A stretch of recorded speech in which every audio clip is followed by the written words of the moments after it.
Chapter 7. Footnote 628. A direct, unconstrained expression of sexuality is a natural occurrence and as such neither unbeautiful nor repulsive. The moral repression makes sexuality on one side dirty and hypocritical, on the other shameless and obtrusive. Footnote 629.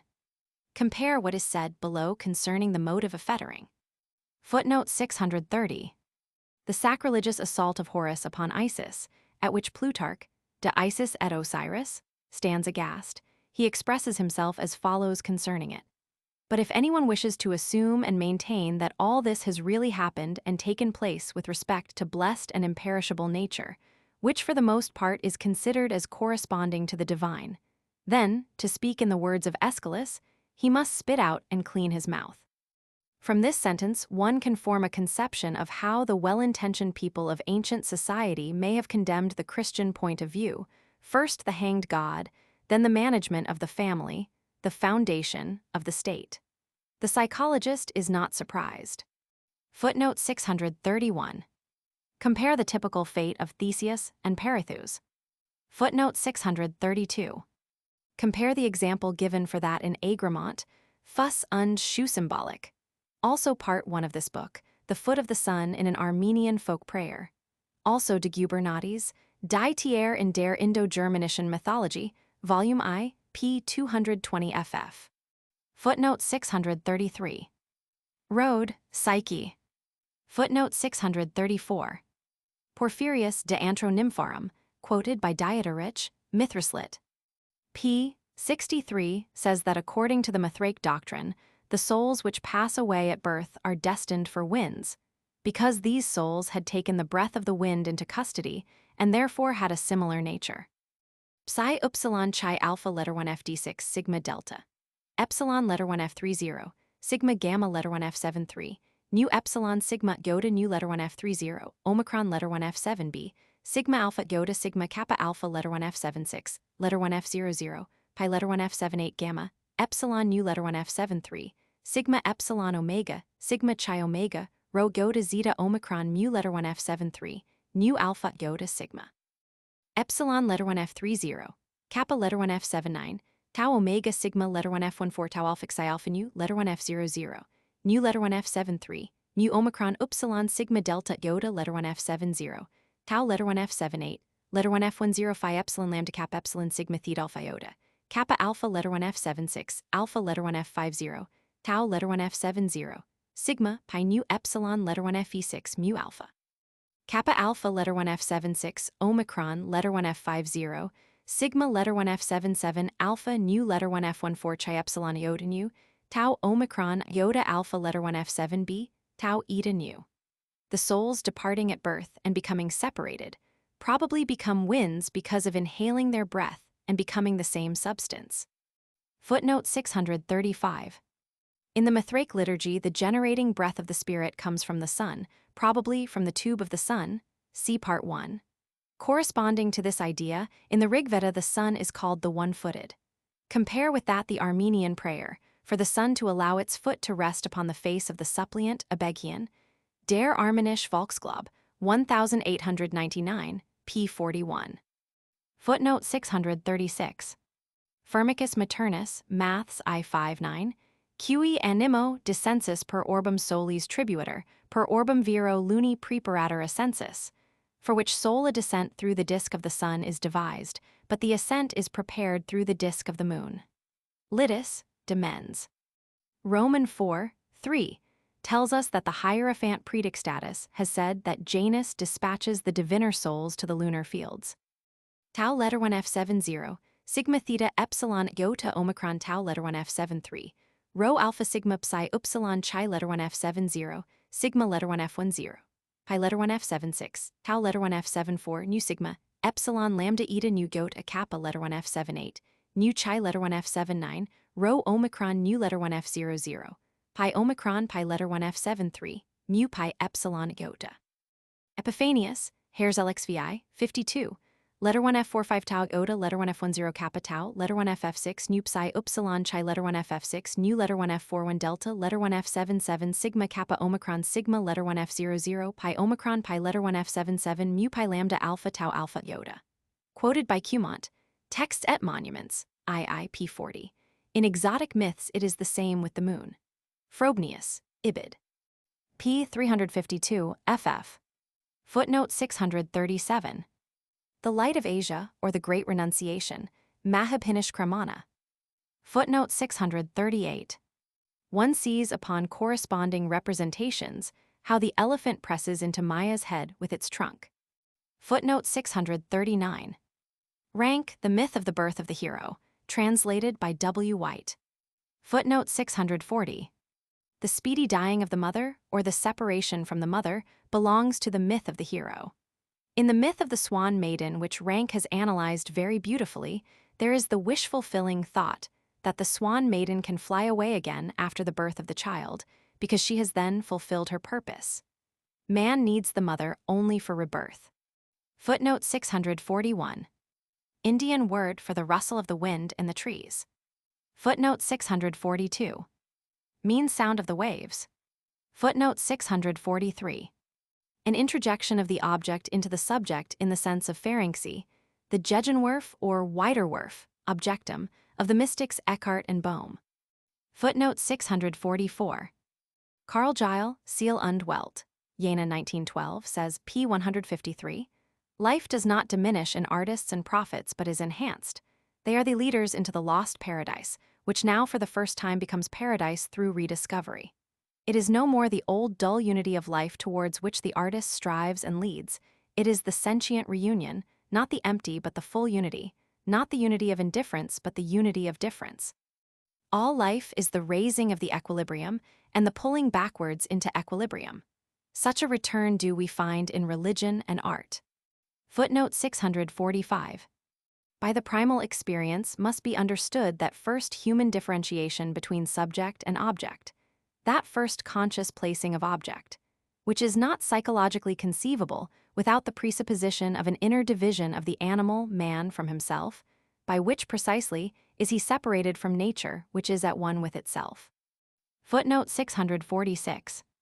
Crèvecoeur, Voyage d'Anslau, Pennsylvanie, I 362. Footnote 647. The dragons of the Greek and Swiss legends live in or near springs or other waters of which they are often the guardians. Footnote 648. Compare the discussion above about the encircling and devouring motive. Water as a hindrance in dreams seems to refer to the mother, longing for the mother instead of positive work. The crossing of water, overcoming of the resistance, that is to say the mother, as a symbol of the longing for inactivity like death or sleep. Footnote 649. Compare also the Attic custom of stuffing a bull in spring, the customs of the Lupercalia, Saturnalia, etc. I have devoted to this motive a separate investigation.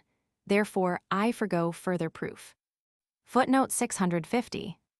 In the Gilgamesh epic, it is directly said that it is immortality which the hero goes to obtain. Footnote 651.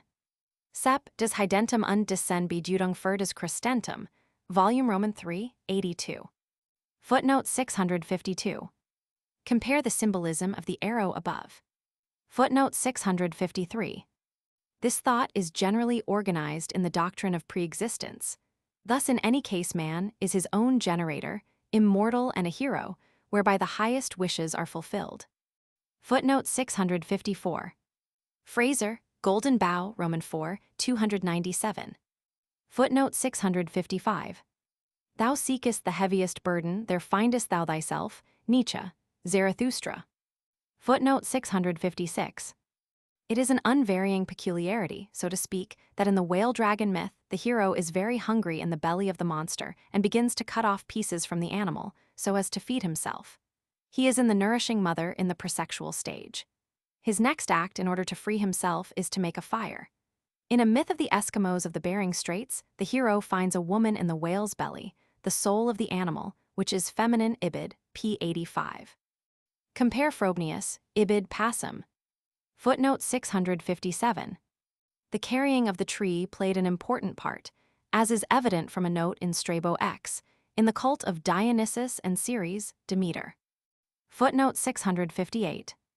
A text on the pyramids, which treats of the arrival of the dead pharaoh in heaven, depicts how Pharaoh takes possession of the gods in order to assimilate their divine nature and to become the lord of the gods. His servants have imprisoned the gods with a chain, they have taken them and dragged them away, they have bound them, they have cut their throats, and taken out their entrails, they have dismembered them and cooked them in hot vessels. And the king consumed their force and ate their souls.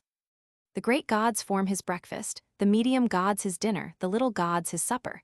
The king consumes everything that comes in his way. Greedily he devours everything, and his magic power becomes greater than all magic power. He becomes the heir of the power, he becomes greater than all heirs, he becomes the Lord of heaven, he eats all crowns and all bracelets, he eats the wisdom of every god, etc. Wiedemann. Der Alt Orient, Roman 2, 1900, p. 18.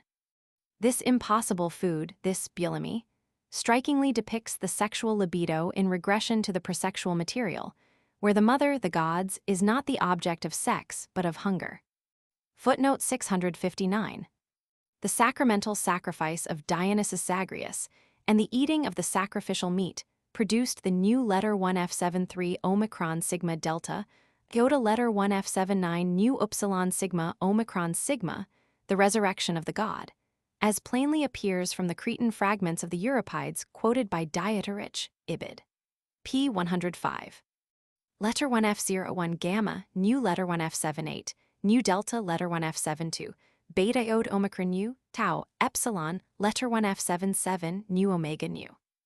Letter 1F10 Xi, Omicron letter 1F50, delta iota letter 1F78, sigma iota delta alpha letter 1F77, Omicron upsilon mu letter 1F7b, sigma tau eta sigma gamma epsilon nu letter 1F79, mu eta nu kappa alpha letter 1F76, nu upsilon kappa tau iota pi letter 1F79, lambda Omicron upsilon zeta alpha gamma, rho letter 1F73, omega sigma. Beta Omicron letter 1F7b, tau alpha sigma tau Omicron letter 1F7a, sigma letter 1F60, mu Omicron phi letter 1F71 gamma Omicron upsilon sigma delta alpha letter 1FD6, tau alpha sigma tau, epsilon lambda letter 1F73, sigma alpha sigma. Living a blameless life, whereby I became an initiate of the Idaean Zeus, I celebrated the carnivorous banquet of Zagreus, the wandering herdsman of the night. The mystics took the god into themselves by eating the uncooked meat of the sacrificial animal. Footnote 660. Richter, 1414. Footnote 661. Thou boy eternal, thou most beautiful one seen in the heavens, without horns standing, with thy virgin head, etc. Footnote 662. Orphic Hymn 46, compare Roscher, Lexicon, Sect on Iacchos. Footnote 663. A winnowing fan used as cradle. Footnote 664. A close parallel to this is the Japanese myth of Izanagi, who, following his dead spouse into the underworld, implored her to return. She is ready, but beseeches him, "Do not look at me." Izanagi produces light with his reed, that is to say, with a masculine piece of wood, the fire-boring phallus, and thus loses his spouse. Frobnius, Ibid, p. 343. Mother must be put in the place of spouse. Instead of the mother, the hero produces fire. Hiawatha, maize, Odin, runes, when he in torment hung on the tree. Footnote 665. Quoted from de Jong, Des Antiques Mysterienwesen, Leiden 1910, p. 22. Footnote 666. A sun-lover from the Demeter myth is Aeson, who embraces Demeter upon a thrice-plowed cornfield, bridal couch in the pasture. For that Aeson was struck by lightning by Zeus Ovid, met him, Roman 9. Footnote 667. In a sunless place. Footnote 668. Descend into a sunless desert place. Footnote 669. Descent into a cave. Footnote 670. See Cumont, Text et Monuments, IP 56. Footnote 671. Mithrislit, p. 123. Footnote 672. For example, upon a campana relief in Lovatelli, Antiquae Monumenti, Roma, 1889, I. Roman 4, Fig. 5. Likewise, the Veronese Priapus has a basket filled with phalli. Footnote 673. Compare Grimm, Roman 2, Roman 4, p. 899. Either by the caressing or kissing of a dragon or a snake, the fearful animal was changed into a beautiful woman whom the hero wins in this way. Footnote 674. The mother, the earth, is the distributor of nourishment. The mother in presexual material has this meaning. Therefore Saint Dominicus was nourished from the breasts of the mother of God. The sun-wife, Namaqua, consists of bacon. Compare with this the megalomaniac ideas of my patient, who asserted, I am Germania and Helvetia made exclusively from sweet butter. Psychology of Dementia Precox. Footnote 675. He who achieved divinity through the womb. Footnote 676. He who achieved divinity through the womb. He is a serpent, and he was drawn through the womb of those who were being initiated. Footnote 677. The golden serpent is crowded into the breast of the initiates, and is then drawn out through the lowest parts. Footnote 678. O fetus, he who is in the vagina or womb. Footnote 679. Compare the ideas of Nietzsche, piercing into one's own pit, etc. In a prayer to Hermes in a London papyrus it is said. Letter 1F10, lambda theta letter 1F73, mu omicron iota. Kappa letter 1F7b, rho letter 1F77, epsilon, letter 1F11, rho mu letter 1FC6. Letter 1F61 sigma tau, letter 1F70, beta rho letter 1F73, phi eta epsilon letter 1F30, sigma tau letter 1F70, sigma kappa omicron iota lambda, letter 1F77 alpha sigma tau, letter 1FF6, nu gamma, upsilon nu alpha iota kappa, letter 1FF6 nu. Come to me, Lord Hermes, as the fetus into the womb of the mother. Kenyan, Greek Papyrus in the British Museum, 1893, p. 116, pap. CXI Z2FF. Cited by Diodarich Ibid, p. 97. Footnote 680. Compare to Jung, Ibid, p. 22. Footnote 681. The typical grain god of antiquity was Adonis, whose death and resurrection was celebrated annually. He was the sun-lover of the mother, for the grain is the sun and fructifier of the womb of the earth, as Robertson very correctly remarks, Evangelical Myths, p. 36. Footnote 682. De Jong, Ibid, p. 14. Footnote 683. On a certain night an image is placed lying down in a litter. There is weeping and lamentations among the people, with beatings of bodies and tears.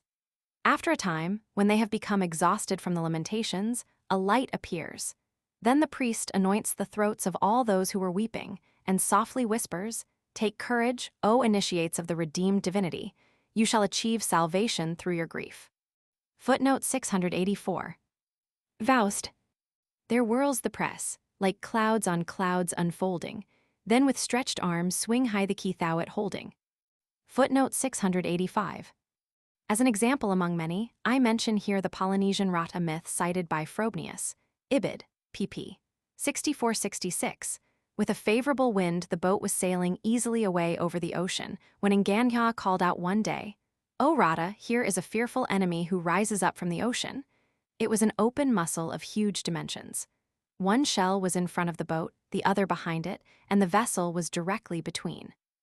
The next moment the horrible mussel would have clapped its shells together and ground the boat and occupants to pieces in its grip. But Nganya was prepared for this possibility. He grasped his long spear and quickly plunged it into the belly of the animal, so that the creature, instead of snapping together, at once sank back to the bottom of the sea. After they had escaped from this danger, they continued on their way. But after a while, the voice of the always watchful Nganya was again to be heard. O Rata, once more a terrible enemy rushes upwards from the depths of the ocean. This time it was a mighty octopus, whose gigantic tentacles already surrounded the boat in order to destroy it.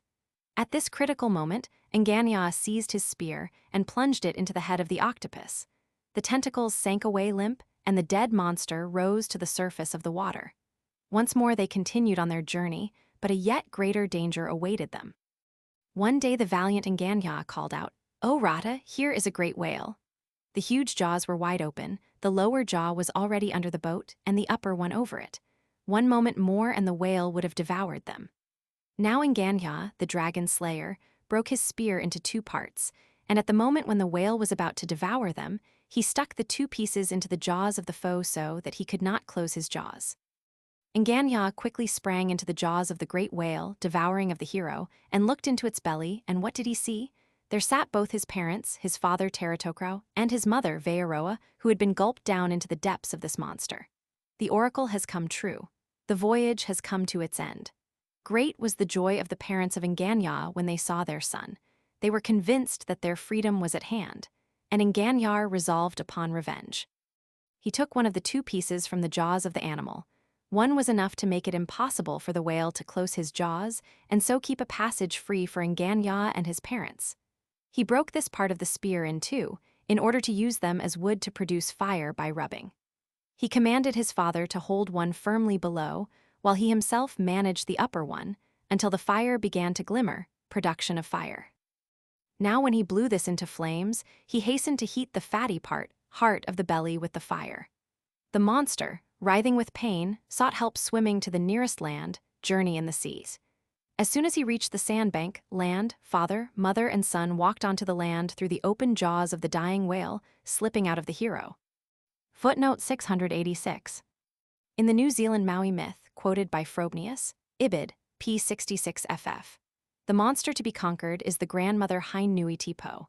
Maui, the hero, says to the birds who assist him, "My little friends, now when I creep into the jaws of the old woman, you must not laugh, but when I have been in and come out again from her mouth, then you may greet me with jubilant laughter." Then Maui actually creeps into the mouth of the sleeping old woman. Footnote 687. Published and prepared by Julius V. Negelin in Relig, Geskicht, Vers, U. Vorarb, von Dieterich und Wunsch, Volumes I. Gießen 1912. Footnote 688. Quoted J. V. Negelin, Der Traumschlüssel des Jagadeva, p. 256. Footnote 689. The pine tree speaks the significant word, minwawa. Footnote 690.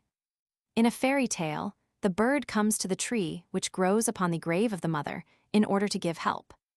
Footnote 691. Rascher S. Picus, S.B., 2494-62, probably a symbol of rebirth. Footnote 692.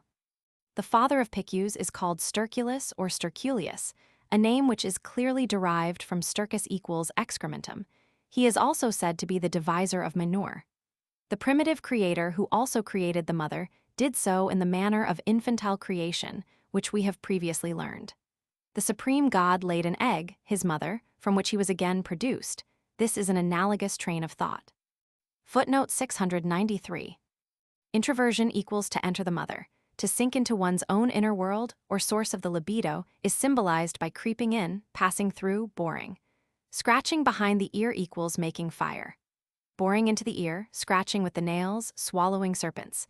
Thus the Buddhist legend is understandable. When Gautama had spent the whole day sitting in deep reflection under the sacred tree, at evening he became Buddha, the illumined one. Footnote 694. Compare phi alpha lambda lambda letter 1f79 sigma, phallus, above and its etymological connection. Footnote 695. Spielrein's patient received from God 3 wounds through her head, breast, and eye. Then there came a resurrection of the spirit. Jabuch, Roman 3, p. 376. In the Tibetan myth of Bogda Jesser, Khan the sun hero shoots his arrow into the forehead of the demoniacal old woman, who devours it and spits it up again. In a Kamak myth, the hero shoots the arrow into the eye-emitting rays, which is found on the forehead of the bull. Compare with that the victory of Polyphemus, whose character is signified upon an Attic vase, because with it there is also a snake, as symbol of the mother. See the explanation of the Sacrificium Mithriacum. Footnote 696. In the form of the father, Firmegisagwin is the demon of the West, like Mudjikiwis. Footnote 697. Compare Diussen, Geskisch der Philosophie, Volume I, p. 14. Footnote 698. An analogy is Zeus and Athene. In Rigveda 10:31, the word of prayer becomes a pregnant cow. In Persian it is the eye of Ahura, Babylonian Nabu, the word of fate, Persian vohumano, the good thought of the creator god. In Stoic conceptions, Hermes is logos or world intellect. In Alexandria, the sigma omicron phi letter 1F77 alpha. In the Old Testament, it is the angel of Jehovah or the countenance of God. Jacob wrestled with the angel during the night at the ford of Jabbok, after he had crossed the water with all that he possessed. Night journey on the sea, battle with the night snake, combat at the ford like Hiawatha. In this combat, Jacob dislocated his thigh. Motive of the twisting out of the arm, castration on account of the overpowering of the mother. This face of God was compared in the old Jewish philosophy to the mystic Metatron, the prince of the face of God, Josiah 5:14, who brings the prayer to God, and in whom is the name of God. The Nosons Ophits called the Holy Ghost the first word, the mother of all that lives. The Valentinians comprehended the descending dove of Pneuma as the word of the mother from above, the Sophia. Druze, Christ myth, IPP. 16:22-80. Assyria, Jibal the fire god, had the role of Logos. Tile, Asur Jesh. In Ephraim, the Syrian writer of hymns, John the Baptist says to Christ, "A spark of fire in the air waits for thee over the Jordan.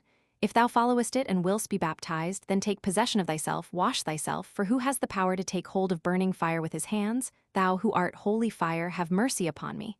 Usener, Religions Jeskitchlich Untersichungen. Cited by Druze, Ibid, p. 81. Footnote 699. Perhaps the great significance of the name arose from this fantasy. Footnote 700. Grimm mentions the legend that Siegfried was suckled by a doe. Compare Hiawatha's first deed. Footnote 701. Compare Grimm's mythology. Mime or Mimir is a gigantic being of great wisdom, a very old nature god, with whom the Norse gods associate. Later fables make of him a demon and a skillful smith, closest relation to Wieland.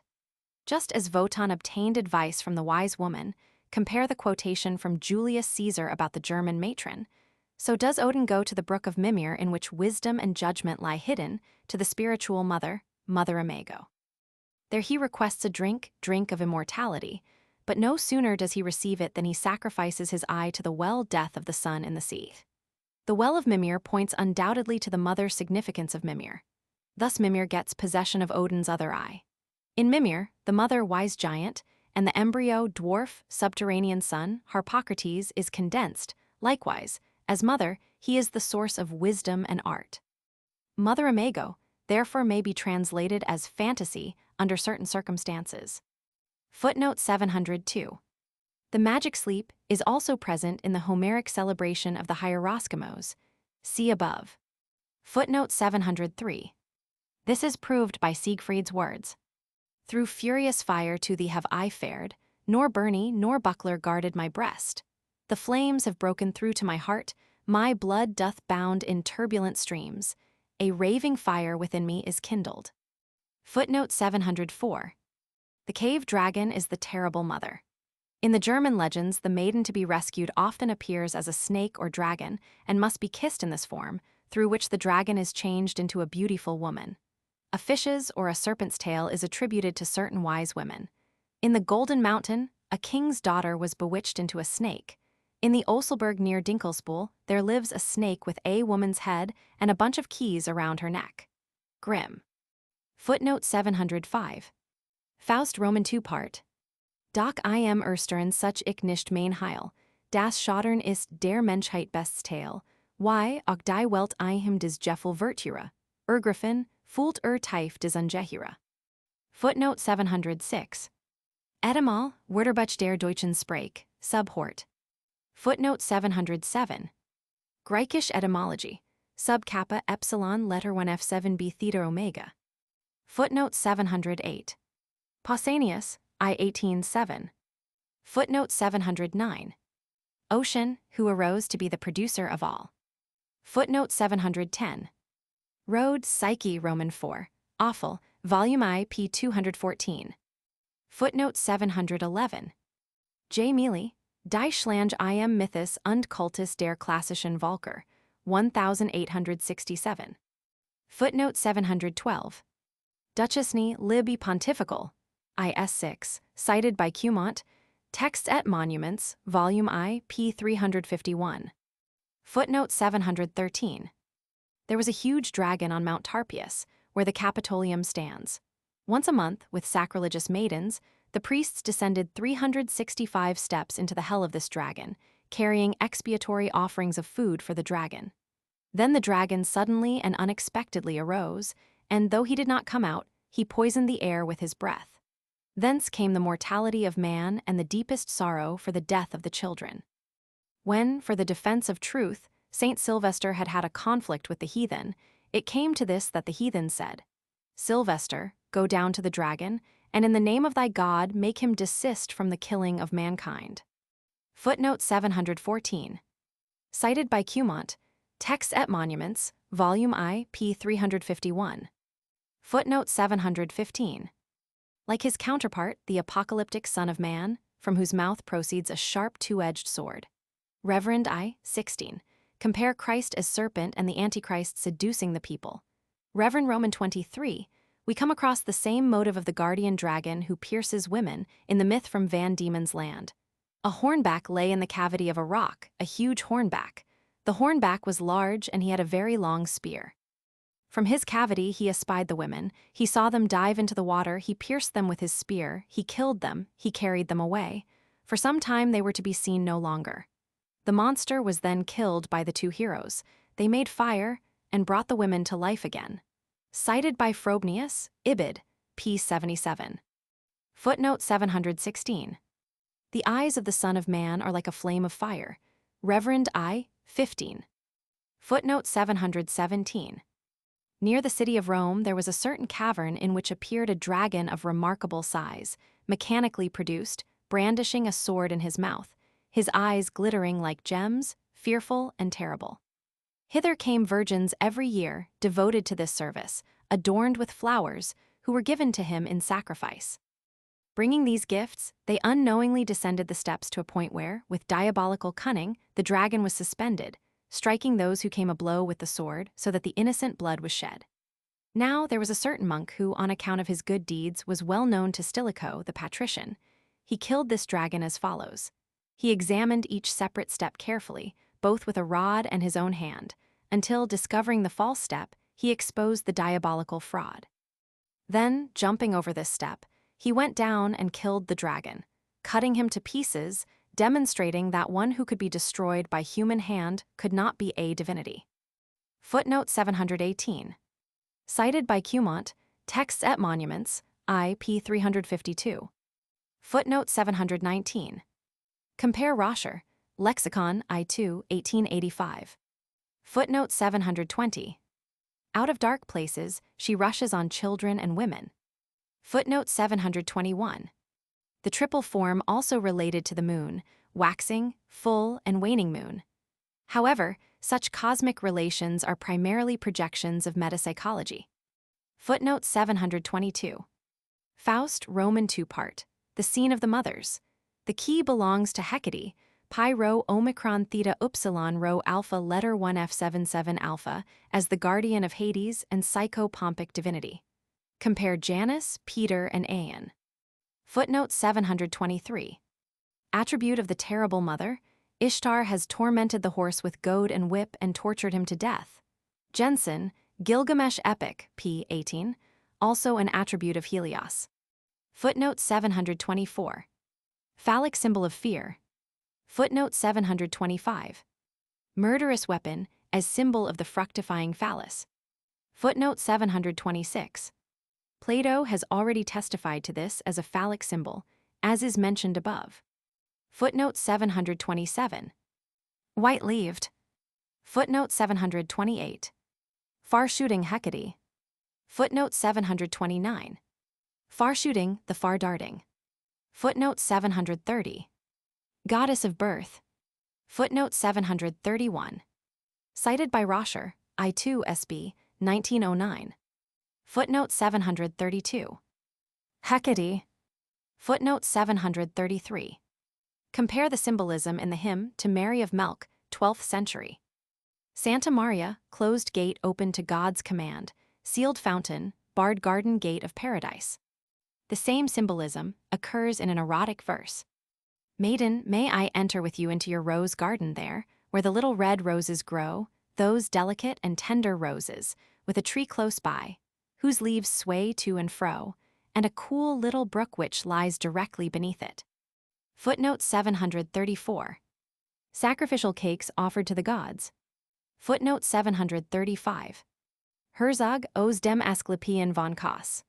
Archive für Religionswissenschaft, Volume X, H2, p. 219 ff. Footnote 736. A Mithraic sanctuary was, when at all possible, a subterranean grotto. Often the cavern was merely an artificial one. It is conceivable that the Christian crypts and subterranean churches are of similar meaning. Footnote 737. Compare Schulze, Die Katakomben, 1882, p. 9. Footnote 738. In the Torabolia, a bull was sacrificed over a grave, in which lay the one to be consecrated. His initiation consisted in being covered with the blood of the sacrifice. Also, a regeneration and rebirth, baptism. The baptized one was called Renatus. Footnote 739. Additional proof in Herzog, Ibid, p. 224.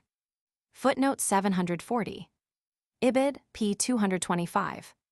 Footnote 741. Ritual sacrificial food offered to the gods. Footnote 742. Indeed, sacred serpents were kept for display and other purposes. Footnote 743. Ritual sacrificial food offered to the gods. Footnote 744. Road, Psyche, Chapter 1, p. 244. Footnote 745. Volume I, p. 28. Footnote 746.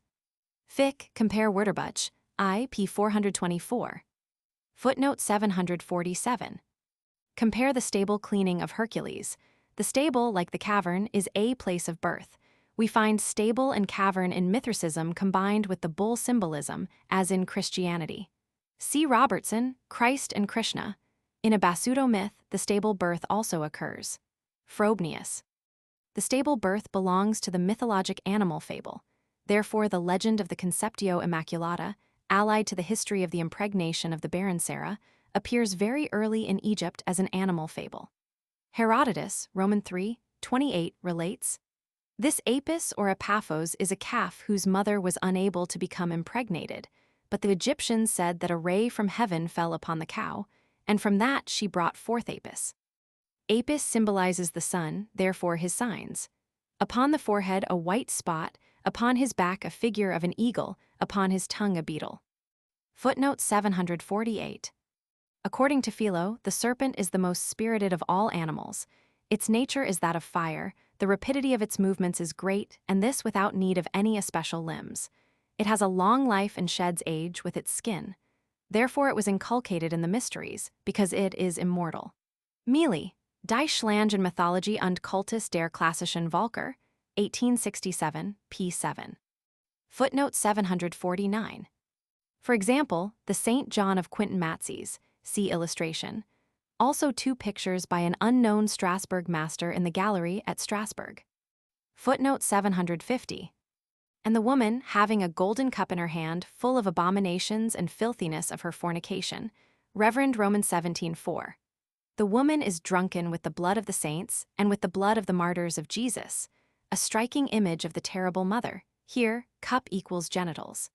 In the Tibetan myth of Bogda Jesser Khan, there is a beetle treasure attainable with difficulty, which the demoniac old woman guards. Jesser says to her, "Sister, never since I was born have you shown me the beetle my soul." The mother libido is also the soul. It is significant that the old woman desired the hero as a husband. Frobenius. Footnote 751. This is also the significance of the mysteries. Their purpose is to lead the useless, regressive incestuous libido over the bridges of symbolism into rational activity, and through that transform the obscure compulsion of the libido working up from the unconscious into social communion and higher moral endeavor. Footnote 752. An excellent example of this is the description of the orgies of the Russian sectarian by Merezhkovsky in his book, Peter the Great and Alexa. In the cult of the Asiatic goddesses of love, Anaides, Mylata, etc., prostitution in the temple was an organized institution. The orgiastic cult of Anahita Anides has been preserved in modern sects with the Aliyah Lahija, the so-called extinguishers of light, with the Yezards and Dushakurds, who celebrate nocturnal religious orgies which end in a wild sexual debauch, during which incestuous unions also occur. Spiegel. Iran. Altertumskund, Roman 2, p. 64. Further examples are to be found in the valuable work of Stoll, Des Sexuelleben in der Völkerpsychologie, Leipzig 1908. Footnote 753. Yonder dwells the great pearl feather, Megisogwin, the magician Manito of wealth and wampum, guarded by his fiery serpents, guarded by the black pitch water. You can see his fiery serpents. The Kennebeek, the great serpents, coiling, playing in the water. This danger lurking in the west is known to mean death, which no one, even the mightiest, escapes. This magician, as we learn, also killed the father of Nokomis. Now she sends her son forth to avenge the father, Horus. Through the symbols attributed to the magician, it may easily be recognized what he symbolizes. Snake and water belong to the mother, the snake as a symbol of the repressed longing for the mother, or, in other words, as a symbol of resistance, encircles protectingly and defensively the maternal rock, inhabits the cave, winds itself upwards around the mother tree, and guards the precious hoard, the mysterious treasure.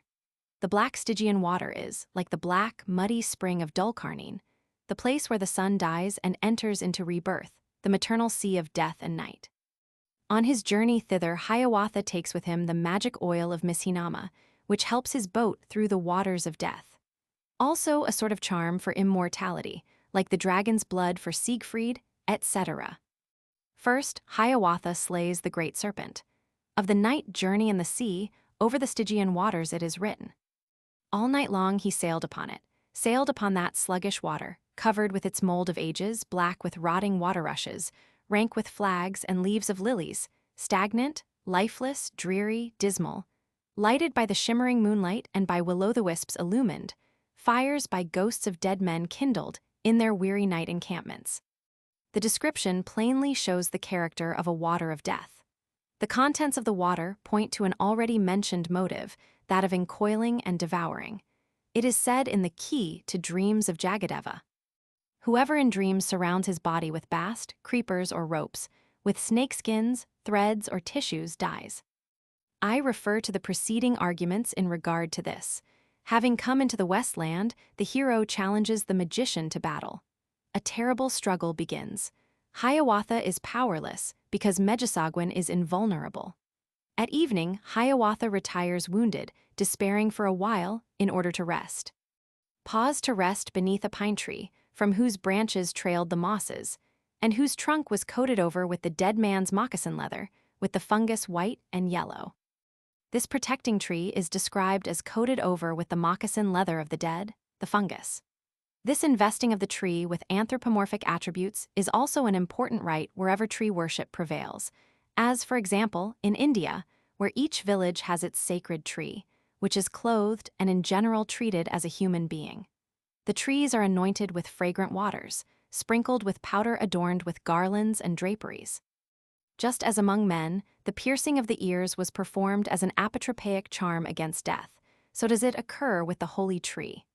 Of all the trees of India, there is none more sacred to the Hindus than the Aswatha, Ficus religiosa. It is known to them as Vriksha Raja, king of trees. Brahma, Vishnu, and Mahesvar live in it, and the worship of it is the worship of the triad. Almost every Indian village has an Aswatha, etc. This village linden tree, well known to us, is here clearly characterized as the mother symbol. It contains the three gods. Hence, when Hiawatha retires to rest under the pine tree, it is a dangerous step because he resigns himself to the mother, whose garment is the garment of death, the devouring mother. As in the whale dragon, the hero also in this situation needs a helpful bird. That is to say, the helpful animals, which represent the benevolent parents. Suddenly from the boughs above him sang the mama, the woodpecker. Aim your arrows, Hiawatha, at the head of Megisogwin, strike the tuft of hair upon it. At their roots the long black tresses, there alone can he be wounded. Now, amusing to relate, Mama hurried to his help. It is a peculiar fact that the woodpecker was also the mama of Romulus and Remus, who put nourishment into the mouths of the twins with his beak. Compare with that the role of the vulture in Leonardo's dream. The vulture is sacred to Mars, like the woodpecker. With the maternal significance of the woodpecker, the ancient Italian folk superstition agrees that from the tree upon which this bird nested any nail which has been driven in will soon drop out again.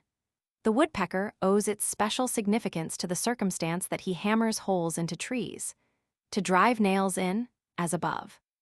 It is, therefore, understandable that he was made much of in the Roman legend as an old king of the country, a possessor or ruler of the holy tree, the primitive image of the paterfamilias. An old fable relates how Circe, the spouse of King Picus, transformed him into the Picus martius, the woodpecker. The sorceress is the new-creating mother, who has magic influence upon the sun husband. She kills him, transforms him into the soul bird, the unfulfilled wish.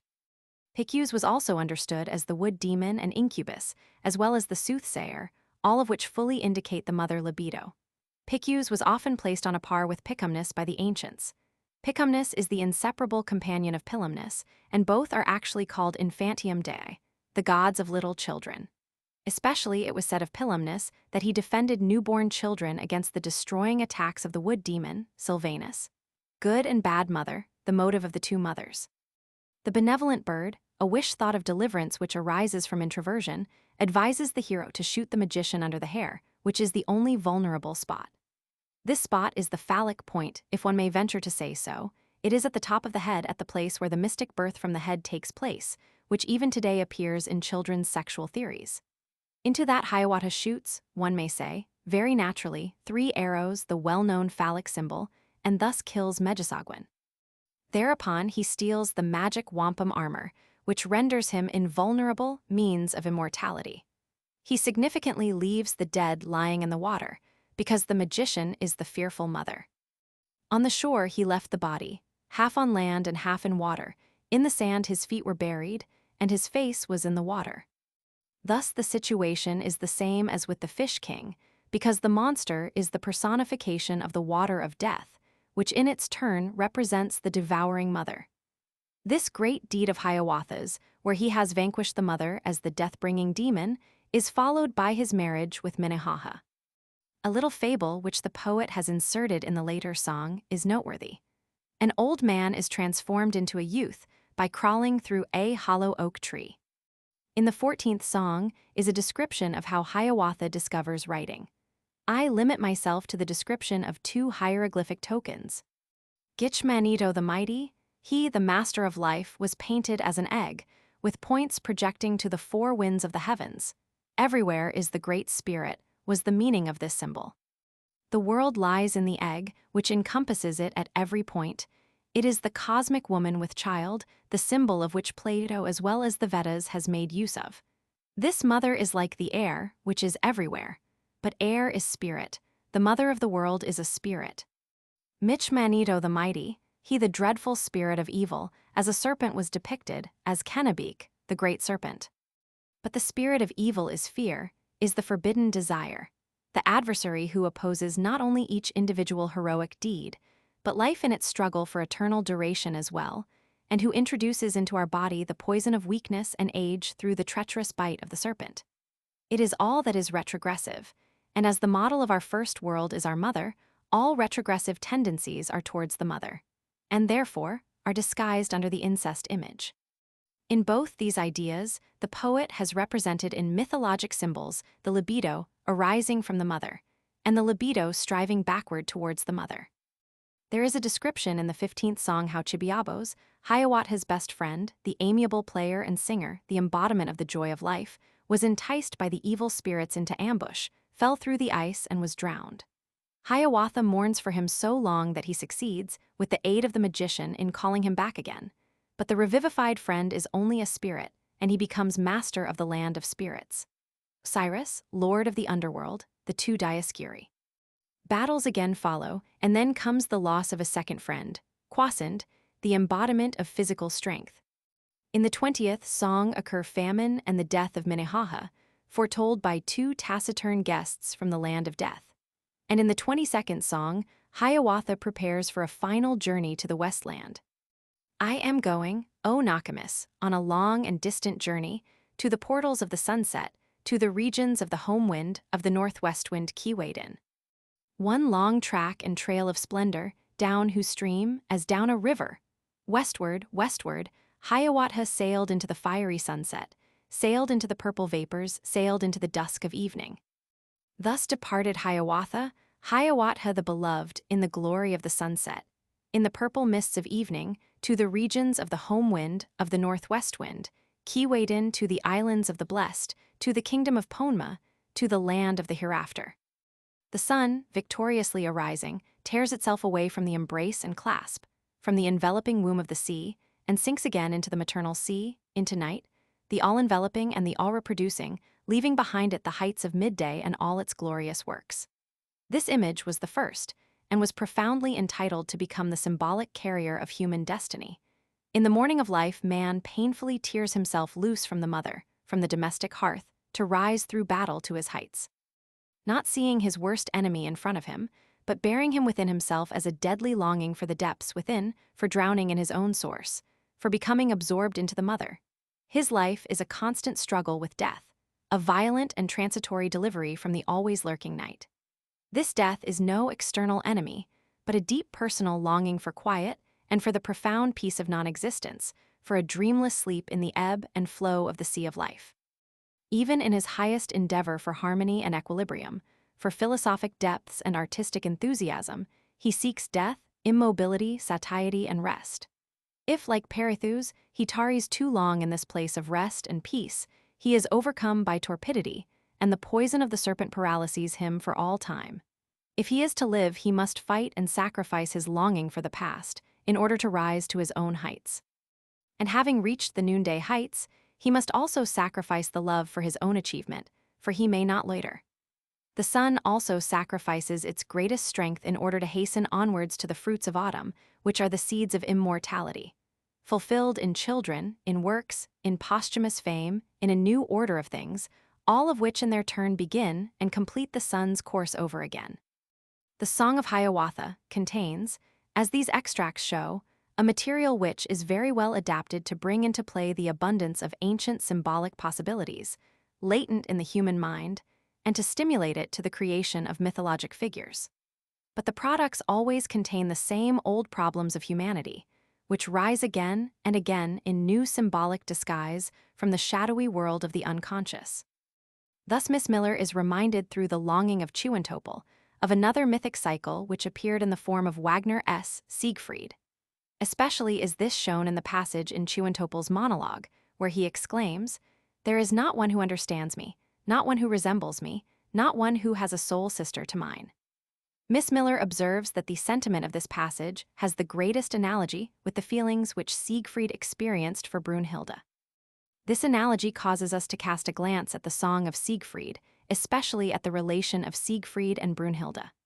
It is a well-recognized fact that Brunhilde, the Valkyr, gives protection to the birth, incestuous of Siegfried, but while Sieglinde is the human mother, Brunhilde has the role of spiritual mother, Mother Imago. However, unlike Hera towards Hercules, she is not a pursuer but benevolent. This sin, in which she is an accomplice by means of the help she renders, is the reason for her banishment by Wotan. The strange birth of Siegfried from the sister-wife distinguishes him as Horus, as the reborn son, a reincarnation of the retreating Osiris, Wotan. The birth of the young son of the hero results, indeed, from mankind, who, however, are merely the human bearers of the cosmic symbolism. Thus the birth is protected by the spirit mother, Hera, Lilith. She sends Sieglinde with the child in her womb, Mary's flight, on the night journey on the sea to the east. Onward, hasten turn to the east. O woman, thou cherishest the sublimest hero of the world in thy sheltering womb. The motive of dismemberment is found again in the broken sword of Siegmund, which was kept for Siegfried. From the dismemberment life is pieced together again. The Medea wonder.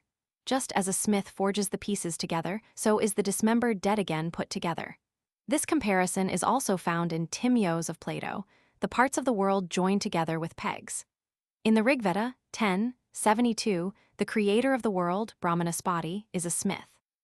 Brahmanaspati, as a blacksmith, welded the world together. The sword has the significance of the phallic sun power. Therefore, a sword proceeds from the mouth of the apocalyptic Christ, that is to say, the procreative fire, the word, or the procreative logos. In Rigveda, Brahmanaspati is also a prayer word, which possessed an ancient creative significance. And this prayer of the singers, expanding from itself, became a cow, which was already there before the world, dwelling together in the womb of this god, foster children of the same keeper are the gods. Rigveda X 31. The Logos became a cow, that is to say, the mother who is pregnant with the gods. In Christian uncanonical fantasies, where the Holy Ghost has feminine significance, we have the well-known motive of the two mothers, the earthly mother, Mary, and the spiritual mother, the Holy Ghost. The transformation of the Logos into the mother is not remarkable in itself, because the origin of the phenomenon fire speech seems to be the mother libido, according to the discussion in the earlier chapter. The spiritual is the mother libido. The significance of the sword in the Sanskrit conception, terjas, is probably partly determined by its sharpness, as is shown above, in its connection with the libido conception. The motive of pursuit, the pursuing Sieglind, analogous to Leto, is not here bound up with the spiritual mother, but with Wotan, therefore corresponding to the Linos legend, where the father of the wife is also the pursuer. Wotan is also the father of Brunhilde. Brunhilde stands in a peculiar relation to Wotan. Brunhilde says to Wotan, "Thou speakest to the will of Wotan by telling me what thou wishest. Who am I were I not thy will? Wotan, I take counsel only with myself when I speak with thee." Brunhilde is also somewhat the angel of the face, that creative will or word emanating from God, also the Logos, which became the childbearing woman.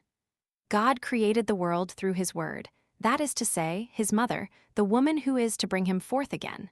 He lays his own egg. This peculiar conception, it seems to me, can be explained by assuming that the libido overflowing into speech, thought, has preserved its sexual character to an extraordinary degree as a result of the inherent inertia. In this way, the word had to execute and fulfill all that was denied to the sexual wish, namely, the return into the mother, in order to attain eternal duration. The word fulfills this wish by itself, becoming the daughter, the wife, the mother of the god, who brings him forth anew. Wagner has this idea, vaguely in his mind, in Wotan's lament over Brunhilde. None as she knew my inmost thought, none knew the source of my will as she herself was the creating womb of my wish, and so now she has broken the blessed union. Brunhilde's sin is the favoring of Siegmund, but behind this lies incest. This is projected into the brother-sister relation of Siegmund and Sieglind. In reality and archaically expressed, Wotan, the father, has entered into his self-created daughter in order to rejuvenate himself. But this fact must, of course, be veiled. Wotan is rightly indignant with Brunhilde, for she has taken the Isis role and through the birth of the son has deprived the old man of his power. The first attack of the death serpent in the form of the son, Siegmund, Wotan has repelled. He has broken Siegmund's sword, but Siegmund rises again in a grandson. This inevitable fate is always helped by the woman, hence the wrath of Wotan. At Siegfried's birth, Sieglind dies, as is proper. The foster mother is apparently not a woman, but a chthonic god, a crippled dwarf who belongs to that tribe which renounces love. The Egyptian god of the underworld, the crippled shadow of Osiris, who celebrated a melancholy resurrection in the sexless semi-ape Harpocrates, is the tutor of Horus, who has to avenge the death of his father. Meanwhile, Brunhilde sleeps the enchanted sleep, like a hieroskamos, upon a mountain, where Wotan has put her to sleep with the magic thorn, Edda, surrounded by the flames of Wotan's fire, equal to libido, which wards off everyone. But Mime becomes Siegfried's enemy and wills his death through Fafnir. Here Mime's dynamic nature is revealed.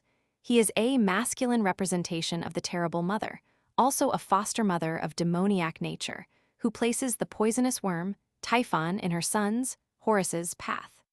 Siegfried's longing for the mother drives him away from Mime, and his travels begin with the mother of death and lead through vanquishing the terrible mother to the woman. Siegfried. Off with the imp. I ne'er would see him more, might I, but know what my mother was like, that will my thought never tell me. Her eyes, tender light, surely did shine like the soft eyes of the doe. Siegfried decides to separate from the demon, which was the mother in the past, and he gropes forward with the longing directed towards the mother. Nature acquires a hidden maternal significance for him, doe. In the tones of nature, he discovers a suggestion of the maternal voice and the maternal language. Siegfried. Thou gracious birdling, strange art thou to me, dost thou in the wood here dwell? Ah, would that I could take thy meaning. Thy song something would say, perchance, of my loving mother. This psychology we have already encountered in Hiawatha. By means of his dialogue with the bird, like wind and arrow, represents the wish, the winged longing. Siegfried entices Fafner from the cave. His desires turn back to the mother, and the chthonic demon, the cave-dwelling terror of the woods, appears. Fafner is the protector of the treasure. In his cave lies the hoard, the source of life and power. The mother possesses the libido of the son, and jealously does she guard it.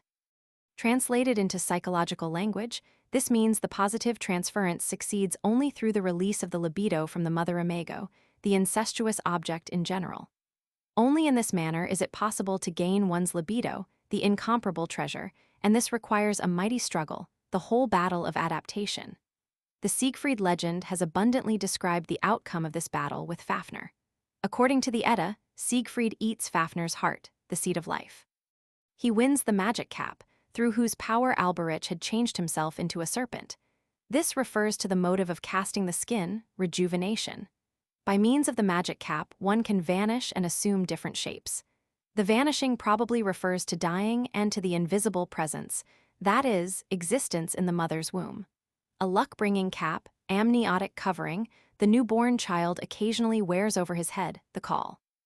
Moreover, Siegfried drinks the dragon's blood, which makes it possible for him to understand the language of birds, and consequently he enters into a peculiar relation with nature, a dominating position, the result of his knowledge, and finally wins the treasure. Hort is a medieval and Old High German word with the meaning of collected and guarded treasure. Gothic, husd, Old Scandinavian hod, Germanic hosda, from pre-Germanic kuzto, for kudtho, the concealed. Kluge adds to this the Greek kappa epsilon letter 1 f7b theta omega, letter 1 f7 3 kappa epsilon theta omicron u equals to hide, to conceal. Also hut, to guard. English, hide, Germanic root hud, from Indo-Germanic kuth, questionable, to Greek kappa epsilon letter 1 f7b theta omega and kappa letter 1 f7b sigma theta omicron sigma, cavity, feminine genitals. Prelwitz, too, traces Gothic husd, Anglo-Saxon hide, English hide and hoard, to Greek kappa epsilon letter 1 f7b theta omega. Whitley Stokes traces English hide, Anglo-Saxon hiden, New High German hut, Latin kudo equals helmet, Sanskrit kuhara cave, to primitive Celtic kudo equals concealment, Latin occultatio. The assumption of Kluge is also supported in other directions, namely, from the point of view of the primitive idea. There exists in Athens a sacred place, a temenos of G, with the surname Olympia. Here the ground is torn open for about a yard in width, and they say, after the flood at the time of Deucalion, that the water receded here, and every year they throw into the fisher wheatmeal, kneaded with honey. We have observed previously that among the Orhetophorian, pastry in the form of snakes and phalli was thrown into a crevice in the earth. This was mentioned in connection with the ceremonies of fertilizing the earth. We have touched slightly already upon the sacrifice in the earth crevice among the Watchandies. The flood of death has passed characteristically into the crevice of the earth, that is, back into the mother again, because from the mother the universal great death has come in the first place. The flood is simply the counterpart of the vivifying and all-producing water. Letter 1 F60, kappa epsilon alpha nu omicron letter 1 Fe6, letter 1 F45 sigma pi epsilon rho, gamma letter 1 F73, nu epsilon sigma iota sigma pi letter 1 F71 nu tau, epsilon sigma iota tau, letter 1 F73 tau, upsilon kappa tau alpha iota. One sacrifices the honey cake to the mother, so that she may spare one from death. Thus every year in Rome a gold sacrifice was thrown into the Lacus Curtius, into the former fissure in the earth, which could only be closed through the sacrificial death of Curtius. He was the typical hero, who has journeyed into the underworld, in order to conquer the danger threatening the Roman state from the opening of the abyss, Caenius Amphiaraus. In the Amphiaraeon of Oropos, those healed through the temple incubation threw their gifts of gold into the sacred well, of which Pausanias says, "If anyone is healed of a sickness through a saying of the oracle, then it is customary to throw a silver or gold coin into the well, because here Amphiaraus has ascended as a god." It is probable that this Oropic well is also the place of his katabasis, descent into the lower world. There were many entrances into Hades in antiquity. Thus near Eleusis there was an abyss, through which Aidoneus passed up and down when he kidnapped Cora.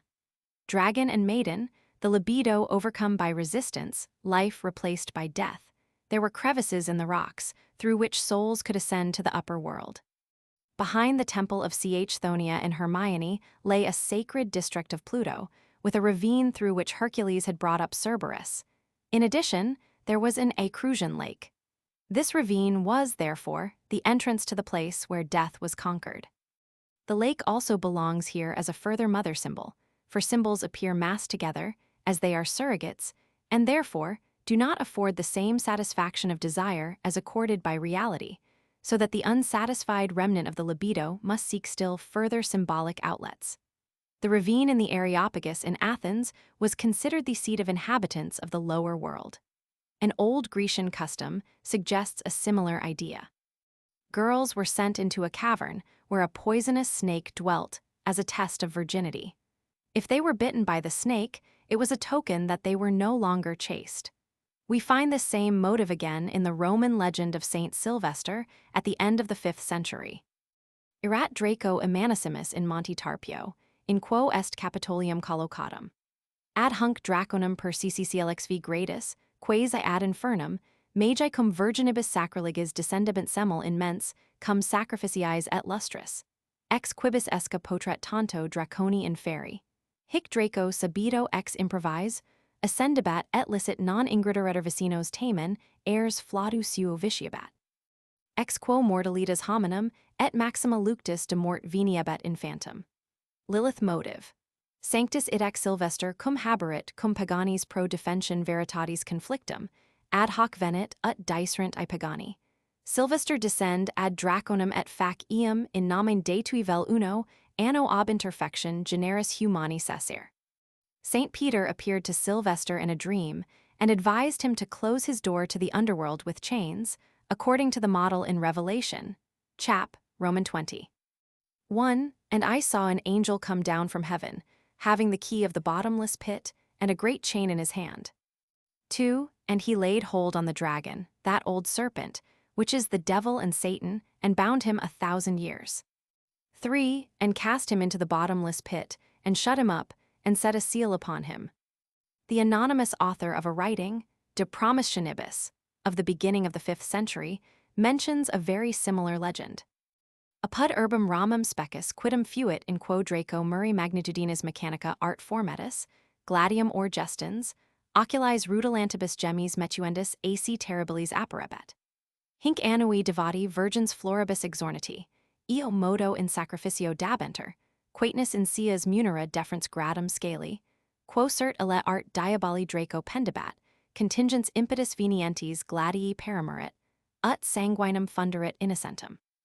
Et hunc quidem monachus, beni ob meritum cognitus stiliconi tunc patricio, eo modo subvertit.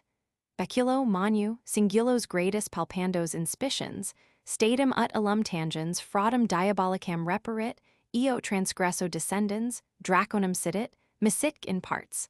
Ostendens et haidios non esse qui manu fiant. The hero battling with the dragon has much in common with the dragon, and also he takes over his qualities, for example, invulnerability. As the footnotes show, the similarity is carried still further, sparkling eyes, sword in his mouth. Translated psychologically, the dragon is merely the son's repressed longing, striving towards the mother, therefore, the son is the dragon, as even Christ is identified with the serpent, which once upon a time, similia similibus, had controlled the snake plague in the wilderness. John Roman 3:14. As a serpent he is to be crucified, that is to say, as one striving backwards towards the mother, he must die hanging or suspended on the mother tree. Christ and the dragon of the Antichrist are in the closest contact in the history of their appearance and their cosmic meaning. Compare Bauset, the Antichrist. The legend of the dragon concealed in the Antichrist myth belongs to the life of the hero, and, therefore, is immortal. In none of the newer forms of myth are the pairs of opposites so perceptibly near as in that of Christ and Antichrist. I refer to the remarkable psychologic description of this problem in Merezhkowski's romance, Leonardo da Vinci. That the dragon is only an artifice is a useful and delightfully rationalistic conceit, which is most significant for that period. In this way, the dismal gods were effectually vulgarized. The schizophrenic insane readily make use of this mechanism in order to depreciate efficient personalities. One often hears the stereotype lament, "It is all a play, artificial, made up," etc. A dream of a schizophrenic is most significant. He is sitting in a dark room, which has only a single small window through which he can see the sky. The sun and moon appear, but they are only made artificially from oil paper. Denial of the deleterious incest influence. The descent of the 365 steps refers to the sun's course, to the cavern of death and rebirth. That this cavern actually stands in a relation to the subterranean mother of death can be shown by a note in Malalas, the historian of Antioch, who relates that Diocletian consecrated there a crypt to Hecate, to which one descends by 365 steps. Cave mysteries seem to have been celebrated for Hecate in Samothrace as well. The serpent also played a great part as a regular symbolic attribute in the service of Hecate. The mysteries of Hecate flourished in Rome towards the end of the 4th century, so that the two foregoing legends might indeed relate to her cult. Hecate is a real spectral goddess of night and phantoms, Amar. She is represented as riding, and in Hesiod occurs as the patron of riders. She sends the horrible nocturnal fear phantom, the Impusa, of whom Aristophanes says that she appears enclosed in a bladder swollen with blood. According to Libanius, the mother of Aeschines is also called Impusa, for the reason that, letter 1F10 kappa, sigma kappa omicron tau, epsilon iota nu letter 1FF6, nu tau letter 1F79 pi omega nu tau omicron letter 1FD6, sigma pi alpha iota sigma letter 1F76, nu kappa alpha letter 1F76, tau alpha letter 1FD6, sigma gamma upsilon nu alpha iota xi letter 1F77, nu letter 1F61, rho mu letter 1FB6 tau omicron. Impusa, like Hecate, has peculiar feet. One foot is made of brass, the other of ass dung. Hecate has snake-like feet, which, as in the triple form ascribed to Hecate, points to her phallic libido nature. In Trowels, Hecate appears next to Priapus. There is also a Hecate Aphrodisias. Her symbols are the key, the whip, the snake, the dagger, and the torch. As Mother of Death, dogs accompany her, the significance of which we have previously discussed at length. As guardian of the door of Hades and as goddess of dogs, she is of threefold form and really identified with Cerberus. Thus Hercules, in bringing up Cerberus, brings the conquered mother of death into the upper world. As spirit mother Moon, she sends madness, lunacy. This mythical observation states that the mother sends madness. By far the majority of the cases of insanity consist, in fact, in the domination of the individual by the material of the incest fantasy. In the Mysteries of Cerberus, a rod, called lambda epsilon upsilon kappa letter 1F79 phi upsilon lambda lambda omicron sigma, was broken off. This rod protected the purity of virgins and caused anyone who touched the plant to become insane. We recognize in this the motive of the sacred tree, which, as mother, must not be touched, an act which only an insane person would commit. Hecate, as nightmare, appears in the form of Impusa in a vampire role or as Lamia as devourer of men, perhaps also in that more beautiful guise, the bride of Corinth. She is the mother of all charms and witches, the patron of Medea, because the power of the terrible mother is magical and irresistible, working upward from the unconscious. In Greek syncretism, she plays a very significant role. She is confused with Artemis, who also has the surname letter 1F11 kappa letter 1F71 tau eta, the one striking at a distance, or striking according to her will, in which we recognize again her superior power. Artemis is the huntress with hounds, and so Hecate, through confusion with her, becomes kappa upsilon nu eta gamma epsilon tau iota kappa letter 1F75, the wild nocturnal huntress. God, as huntsman, see above. She has her name in common with Apollo, letter 1F15 kappa alpha tau omicron sigma, letter 1F11 kappa, letter 1F71 epsilon rho gamma omicron sigma. From the standpoint of the libido theory, this connection is easily understandable, because Apollo merely symbolizes the more positive side of the same amount of libido. The confusion of Hecate with Brimo as subterranean mother is understandable, also with Persephone and Rhea, the primitive all-mother. Intelligible through the maternal significance is the confusion with Ilithyia, the midwife. Hecate is also the direct goddess of births, kappa omicron upsilon rho omicron tau rho letter 1F79 phi omicron sigma, the multiplier of cattle and goddess of marriage. Hecate, orphically, occupies the center of the world as Aphrodite and Gaia, even as the world's soul in general. On a carved gem, she is represented carrying the cross on her head. The beam on which the criminal was scourged is called letter 1F11 kappa, letter 1F71 tau eta. To her, as to the Roman trivia, the triple roads or shadeweg, forked road or crossways were dedicated. And where roads branch off or unite, sacrifices of dogs were brought her. There the bodies of the executed were thrown. The sacrifice occurs at the point of crossing. Etymologically, shade, sheath, for example, sword sheath, sheath for watershed and sheath for vagina, is identical with shaden, to split, or to separate. The meaning of a sacrifice at this place would, therefore, be as follows: to offer something to the mother at the place of junction or at the fissure. Compare the sacrifice to the chthonic gods in the abyss. The temenos of G, the abyss and the well, are easily understood as the gates of life and death, past which everyone gladly creeps. Faust, and sacrifices there his obolus or his pi epsilon lambda alpha nu omicron letter 1F77 instead of his body, just as Hercules soothes Cerberus with the honey cakes. Compare with this the mythical significance of the dog. Thus the crevice at Delphi, with the spring Castalia, was the seat of the chthonic dragon Python, who was conquered by the sun hero Apollo. Python, incited by Hera, pursued Leda, pregnant with Apollo, but she, on the floating island of Delos, gave birth to her child, who later slew the Python, that is to say, conquered in it the spirit mother. In Hierapolis, Edessa, the temple was erected above the crevice through which the flood had poured out, and in Jerusalem the foundation stone of the temple covered the great abyss, just as Christian churches are frequently built over caves, grottos, wells, etc. in the Mithra grotto, and all the other sacred caves up to the Christian catacombs, which owe their significance not to the legendary persecutions, but to the worship of the dead, we come across the same fundamental motive. The burial of the dead in a holy place, in the garden of the dead, in cloisters, crypts, etc., is restitution to the mother, with the certain hope of resurrection by which such burial is rightfully rewarded. The animal of death which dwells in the cave had to be soothed in early times through human sacrifices, later with natural gifts. Therefore, the Attic custom gives to the dead the mu epsilon lambda iota tau omicron letter 1 Fe6 tau tau alpha to pacify the dog of hell, the three-headed monster at the gate of the underworld. A more recent elaboration of the natural gifts seems to be the obolus for Charon, who is, therefore, designated by Rhode as the second Cerberus, corresponding to the Egyptian dog-faced god Anubis.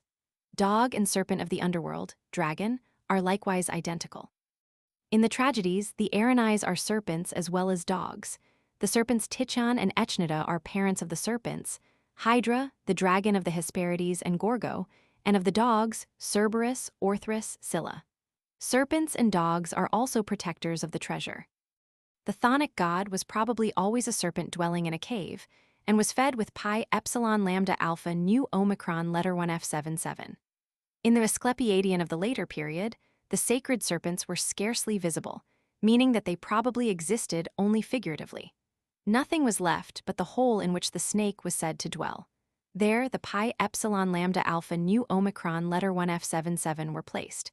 Later, the obelisk was thrown in. The sacred cavern in the Temple of Kos consisted of a rectangular pit, upon which was laid a stone lid with a square hole. This arrangement serves the purpose of a treasure house. The snake hole had become a slit for money, a sacrificial box, and the cave had become a treasure. That this development, which Herzog traces, agrees excellently with the actual condition is shown by a discovery in the temple of Asclepius and Hygeia in Ptolemais. An encoiled granite snake with arched neck was found. In the middle of the coil is seen a narrow slit, polished by usage, just large enough to allow a coin of 4 centimeters diameter at most to fall through. At the side are holes for handles to lift the heavy pieces, the under half of which is used as a cover. Herzog, Ibid, p. 212. The serpent, as protector of the hoard, now lies on the treasure house. The fear of the maternal womb of death has become the guardian of the treasure of life. That the snake in this connection is really a symbol of death, that is to say, of the dead libido, results from the fact that the souls of the dead, like the chthonic gods, appear as serpents, as dwellers in the kingdom of the mother of death. This development of symbol allows us to recognize easily the transition of the originally very primitive significance of the crevice in the earth as mother to the meaning of treasure house, and can, therefore, support the etymology of hort. Hoard, treasure. As suggested by Kluge, kappa epsilon letter 1 F7b theta omega, belonging to kappa letter 1 F72 letter 1 Fe6 theta omicron sigma, means the innermost womb of the earth, Hades. Kappa letter 1 F7b sigma theta omicron sigma, that Kluge adds, is of similar meaning, cavity or womb. Prellwitz does not mention this connection. Fick, however, compares New High German Hort, Gothic Huz, to Armenian Kust, abdomen, Church Slavonian Chista, Vedic Kastha equals abdomen, from the Indo-Germanic root kustho s equals viscera, lower abdomen, room, storeroom. Prellwitz compares kappa letter 1 F7b, sigma theta omicron sigma, kappa letter 1 F7b sigma tau, iota sigma equals urinary bladder, bag, purse. Sanskrit kastha s equals cavity of the loins. Then kappa letter 1 F7b tau omicron sigma equals cavity, vault. Kappa letter 1 F7b tau iota sigma equals little chest. From kappa upsilon letter 1 F73 omega equals I am pregnant. Here, from kappa letter 1 F7b tau omicron sigma equals cave. Kappa letter 1 F7b upsilon alpha rho equals hole. Kappa letter 1 F7b alpha theta omicron sigma equals cup. Kappa letter 1 F7b lambda alpha depression under the eye. Kappa letter 1 Fe6 mu alpha equals swelling, wave, billow. Kappa letter 1 Fe6 rho omicron sigma equals power, force. Kappa letter 1 F7b rho iota omicron sigma equals lord, old Iranian core. Kur equals hero. Sanskrit kura s equals strong, hero. The fundamental Indo-Germanic roots are kivo equals to swell, to be strong. From that the above-mentioned kappa upsilon letter 1 F73 omega, kappa letter 1 F7b alpha rho, kappa letter 1 Fe6 rho omicron sigma, and Latin cavus equals hollow, vaulted, cavity, hole. Cavia equals cavity, enclosure, cage, scene, and assembly. Kali equals cavity, opening, enclosure, stall. Kayo equals swell. Participle, kuyans equals swelling. Enkuyans equals pregnant. Letter 1 F10 gamma eta upsilon letter 1 F73 omega nu Latin inchins equals pregnant. Compare Sanskrit Roman 6c Vyan equals swelling. Kuro s, Kavero s, strong, powerful hero. The treasure which the hero fetches from the dark cavern is swelling life. It is himself, the hero, newborn from the anxiety of pregnancy and the birth throes. Thus the Hindu firebringer is called Matarikvan, meaning the one swelling in the mother. The hero striving towards the mother is the dragon, and when he separates from the mother, he becomes the conqueror of the dragon. This train of thought, which we have already hinted at previously in Christ and Antichrist, may be traced even into the details of Christian fantasy. There is a series of medieval pictures in which the communion cup contains a dragon, a snake, or some sort of small animal. The cup is the receptacle, the maternal womb of the God resurrected in the wine. The cup is the cavern where the serpent dwells, the God who sheds his skin in the state of metamorphosis, for Christ is also the serpent. These symbolisms are used in an obscure connection in I Corinthians, verse 10. Paul writes of the Jews who were all baptized unto Moses in the cloud and in the sea, also reborn, and did all drink the same spiritual drink. For they drank of that spiritual rock that followed them, and that rock was Christ. They drank from the mother, the generative rock, birth from the rock, the milk of rejuvenation, the mead of immortality, and this rock was Christ, here identified with the mother, because he is the symbolic representative of the mother libido. When we drink from the cup, then we drink from the mother's breast immortality and everlasting salvation.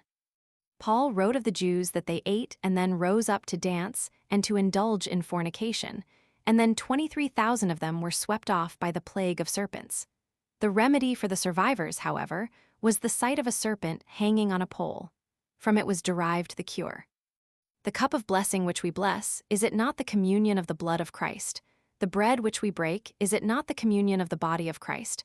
For we being many are one bread and one body, for we are all partakers of one bread. I Corinthians X 16:17. Bread and wine are the body and the blood of Christ. The food of the immortals who are brothers with Christ, letter 1F00 delta epsilon lambda, phi omicron letter 1F77, those who come from the same womb. We who are reborn again from the mother are all heroes together with Christ and enjoy immortal food. As with the Jews, so too with the Christians, there is imminent danger of unworthy partaking. For this mystery, which is very closely related psychologically with the subterranean hieroskimos of Eleusis, involves a mysterious union of man in a spiritual sense, which was constantly misunderstood by the profane and was retranslated into his language, where mystery is equivalent to orgy and secrecy to vice. A very interesting blasphemer and sectarian of the beginning of the 19th century, named Unturnara, has made the following comment on the Last Supper. The communion of the devil is in this brothel. All they sacrifice here, they sacrifice to the devil and not to God. There they have the devil's cup and the devil's dish. There they have sucked the head of the snake. There they have fed upon the iniquitous bread and drunken the wine of wickedness. Unturnara is an adherent or a forerunner of the theory of living one's own nature. He dreams of himself as a sort of priapic divinity. He says of himself, black-haired, very charming and handsome in countenance, and everyone enjoys listening to the on account of the amiable speeches which come from thy mouth. Therefore the maids love thee. He preaches the cult of nakedness. Ye fools and blind men, behold, God has created man in his image, as male and female, and has blessed them and said, be fruitful and multiply and fill the earth, and make it subject to thee. Therefore, he has given the greatest honor to these poor members, and has placed them naked in the garden, etc. Now are the fig leaves and the covering removed, because thou hast turned to the Lord, for the Lord is the Spirit, and where the Spirit of the Lord is, there is freedom. There the clearness of the Lord is mirrored with uncovered countenance. This is precious before God, and this is the glory of the Lord, and the adornment of our God, when you stand in the image and honor of your God, as God created you, naked and not ashamed. Who can ever praise sufficiently, in the sons and daughters of the living God, those parts of the body which are destined to procreate? In the lap of the daughters of Jerusalem is the gate of the Lord, and the just will go into the temple there, to the altar. And in the lap of the sons of the living God is the water pipe of the upper part, which is a tube, like a rod, to measure the temple and altar. And under the water tube the sacred stones are placed, as a sign and testimony of the Lord, who has taken to himself the seed of Abraham. Out of the seeds in the chamber of the mother, God creates a man with his hands, as an image of himself. Then the mother house and the mother chamber is opened in the daughters of the living God, and God himself brings forth a child through them. Thus God creates children from the stones, for the seed comes from the stones. History teaches in manifold examples how the religious mysteries are liable to change suddenly into sexual orgies, because they have originated from an over-evaluation of the orgy. It is characteristic that this priapic divinity returns again to the old symbol of the snake, which in the mystery enters into the faithful, fertilizing and spiritualizing them, although it originally possessed a phallic significance. In the mysteries of the Ophites, the festival was really celebrated with serpents, in which the animals were even kissed. Compare the caressing of the snake of Demeter in the Eleusinian mysteries. In the sexual orgies of the modern Christian sects, the phallic kiss plays a very important role. Unturnara was an uncultivated, crazy peasant, and it is unlikely that the Ophitic religious ceremonies were known to him. The phallic significance is expressed negatively or mysteriously through the serpent, which always points to a secret related thought. This related thought connects with the mother. Thus, in a dream a patient found the following imagery. A serpent shot out from a moist cave and bit the dreamer in the region of the genitals. This dream took place at the instant when the patient was convinced of the truth of the analysis and began to free himself from the bond of his mother complex. The meaning is, I am convinced that I am inspired and poisoned by the mother. The contrary manner of expression is characteristic of the dream. At the moment when he felt the impulse to go forwards, he perceived the attachment to the mother. Another patient had the following dream during a relapse, in which the libido was again wholly introverted for a time. She was entirely filled within by a great snake. Only one end of the tail peeped out from her arm. She wanted to seize it, but it escaped her. A patient with a very strong introversion, catatonic state, complained to me that a snake was stuck in her throat. This symbolism is also used by Nietzsche in the vision of the shepherd and the snake. And verily, what I saw was like nothing I ever saw before. I saw a young shepherd writhing, choking, twitching with a convulsed face from whose mouth hung a black, heavy serpent. Did I ever see so much disgust and pallid fear upon a countenance? Might he have been sleeping, and the snake crept into his mouth? There it bit him fast. My hand tore at the serpent and tore in vain. I failed to tear the serpent out of his mouth. Then there cried out of me, "Bite, bite its head off, bite!" I exclaimed. All my horror, my hate, my disgust, my compassion, all the good and bad cried out from me in one voice.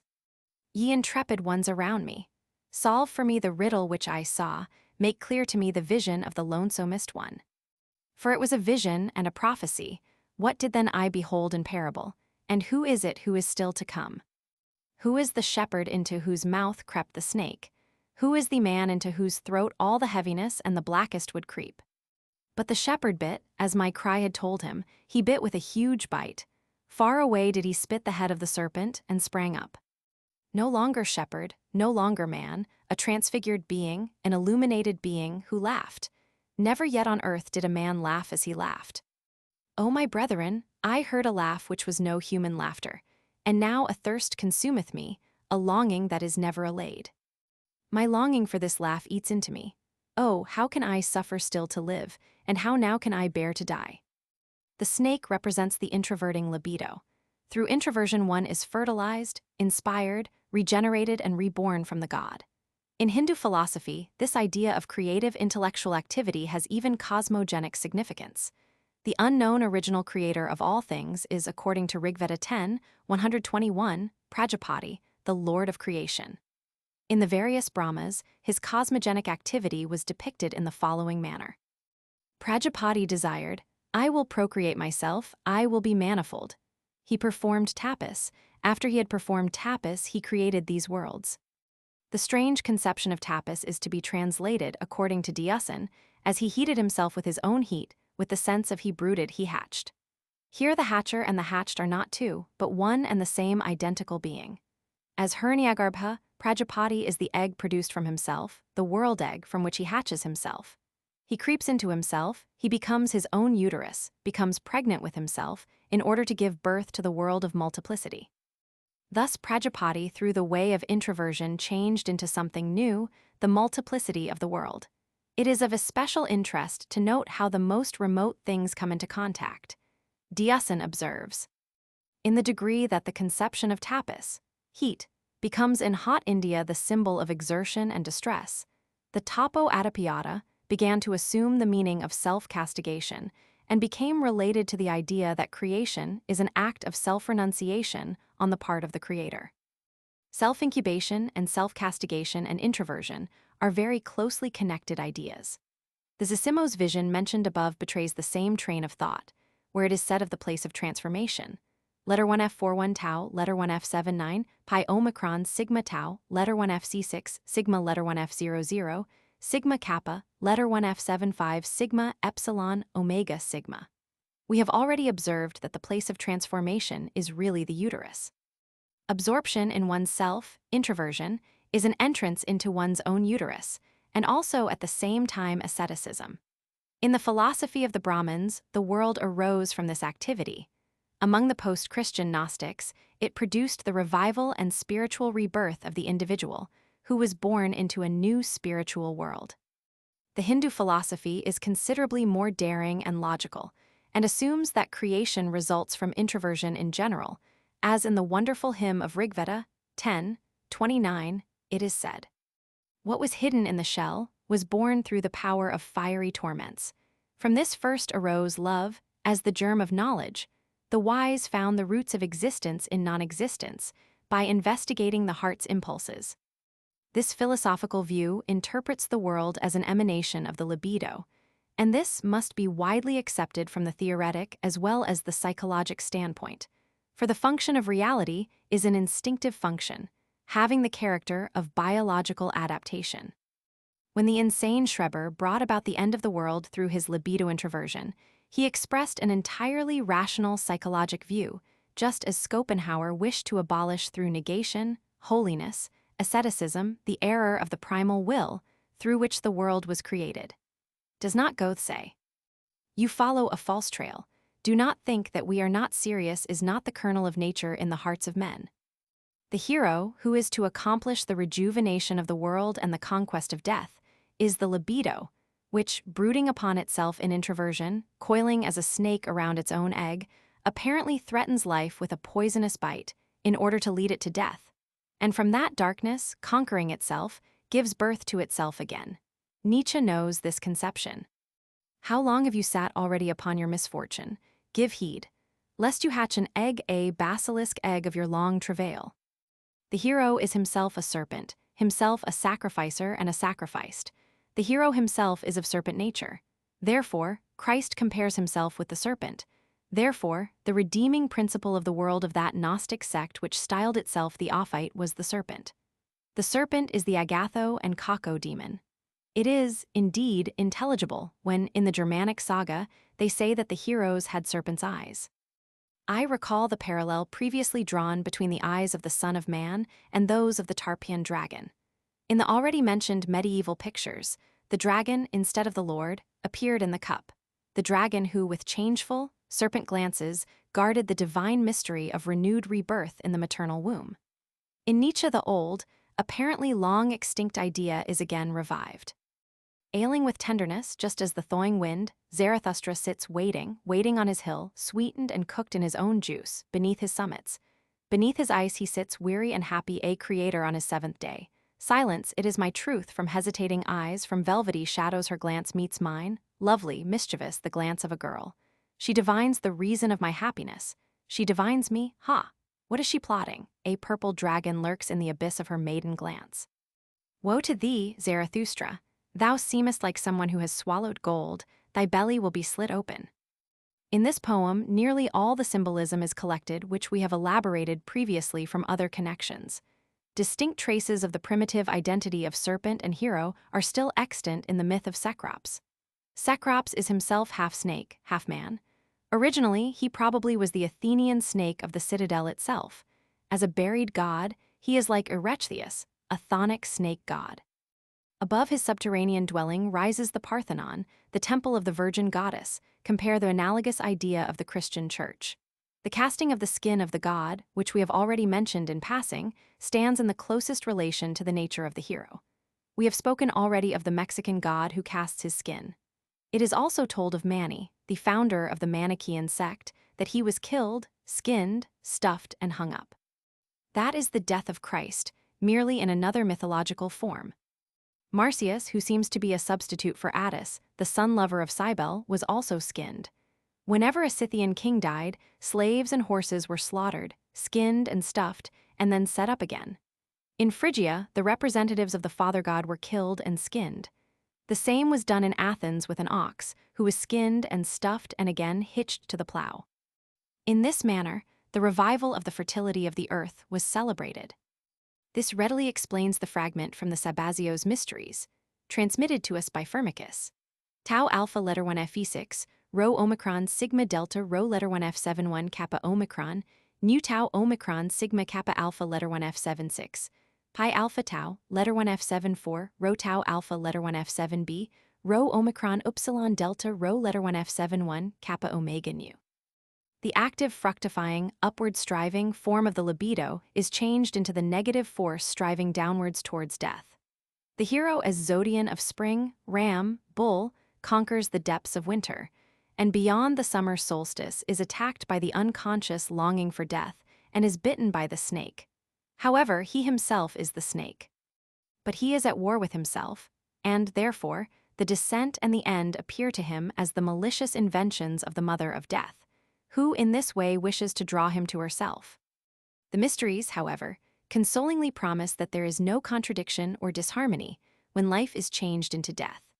Tau alpha letter 1 Fe6, rho omicron sigma delta, rho letter 1 F71 kappa omicron, nu tau omicron sigma kappa alpha letter 1 F76, pi alpha tau, letter 1 F75 rho tau alpha letter 1 F7b, rho omicron upsilon delta rho letter 1 F71 kappa omega nu. Nietzsche, too, gives expression to this mystery. Here do I sit now, that is, I'm swallowed down by this the smallest oasis. It opened up just yawning, its loveliest margape.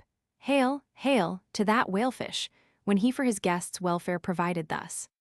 Hail to his belly if he had also such a lovely oasis belly. The desert grows, woe to him who hides the desert. Stone grinds on stone, the desert gulps and strangles. The monstrous death gazes, glowing brown, and chews, his life is his chewing. Forget not, O man, burnt out by lust, thou art the stone, the desert, thou art death. The serpent symbolism of the Last Supper is explained by the identification of the hero with the serpent.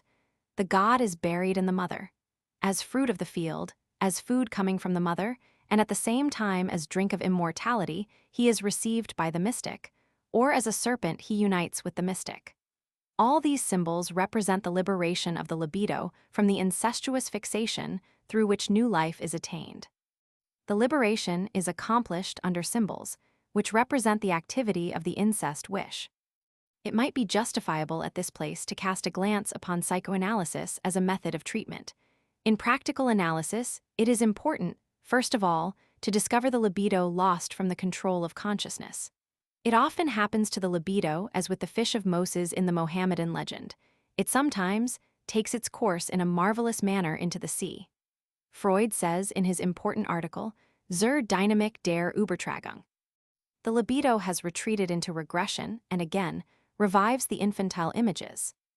This means, mythologically, that the sun is devoured by the serpent of the night, the treasure is concealed and guarded by the dragon, substitution of a present mode of adaptation by an infantile mode, which is represented by the corresponding neurotic symptoms. Freud continues.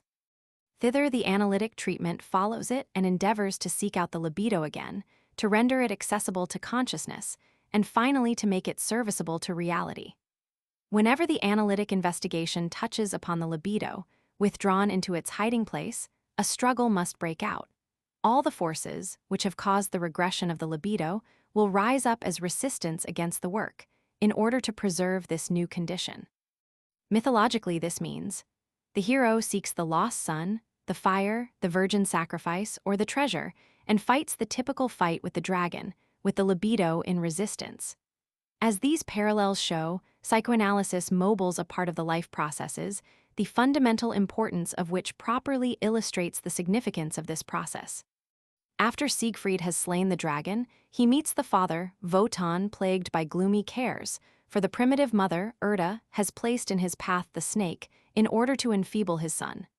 He says to Erda, Wanderer, always one, care's piercing sting by thee was planted in Wotan's dauntless heart with fear of shameful ruin and downfall. Filled was his spirit by tidings thou didst foretell. Art thou the world's wisest of women? Tell to me now how a god may conquer his care. Erda, thou art not what thou hast said. It is the same primitive motive which we meet Wagner. The mother has robbed her son, the sun god, of the joy of life through a poisonous thorn and deprives him of his power, which is connected with the name. Isis demands the name of the god. Erda says, Thou art not what thou hast said. But the wanderer has found the way to conquer the fatal charm of the mother, the fear of death.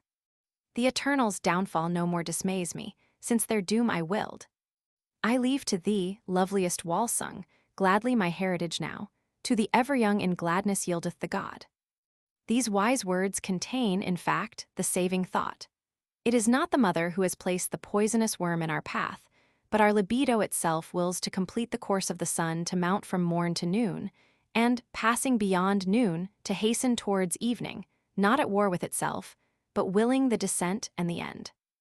Nietzsche Zarathustra teaches, I praise thee, my death, the free death, which comes to me because I want it. And when shall I want it? He who has a goal, and an heir wants death at the proper time for his goal and his heir. And this is the great noonday, when man in the middle of his course stands between man and Superman and celebrates his path towards evening as his highest hope, because it is the path to a new morning. He who is setting will bless his own going down because it is a transition, and the sun of his knowledge will be at high noon. Siegfried conquers the father Wotan and takes possession of Brunhilde. The first object that he sees is her horse.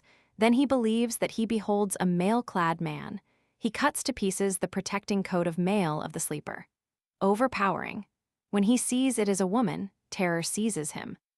My heart doth falter and faint, on whom shall I call that he may help me, mother? Mother, remember me. Can this be fearing, O mother, mother, thy dauntless child, a woman lieth asleep, and she now has taught him to fear. Awaken, awaken, holiest maid, then life from the sweetness of lips will I win me, and though I die in a kiss. In the duet which follows the mother is invoked. O mother hail, who gave thee thy birth? The confession of Brunhilde is especially characteristic. O knewest thou, joy of the world, how I have ever loved thee? Thou wert my gladness, my care wert thou, thy life I sheltered, or ere it was thine, or ere thou wert born, my shield was thy guard. The pre-existence of the hero and the pre-existence of Brunhilde as his wife-mother are clearly indicated from this passage. Siegfried says in confirmation, "Then death took not my mother, bound in sleep did she lie." The mother imago, which is the symbol of the dying and resurrected libido, is explained by Brunhilde to the hero as his own will. Thyself am I, if blessed I be in thy love. The great mystery of the Logos entering into the mother for rebirth is proclaimed with the following words by Brunhilde. O Siegfried, Siegfried conquering light, I loved thee ever, for I divined the thought that Wotan had hidden, the thought that I dared not to whisper, that all unclearly glowed in my bosom suffered and strove, for which I flouted him who conceived it, for which in penance prisoned I lay, while thinking it not and feeling only, for in my thought, oh, should you guess it, was only my love for thee. The erotic similes, which now follow, distinctly reveal the motive of rebirth. Siegfried, a glorious flood before me rolls. With all my senses I only see its buoyant, gladdening billows. Though in the deep I find not my face, burning, I long for the water's balm, and now as I am, spring in the stream. Oh, might its billows engulf me in bliss. The motive of plunging into the maternal water of rebirth, baptism, is here fully developed. An allusion to the terrible mother, Imago, the mother of heroes who teaches them fear, is to be found in Brunhilde's words, the horsewoman, who guides the dead to the other side. Fearest thou, Siegfried, fearest thou not the wild, furious woman? The orgiastic oxide moriturus resounds in Brunhilde's words. Laughing let us be lost, laughing go down to death. And in the words, light-giving love, laughing death, is to be found the same significant contrast. The further destinies of Siegfried are those of the Invictus. The spear of the gloomy, one-eyed Hagen strikes Siegfried's vulnerable spot. The old son, who has become the god of death, the one-eyed Wotan, smites his offspring, and once again ascends in eternal rejuvenation. The course of the invincible sun has supplied the mystery of human life with beautiful and imperishable symbols. It became a comforting fulfillment of all the yearning for immortality, of all desire of mortals for eternal life. Man leaves the mother, the source of libido, and is driven by the eternal thirst to find her again, and to drink renewal from her. Thus he completes his cycle and returns again into the mother's womb. Every obstacle which obstructs his life's path and threatens his ascent wears the shadowy features of the terrible mother, who paralyses his energy with the consuming poison of the stealthy, retrospective longing. In each conquest, he wins again the smiling love and life-giving mother. Images which belong to the intuitive depths of human feeling, the features of which have become mutilated and are recognizable through the progressive development of the surface of the human mind. The stern necessity of adaptation works ceaselessly to obliterate the last traces of these primitive landmarks of the period of the origin of the human mind, and to replace them along lines which are to denote more and more clearly the nature of real objects.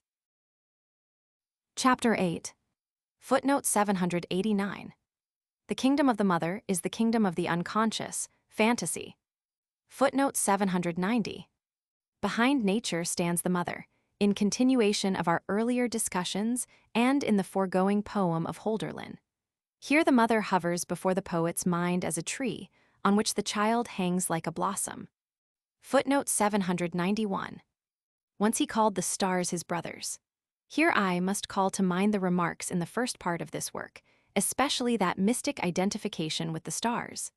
Epsilon gamma omega, epsilon iota mu iota, sigma upsilon mu pi lambda alpha nu omicron sigma, letter 1F51 Myodinu, Alpha Sigma Tau Epsilon Rho. I am a star who wanders together with you. The separation and differentiation from the mother, the individuation, creates that transition of the subjective into the objective, that foundation of consciousness. Before this, man was one with the mother. That is to say, with the world as a whole. At that period, man did not know the son as brother.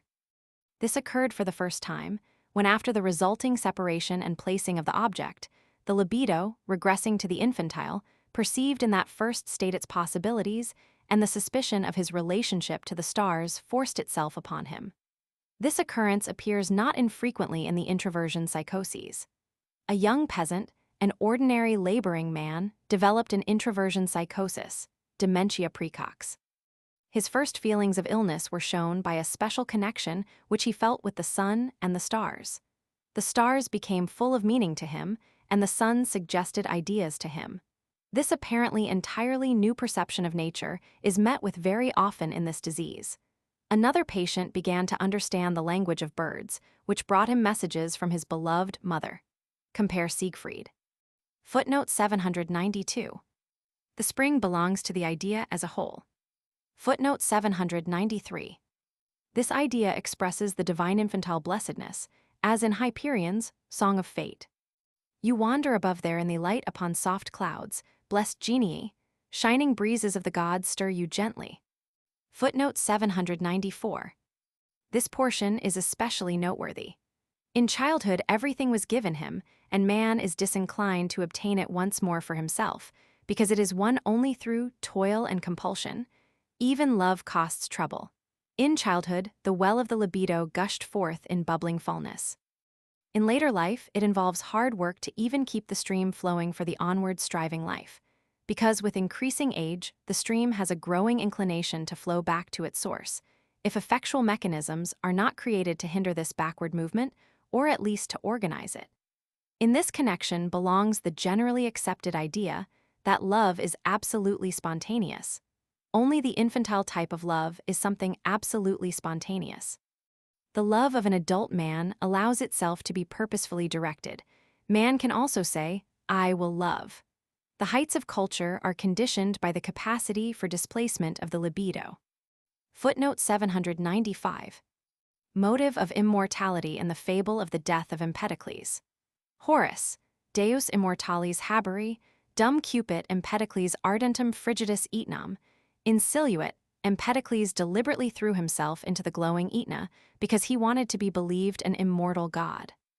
Footnote 796. Compare the beautiful passage in the Journey to Hades of Odysseus, where the hero wishes to embrace his mother. But I, thrilled by inner longing, wanted to embrace the soul of my departed mother. 3 times I endeavored, full of passionate desire for the embrace. 3 times from my hands she escaped like nocturnal shades and the images of dreams, and in my heart sadness grew more intense. Otis, Zi 204. The underworld, hell, is indeed the place of unfulfilled longing. The Tantalus motive is found through all of hell. Footnote 797.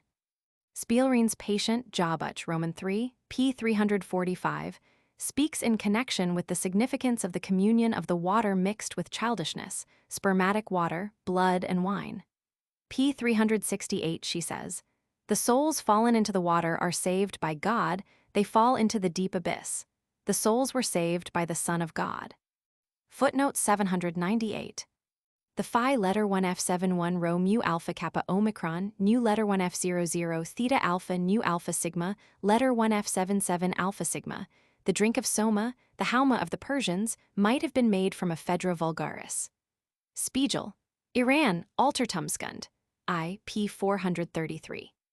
Footnote 799. Like the heavenly city in Hauptmann's Hanel. Salvation is a wonderful city, where peace and joy never end, its houses are marble, its roofs are gold, but wine flows in silver fountains. Flowers are strewed upon the white streets, continually from the towers sound the wedding bells. Green as May are the battlements, shining with the light of early morning, giddy with butterflies, crowned with roses. There below, hand in hand, the festive people wander through the heavenly land. The wide, wide sea is filled with red, red wine. They plunge in with shining bodies. They plunge into the foam and the splendor. The clear purple covers them entirely, and they exulting arise from the flood, thus they are washed by Jesus' blood. Footnote 800. Richter, 1517. Footnote 801. Prelwitz, Greich, Edem, S sigma kappa letter 1 F7 5 pi tau omega. Footnote 802. Of the Father. Footnote 803. Fate. Footnote 804. Chances and fates. Footnote 805. This was really the purpose of all mysteries. They create symbolisms of death and rebirth for the practical application and education of the infantile libido. As Fraser, The Golden Bough, p. 442, points out, exotic and barbaric peoples have in their initiatory mysteries the same symbolism of death and resurrection, just as Apuleius, Medem. Zi 23 says of the initiation of Lucius into the Isis mysteries. Excessi confinium mortis et calcato proserpini limine per omnia vectis elementa remivi. I have reached the confines of death and trodden the threshold of Proserpina. Passing through all the elements, I have returned. Lucius died figuratively, ad instar voluntarii mortis, and was born anew, Renatus. Footnote 806. This does not hinder the modern neurasthenic from making work a means of repression and worrying about it. Footnote 807. Compare Genesis Roman 49, 17. Dan shall be a serpent by the way, an adder in the path, that biteth the horse heels, so that his rider shall fall backward. Footnote 808. Compare with this, the Egyptian representation of the heaven as woman and cow. Footnote 809. Freud, Formuleringen über die zwei Prinzipien des psychischen Geschehens, 1912 Jobbuch, p1ff. Footnote 810. This form of question recalls the well-known Indian symbol of the world-bearing animal, an elephant standing upon a tortoise. The elephant has chiefly masculine phallic significance, and the tortoise, like every shell animal, chiefly feminine significance. Footnote 811. Zentralblatt für Psychoanalyse, Volume Roman 2, p. 171. Footnote 812. The neurotic Don Juan is no evidence to the contrary. That which the habitué understands by love is merely an infirmity and far different from that which love means. Footnote 813. Spiegel, Iran, Altertumskund, Roman 2, 667. Footnote 814. Freud, Ein Kindheitserinnerung des Leonardo da Vinci, p. 57. The almighty, just God and benevolent nature appear to us as a great sublimation of father and mother, rather than revivals and reproductions of the early childish ideas of them.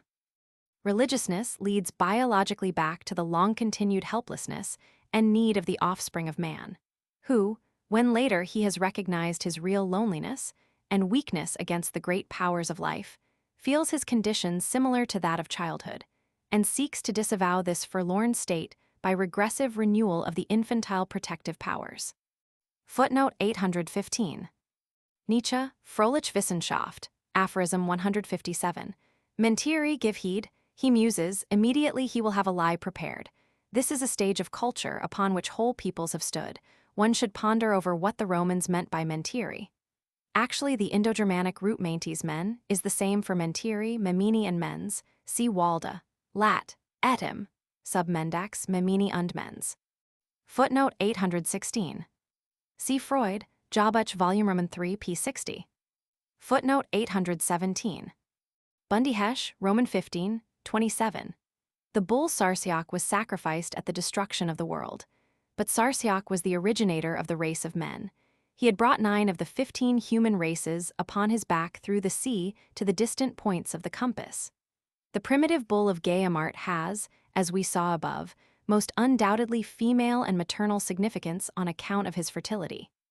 Footnote 818.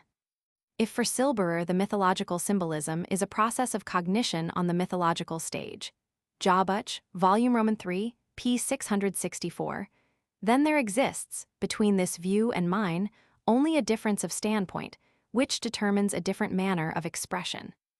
Footnote 819. This series of representations begins with the totem meal. Footnote 820.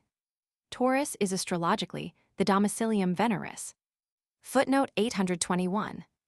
There comes from the library of Assurbanipal an interesting Sumeric Assyrian fragment, cuneiform inscription, I Roman 4:26-6, quoted by Gressman, Altorient, text, und Bild, I p. 101. To the wise man he said, a lamb is the substitute for a man. He gives a lamb for his life, he gives the heads of lambs for the heads of men, etc. Footnote 822.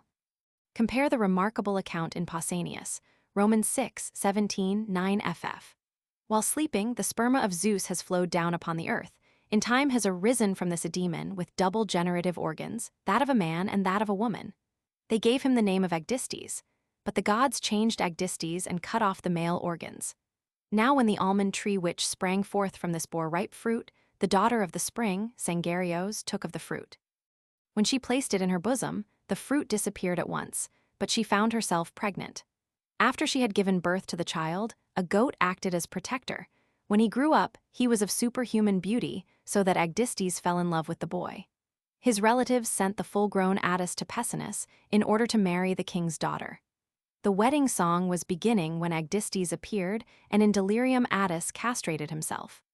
Footnote 823. Beloved of the mother of the gods, inasmuch as the Sibylline Attis sheds his human shape in this way, and stiffens into this tree trunk. Footnote 824. Firmicus de Error, Prof. Rel., Roman 28, quoted by Robertson, Evangel Myths, p. 136 and Cruiser, Symbolic, Roman 2, 332. Footnote 825. Pentheus as a hero with a serpent nature. His father was Eshen, the adder. Footnote 826. The typical sacrificial death in the Dionysus cult. Footnote 827. In the festival processions, they wore women's clothes. Footnote 828. In Bithynia, Attis was called Pi letter 1F71 Pi Alpha Sigma, Papa, Pope, and Cybele, Ma. In the early Asiatic religions of this mother goddess, there existed fish worship and prohibition against fish as food for the priests. In the Christian religion, it is noteworthy that the son of Adargates, identified with Astarte, Cybele, etc., is called letter 1F30 Chi Theta letter 1F7b Sigma Cruiser. Symbolic, Roman 2:60. Therefore, the anagram of the name of Christ equals Yod Epsilon Sigma Omicron Upsilon Sigma, Chi Rho Iota Sigma Tau Omicron Sigma, Theta Epsilon Omicron Upsilon Iota Omicron Sigma, Sigma Omega Tau Epsilon Rho, equals Iota Chi Theta Upsilon Sigma. Footnote 829. Spiegel, Iran, Altertumskund, 276. Footnote 830. A Nagel, der Chinesische Kuchingat Saukayan. Archive für Religionswissenschaft, Sei 23 ff. Footnote 831. In Spiegel's Parsagrammatik, pp. 135-166. Footnote 832. Porphyria says, letter 1F61 sigma, kappa alpha, letter 1F76, letter 1F41 tau alpha, letter 1Fe6, rho omicron sigma delta, eta mu iota omicron upsilon rho gamma, letter 1F78, sigma, letter 1F61 u, letter 1F41 mu, letter 1F77 theta rho alpha, sigma kappa alpha, letter 1F76 gamma, epsilon u, letter 1F73, sigma epsilon omega sigma delta, epsilon sigma pi, letter 1F79, tau eta sigma. The bull is the creator, Mithra is the lord of birth. Footnote 833. The death of the bull is voluntary and involuntary. When Mithra strangles the bull, a scorpion bites the bull in the testicles, autumn equinox. Footnote 834. Bendorf, Bildwerk des Lateran Museum, number 547. Footnote 835. Texts et Monuments, I 182. Footnote 836. In another place, Cumont speaks of the sorrowful and almost morbid grace of the features of the hero. Footnote 837. Infantilism is merely the result of the much deeper state of introversion of the Christian, in contrast to the other religions. Footnote 838. The libido nature of the sacrificed is unquestionable. In Persia, a ram helped the first people to the first sin, cohabitation. It is also the first animal which they sacrificed. Spiegel, Iran, Altertumskund, Volume I, p. 511. The ram is the same as the paradisical serpent, which was Christ according to the Manichaean version. The ancient Melitone of Sardes taught that Christ was a lamb, similar to the ram in the bush which Abraham sacrificed in place of his son. Here the bush is analogous to the cross, fragment v, quoted by Robertson, Ibid. Footnote 839. See above, blood bridegroom of the mother. From Joshua v. 2 we learn that Joshua again instituted the circumcision and redemption of the firstborn. With this, he must have substituted for the sacrifice of children, which earlier it was the custom to offer up to Jehovah the sacrifice of the male foreskin. Drews, Christasmythe, I. p. 47. Footnote 840. See Cumont, Ibid, p. 100. Footnote 841. The zodiacal sign of the sun's greatest heat. Footnote 842. This solution apparently concerns only the dogmatic symbolism. I merely intimate that this sacrificial death was related to a festival of vegetation or of spring from which the religious legend originated. The folk customs contain in variations these same fundamental thoughts. Compare with that Drews, Christasmythe, I. p. 37. Footnote 843. A similar sacrificial death is that of Prometheus. He was chained to a rock. In another version, his chains were drawn through a pillar, which hints at the enchainment to a tree. That punishment was his which Christ took upon himself willingly. The fate of Prometheus, therefore, recalls the misfortune of Theseus and Perithous, who remain bound to the rock, the Chthonic mother. According to Athenaeus, Jupiter commanded Prometheus, after he had freed him, to wear a willow crown and an iron ring, by which his lack of freedom and slavery was symbolically represented. Pharoneus, who in Argos was worshipped as the bringer of fire, was the son of Melia, the ash, therefore tree enchained. Robertson compares the crown of Prometheus to the crown of thorns of Christ. The devout carry crowns in honor of Prometheus in order to represent the captivity, evangelical myths, p. 126. In this connection, therefore, the crown means the same as the betrothal ring. These are the requisites of the old hieroskimos with the mother. The crown of thorns, which is of Egyptian derivation according to Athenaeus, has the significance of the painful ascetic betrothal. Footnote 844. Hecate. Footnote 845. The spear wound given by Longinus to Christ is the substitute for the dagger thrust in the Mithraic bull sacrifice. The jagged tooth of the brazen wedge was driven through the breast of the enchained and sacrificed Prometheus, Aeschylus. Prometheus. Footnote 846. Mention must also be made of the fact that North German mythology was acquainted with similar thoughts regarding the fruitfulness of the sacrificial death on the mother. Through hanging on the tree of life, Odin obtained knowledge of the runes and the inspiring, intoxicating drink which invested him with immortality. Footnote 847. The separation from the blessedness of childhood from youth even has taken the golden glamour from nature, and the future is hopeless emptiness. But what robs nature of its glamour and life of its joy is the poison of the retrospective longing, which harks back in order to sink into its own depths. Empedocles. Thou seekest life, and a godly fire springs to thee, gushing and gleaming from the deeps of the earth and, with shuddering longing, throws thee down into the flames of Aetna. So, through a queen's wanton whim, pearls are dissolved in wine. Restrain her not. Didst thou not throw thy riches, poet, into the bright and bubbling cup? Still thou art holy to me, as the power of earth which took thee away, lovely assassin, and I would have followed the hero to the depths, had love not held me. This poem betrays the secret, longing for the maternal depths. He would like to be sacrificed in the chalice, dissolved in wine like pearls, the crater of rebirth, yet love holds him within the light of day. The libido still has an object, for the sake of which life is worth living. But were this object abandoned, then the libido would sink into the realm of the subterranean, the mother, who brings forth again. Obituary. Unfinished poem. Daily I go a different path, sometimes into the green wood, sometimes to the bath in the spring, or to the rocks where the roses bloom. From the top of the hill I look over the land. Yet nowhere, thou lovely one, nowhere in the light do I find thee, and in the breezes my words die away, the sacred words which once we had. Aye, thou art far away, O holy countenance, and the melody of thy life is kept from me, no longer overheard. And ah, where are thy magic songs which once soothed my heart with the peace of heaven? How long it is, how long? The youth is aged, the very earth itself, which once smiled on me, has grown different. Oh, farewell. The soul of every day departs, and departing turns to thee, and over thee there weeps the eye that, becoming brighter, looks down, there where thou tarriest.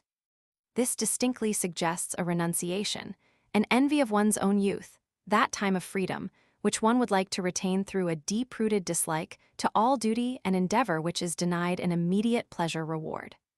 Painstaking work for a long time, and for a remote object, is not in the nature of child or primitive man.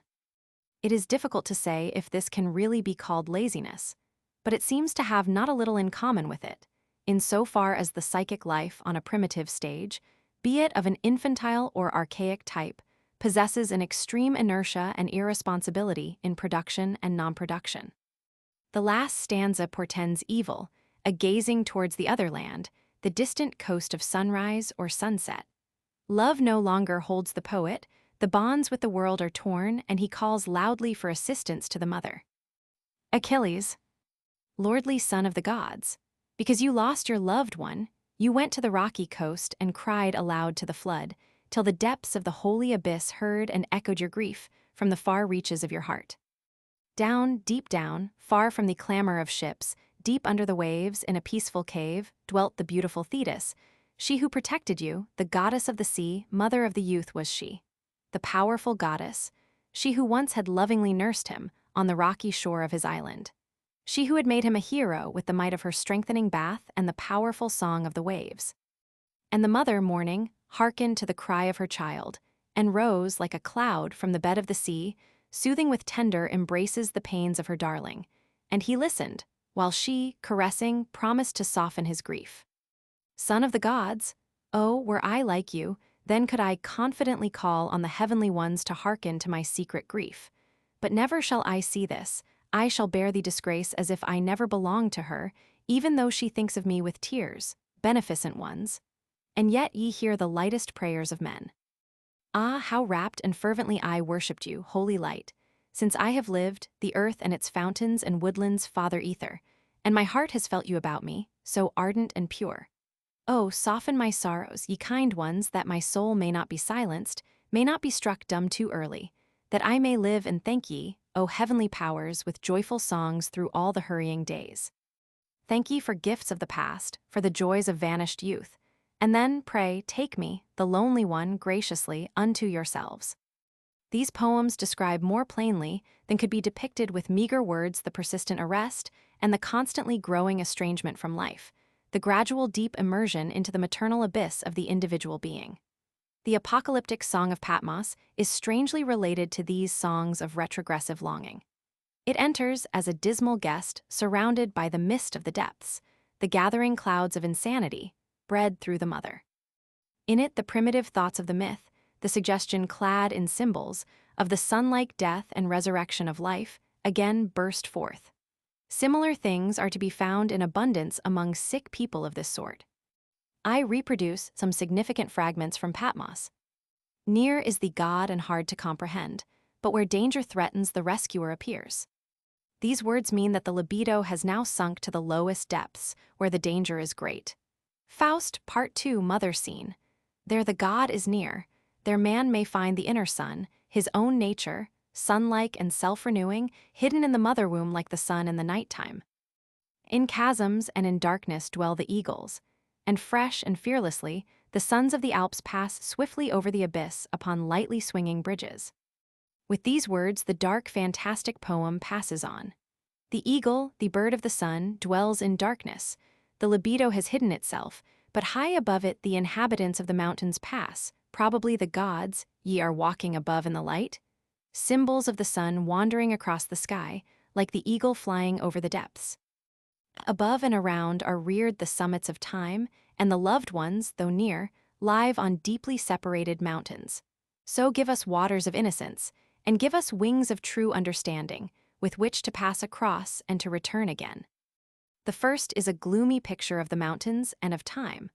Although caused by the sun wandering over the mountains, the following picture a nearness, and at the same time separation, of the lovers, and seems to hint at life in the underworld, where he is united with all that once was dear to him, and yet cannot enjoy the happiness of reunion, because it is all shadows and unreal and devoid of life.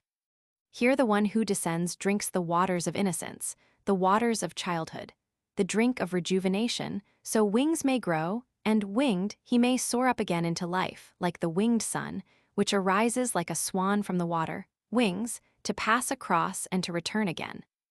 So I spoke, and lo, a genie carried me off, swifter than I had imagined, and farther than ever I had thought from my own house.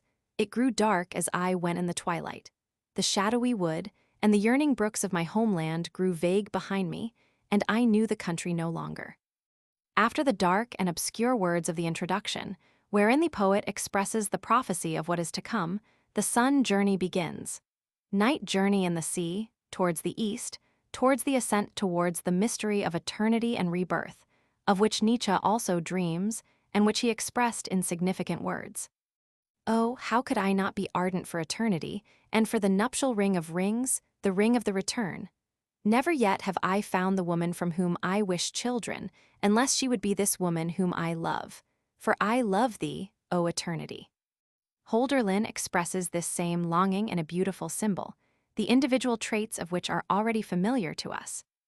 But soon in a fresh radiance mysteriously blossoming in golden smoke, with the rapidly growing steps of the sun, making 1,000 summits fragrant, Asia arose, and, dazzled, I sought one whom I knew, for unfamiliar to me were the broad roads, where from Tmolus comes the gilded Pactol, and Taurus stands in Messages, and the gardens are full of flowers.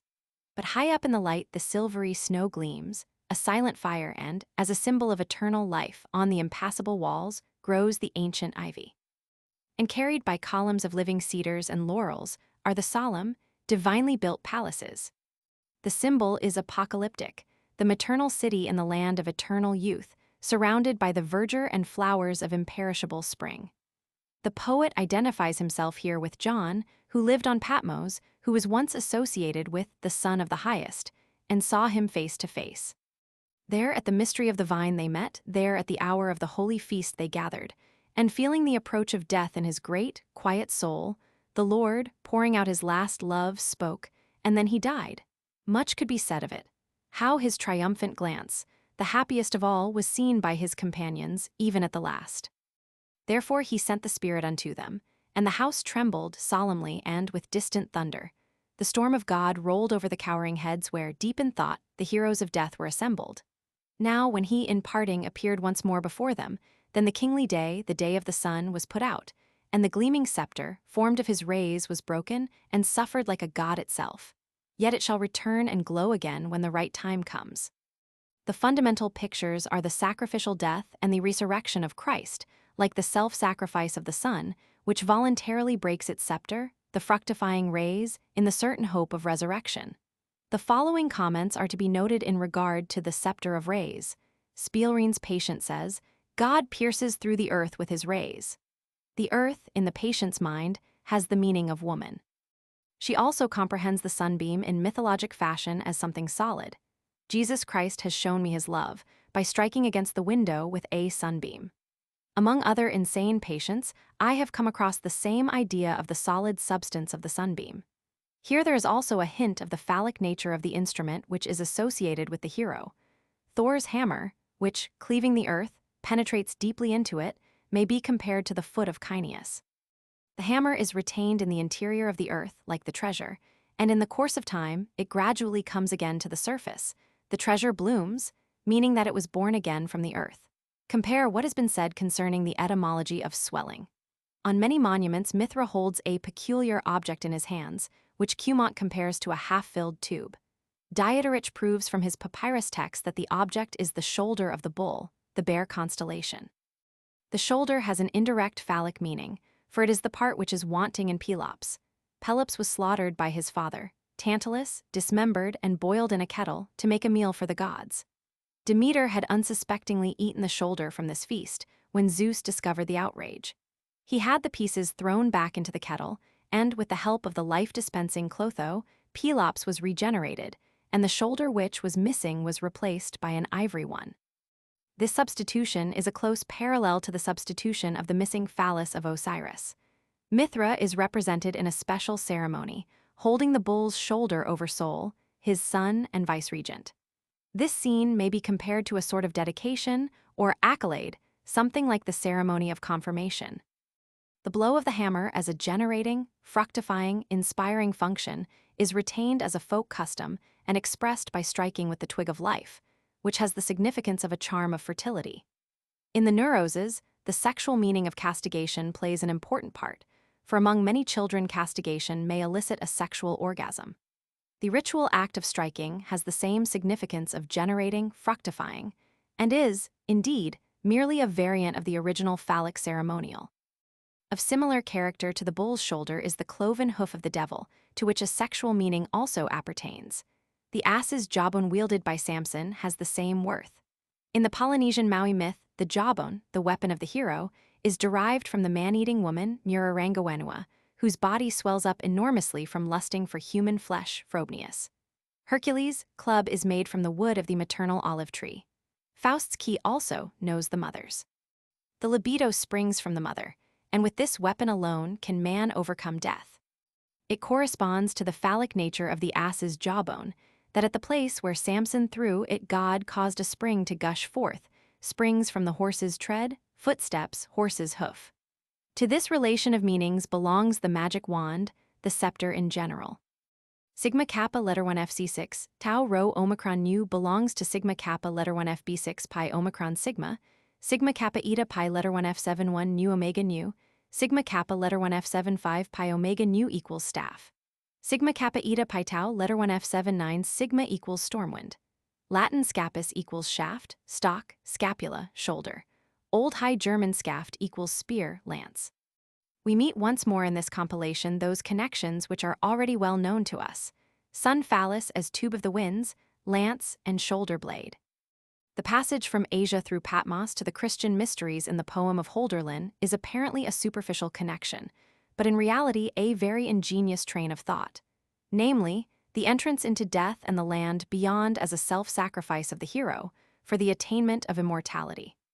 At this time, when the sun has set, when love is apparently dead, man awaits in mysterious joy the renewal of all life. And joy it was from now on to live in the loving night, and see the eyes of innocence hold the unchanging depths of all wisdom. Wisdom dwells in the depths, the wisdom of the mother. Being one with it, insight is obtained into the meaning of deeper things, into all the deposits of primitive times, the strata of which have been preserved in the soul. Hölderlin, in his diseased ecstasy, feels once more the greatness of the things seen, but he does not care to bring up to the light of day that which he had found in the depths. In this, he differs from Faust. And it is not an evil if a few are lost and never found, and if the speech conceals the living sound, because each godly work resembles ours, and yet the highest does not plan at all. The great pit bears 2 irons, and the glowing lava of Etna. Would I had the power to build an image and see the spirit, see it as it was. He allows only one hope to glimmer through, formed in scanty words. He wakes the dead, they who are not enchained and bound, they who are not unwrought. And if the heavenly ones now, as I believe, love me, silent is his sign in the dusky sky, and one stands under it his whole life long, for Christ still lives.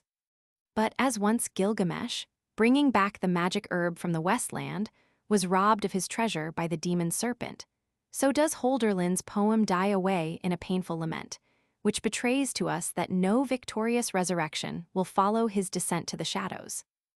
Ignominiously, a power tears our heart away, for sacrifices the heavenly ones demand.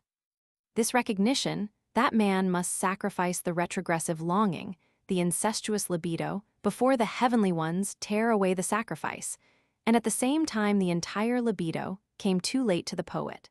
Therefore, I take it to be a wise counsel which the unconscious gives our author, to sacrifice the infantile hero. This sacrifice is best accomplished, as is shown by the most obvious meaning, through a complete devotion to life, in which all the libido unconsciously bound up in familial bonds must be brought outside into human contact. For it is necessary for the well-being of the adult individual, who in his childhood was merely an atom revolving in a rotary system, to become himself the center of a new system. That such a step implies the solution, or, at least, the energetic treatment of the individual sexual problem is obvious, for unless this is done, the unemployed libido will inexorably remain fixed in the incestuous bond and will prevent individual freedom in essential matters. Let us keep in mind that Christ's teaching separates man from his family without consideration. And in the talk with Nicodemus, we saw the specific endeavor of Christ to procure activation of the incest libido. Both tendencies serve the same goal, the liberation of man, the Jew from his extraordinary fixation to the family, which does not imply higher development, but greater weakness and more uncontrolled incestuous feeling, produced the compensation of the compulsory ceremonial of the cult and the religious fear of the incomprehensible Jehovah. When man, terrified by no laws and no furious fanatics or prophets, allows his incestuous libido full play and does not liberate it for higher purposes, then he is under the influence of unconscious compulsion. For compulsion is the unconscious wish. Freud. He is under the dominance of the libido epsilon letter 1F31, mu alpha rho mu letter 1F73, nu eta, and his destiny does not lie in his own hands. His adventures, tau letter 1F7b, chi alpha iota, kappa alpha letter 1F76, mu omicron letter 1FD6, rho alpha iota, fall from the stars. His unconscious incestuous libido, which thus is applied in its most primitive form, fixes the man, as regards his love type, in a corresponding primitive stage, the stage of ungovernableness and surrender to the emotions. Such was the psychologic situation of the passing antiquity, and the Redeemer and Physician of that time was he who endeavored to educate man to the sublimation of the incestuous libido. The destruction of slavery was the necessary condition of that sublimation, for antiquity had not yet recognized the duty of work and work as a duty, as a social need of fundamental importance. Slave labor was compulsory work, the counterpart of the equally disastrous compulsion of the libido of the privileged. It was only the obligation of the individual to work which made possible in the long run that regular drainage of the unconscious, which was inundated by the continual regression of the libido. Indolence is the beginning of all vice, because in a condition of slothful dreaming, the libido has abundant opportunity for sinking into itself, in order to create compulsory obligations by means of regressively reanimated incestuous bonds. The best liberation is through regular work. Work, however, is salvation only when it is a free act and has in itself nothing of infantile compulsion. In this respect, religious ceremony appears in a high degree as organized in activity, and at the same time as the forerunner of modern work. Miss Miller's vision treats the problem of the sacrifice of the infantile longing, in the first place, as an individual problem. But if we cast a glance at the form of this presentation, then we will become aware that here it must concern something, which is also a problem of humanity in general. For the symbols employed, the serpent which killed the horse and the hero voluntarily sacrificing himself, are primitive figures of fantasies and religious myths streaming up from the unconscious. Insofar as the world and all within it is, above all, a thought which is credited with transcendental substance, through the empirical need of the same, there results from the sacrifice of the regressive libido the creation of the world, and, psychologically speaking, the world in general. For him who looks backward the world, and even the infinite starry sky, is the mother who bends over and encloses him on all sides, and from the renunciation of this idea, and from the longing for this idea arises the image of the world. From this most simple fundamental thought, which perhaps appears strange to us only because it is conceived according to the principle of desire and not the principle of reality, results the significance of the cosmic sacrifice. A good example of this is the slaying of the Babylonian primitive mother Tiamat, the dragon, whose body is destined to form the heaven and the earth. We come upon this thought in its most complete form in Hindu philosophy of the most ancient date, namely in Songs of Rigveda. In Rigveda 10, 81-4, the song inquires, "What was the tree, what wood in sooth produced it, from which they fashioned out the earth and heaven? Ye thoughtful men inquire within your spirit, whereon he stood when he established all things." Vikvakarman, the all-creator who created the world from the unknown tree, did so as follows. He who, sacrificing, entered into all these beings as a wise sacrificer, our Father, who, striving for blessings through prayer, hiding his origin, entered this lowly world, what and who has served him as a resting place and a support? Rigveda 10:90 gives answer to these questions. Purusha is the primal being who covered earth on every side and spread 10 fingers, breadth beyond. One sees that Purusha is a sort of platonic world soul who surrounds the world from without. Of Purusha it is said, being born he overtopped the earth before, behind, and in all places. The mother symbolism is plain, it seems to me, in the idea of Purusha. He represents the mother imago and the libido of the child clinging to her. From this assumption, all that follows is very easily explained. As sacrificial animal on the bed of straw was dedicated the Purusha, who was born on the straw whom the gods, the blessed, and the wise, meeting there, sacrificed. This verse is very remarkable. If one wishes to stretch this mythology out on the Procrustean bed of logic, sore violence would have to be committed. It is an incredibly fantastic conception that, beside the gods, ordinary, wise men unite in sacrificing the primitive being, aside from the circumstance that, beside the primitive being, nothing had existed in the beginning, that is to say, before the sacrifice, as we shall soon see. If the great mystery of the mother sacrifice is meant thereby, then all becomes clear. From that great general sacrifice, the dripping fat was gathered up. He formed the creatures of the air, and animals both wild and tame. From that great general sacrifice, riches and samahims were born, therefrom the meters were produced, the yajas had its birth from it. The moon was gendered from his mind, and from his eye the sun had birth. Indra and Agni from his mouth were born, and Vayu from his breath. Forth from his navel came mid-air, the sky was fashioned from his head, earth from his feet, and from his ears the regions. Thus they formed the worlds. It is evident that by this is meant not a physical, but a psychological cosmogony. The world arises when man discovers it. He discovers it when he sacrifices the mother. That is to say, when he has freed himself from the midst of his unconscious lying in the mother. That which impels him forward to this discovery may be interpreted psychologically as the so-called incest barrier of Freud. The incest prohibition places an end to the childish longing for the food-giving mother and compels the libido, gradually becoming sexual, into the path of the biological aim. The libido forced away from the mother by the incest prohibition seeks for the sexual object in the place of the forbidden mother. In this wider psychologic sense, which expresses itself in the allegoric language of the incest prohibition, mother, etc., must be understood Freud's paradoxical sentence.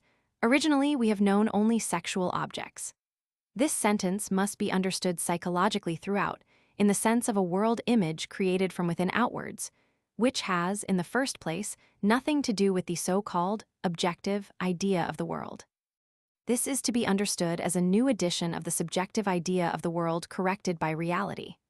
Biology, as a science of objective experience, would have to reject unconditionally Freud's proposition, for, as we have made clear above, the function of reality can only be partly sexual. In another equally important part, it is self-preservation. The matter appears different for that thought which accompanies the biological function as an epiphenomenon.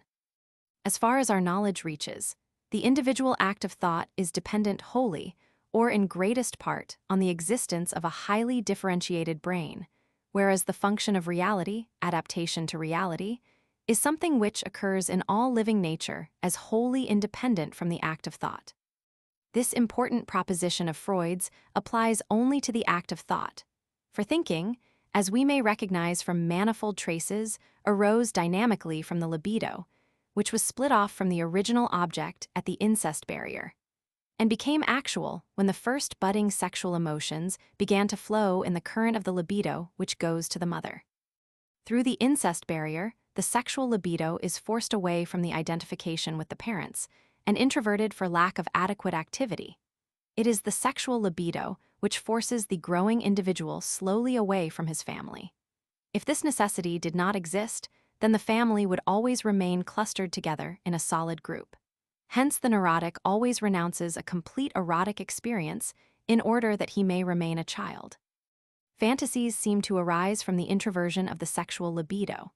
Since the first childish fantasies most certainly do not attain the quality of a conscious plan, and as fantasies likewise, even among adults, are almost always the direct derivates of the unconscious, it is, therefore, highly probable that the first fantastic manifestations arise from an act of regression. As we illustrated earlier, the regression goes back to the presexual stage, as many traces show. Here the sexual libido obtains again, so to speak, that universal capacity of application or capacity for displacement, which it actually possessed at that stage when the sexual application was not yet discovered. Naturally, no adequate object is found in the presexual stage for the regressive sexual libido, but only surrogates, which always leave a wish. Namely, the wish to have the surrogate as similar as possible to the sexual goal. This wish is secret, however, for it is really an incest wish. The unsatisfied unconscious wish creates innumerable secondary objects, symbols for the primitive object, the mother, as the Rigveda says, the creator of the world, hiding his origin, enters into things. From this, the thought or the fantasies proceed as a desexualized manifestation of an originally sexual libido. From the standpoint of the libido, the term incest barrier corresponds to one aspect, but the matter, however, may be considered from another point of view. The time of undeveloped sexuality, about the third and the fourth year, is, at the same time, considered externally, the period when the child finds himself confronted with increased demands from the world of reality. He can walk, speak, and independently attend to a number of other things. He sees himself in a relation to a world of unlimited possibilities, but in which he dares to do little or nothing, because he is as yet too much of a baby and cannot get on without his mother. At this time, mother should be exchanged for the world. Against this, the past rises as the greatest resistance. This is always so whenever man would undertake a new adaptation. In spite of all evidence and against all conscious resolutions, the unconscious, the past, always enforces its standpoint as resistance. In this difficult position, precisely at this period of developing sexuality, we see the dawning of the mind. The problem of the child at this period is the discovery of the world and of the great transsubjective reality. For that he must lose the mother. Every step out into the world means a step away from the mother. Naturally, all that which is retrogressive in men rebels against this step, and energetic attempts are made against this adaptation in the first place. Therefore, this period of life is also that in which the first clearly developed neuroses arise. The tendency of this age is one directly opposed to that of dementia praecox. The child seeks to win the world and to leave the mother. This is a necessary result. The dementia praecox patient, however, seeks to leave the world and to regain the subjectivity of childhood. We have seen that in dementia praecox, the recent adaptation to reality is replaced by an archaic mode of adaptation. That is to say, the recent idea of the world is rejected in favor of an archaic idea of the world. When the child renounces his task of adaptation to reality, or has considerable difficulties in this direction, then we may expect that the recent adaptation will again be replaced by archaic modes of adaptation. It would, therefore, be conceivable that through regression in children archaic products would naturally be unearthed. That is to say, old ways of functioning of the thought system, which is inborn with the brain differentiation, would be awakened. According to my available, but as yet unpublished material, a remarkably archaic, and at the same time generally applicable character seems to appertain to infantile fantasy, quite comparable with the products of dementia praecox. It does not seem improbable that through regression at this age, those same associations of elements and analogies are reawakened which formerly constituted the archaic idea of the world. When we now attempt to investigate the nature of these elements, a glance at the psychology of myths is sufficient to show us that the archaic idea was chiefly sexual anthropomorphism. It appears that these things in the unconscious childish fantasy play an extraordinary role, as we can recognize from examples taken at random. Just as the sexualism of neuroses is not to be taken literally, but as regressive fantasy and symbolic compensation for a recent unachieved adaptation, so is the sexualism of the early infantile fantasy, especially the incest problem, a regressive product of the revival of the archaic modes of function, outweighing actuality.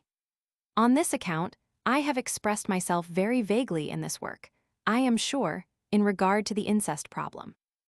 This is done in order not to be responsible for the idea that I understand by it a gross sexual inclination towards the parents. The true facts of the case are much more complicated, as my investigations point out.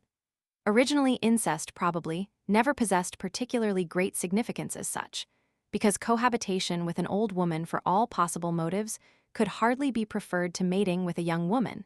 It seems that the mother has acquired incestuous significance only psychologically. Thus, for example, the incestuous unions of antiquity were not a result of a love inclination, but of a special superstition, which is most intimately bound up with the mythical ideas here treated. A pharaoh of the second dynasty is said to have married his sister, his daughter, and his granddaughter. The Ptolemies were accustomed also to marriage with sisters. Cambyses married his sister. Artaxerxes married his two daughters. Kobad I, 6th century AD, married his daughter. The satrap Sisamithers married his mother. These incestuous unions are explained by the circumstance that in the Zend Avesta, the marriage of relatives was directly commanded. It emphasized the resemblance of rulers to the divinity, and therefore was more of an artificial than a natural arrangement, because it originated more from a theoretical than from a biological inclination.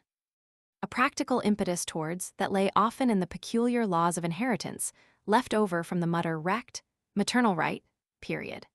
The confusion which certainly frequently involved the barbarians of antiquity in regard to the choice of their sexual objects cannot very well be measured by the standard of present-day love psychology. In any case, the incest of the semi-animal past is in no way proportionate to the enormous significance of the incest fantasy among civilized people. This disproportion enforces the assumption that the incest prohibition, which we meet even amongst relatively lower races, concerns rather the mythical ideas than the biological damage. Therefore, the ethnical prohibition almost always concerns the mother and seldom the father. Incest prohibition can be understood, therefore, as a result of regression, and as the result of a libidinous anxiety, which regressively attacks the mother. Naturally, it is difficult or impossible to say from whence this anxiety may have come. I merely venture to suggest that it may have been a question of a primitive separation of the pairs of opposites which are hidden in the will of life, the will for life and for death.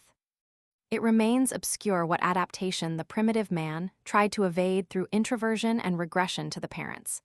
But according to the analogy of the soul life in general, it may be assumed that the libido, which disturbed the initial equilibrium of becoming and of ceasing to be, had been stored up in the attempt to make an especially difficult adaptation, and from which it recedes even today.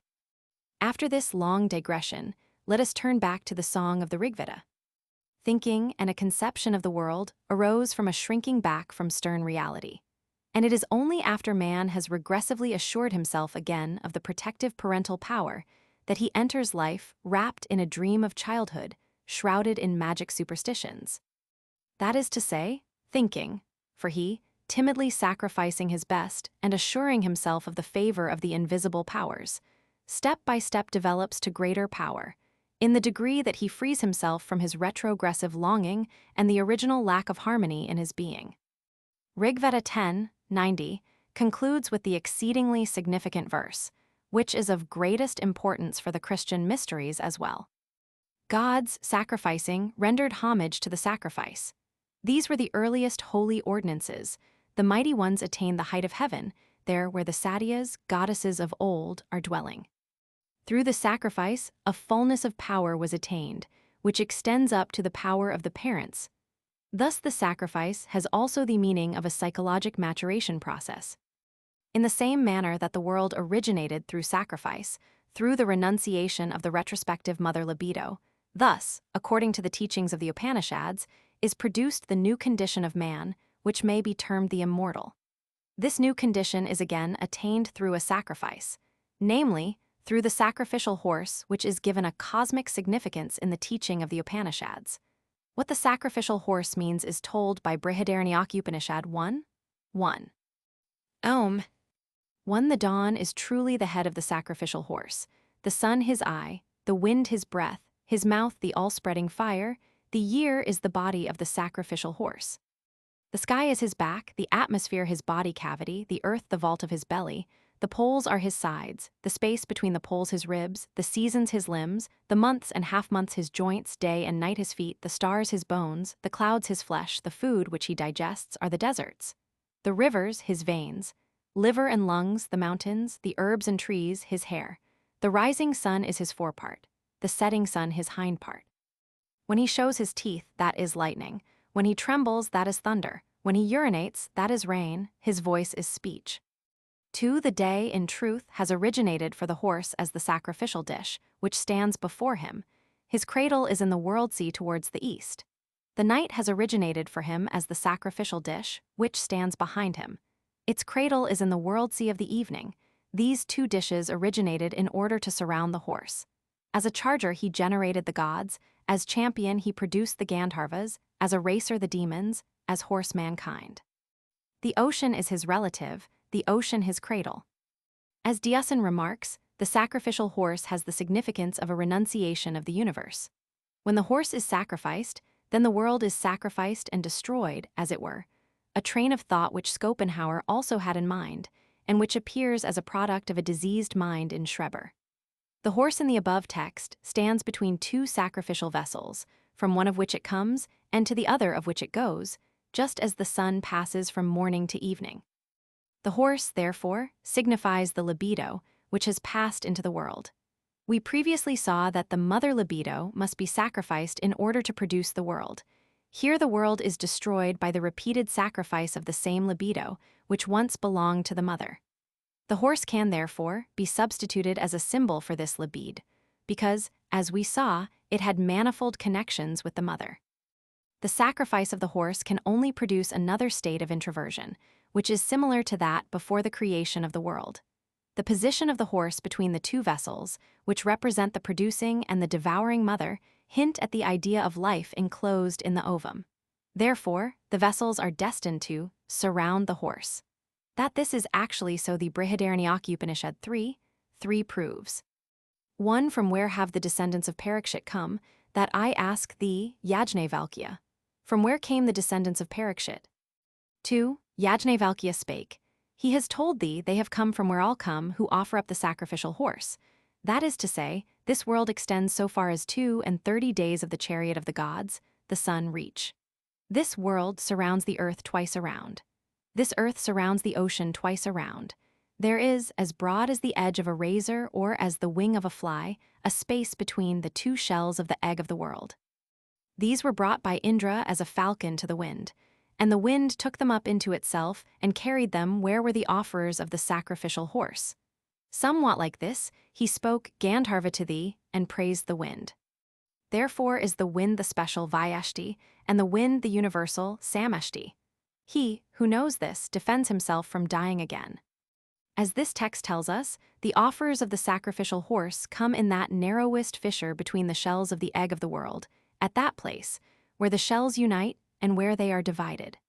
The fissure vagina in the maternal world soul is designated by Plato in Timaeus, by Chai, the symbol of the cross. Indra, who as a falcon has stolen the soma, the treasure attainable with difficulty, brings, as psychopompos, the souls to the wind, to the generating pneuma, which carries them forward to the fissure or vagina, to the point of union, to the entrance into the maternal egg. This train of thought of the Hindu philosophy, briefly and concisely summarizes the sense of innumerable myths. At the same time, it is a striking example of the fact that philosophy is internally nothing else but a refined and sublimated mythology. It is brought to this refined state by the influence of the corrector of reality. We have emphasized the fact that in the Miller drama the horse is the first to die, as the animal brother of the hero, corresponding to the early death of the half-animal Eabani, the brother friend of Gilgamesh. This sacrificial death recalls the whole category of mythological animal sacrifices.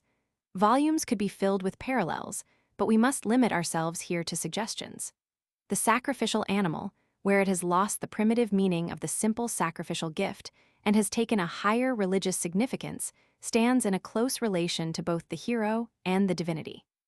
The animal represents the god himself.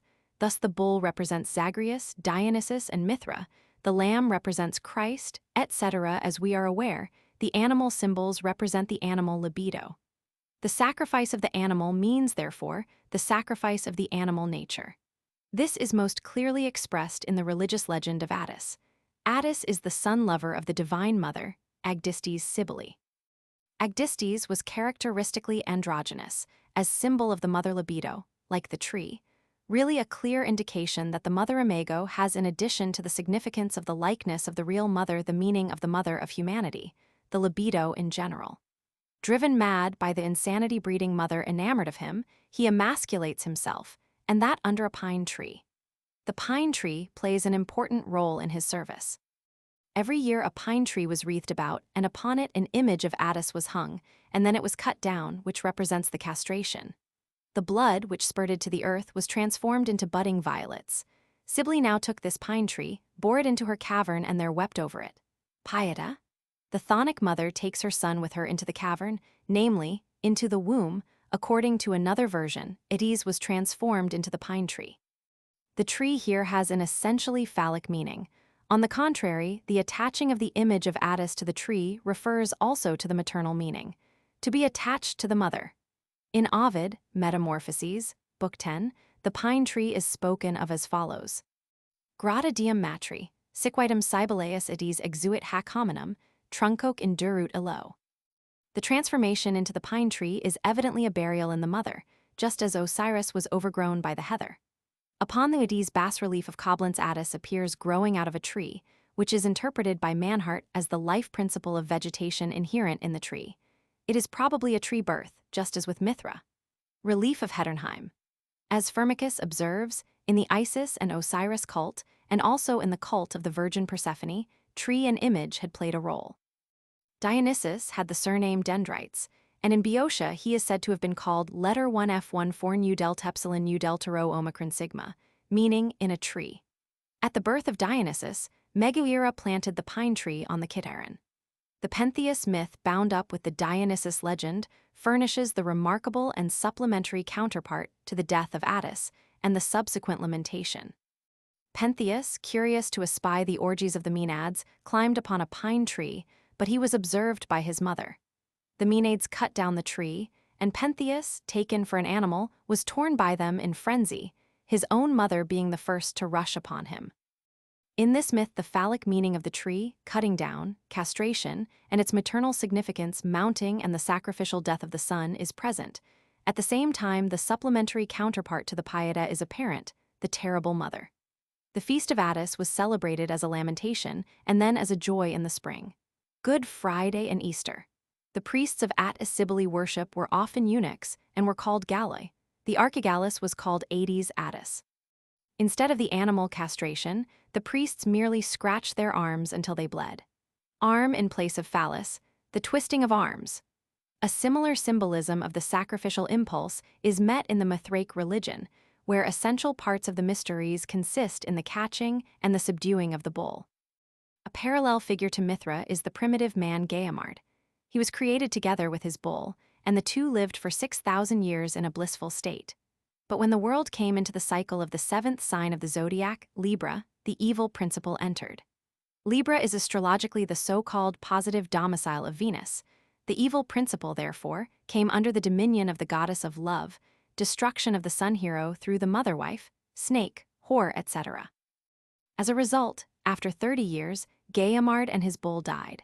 The trials of Zardusht lasted also 30 years, compare the span of Christ's life.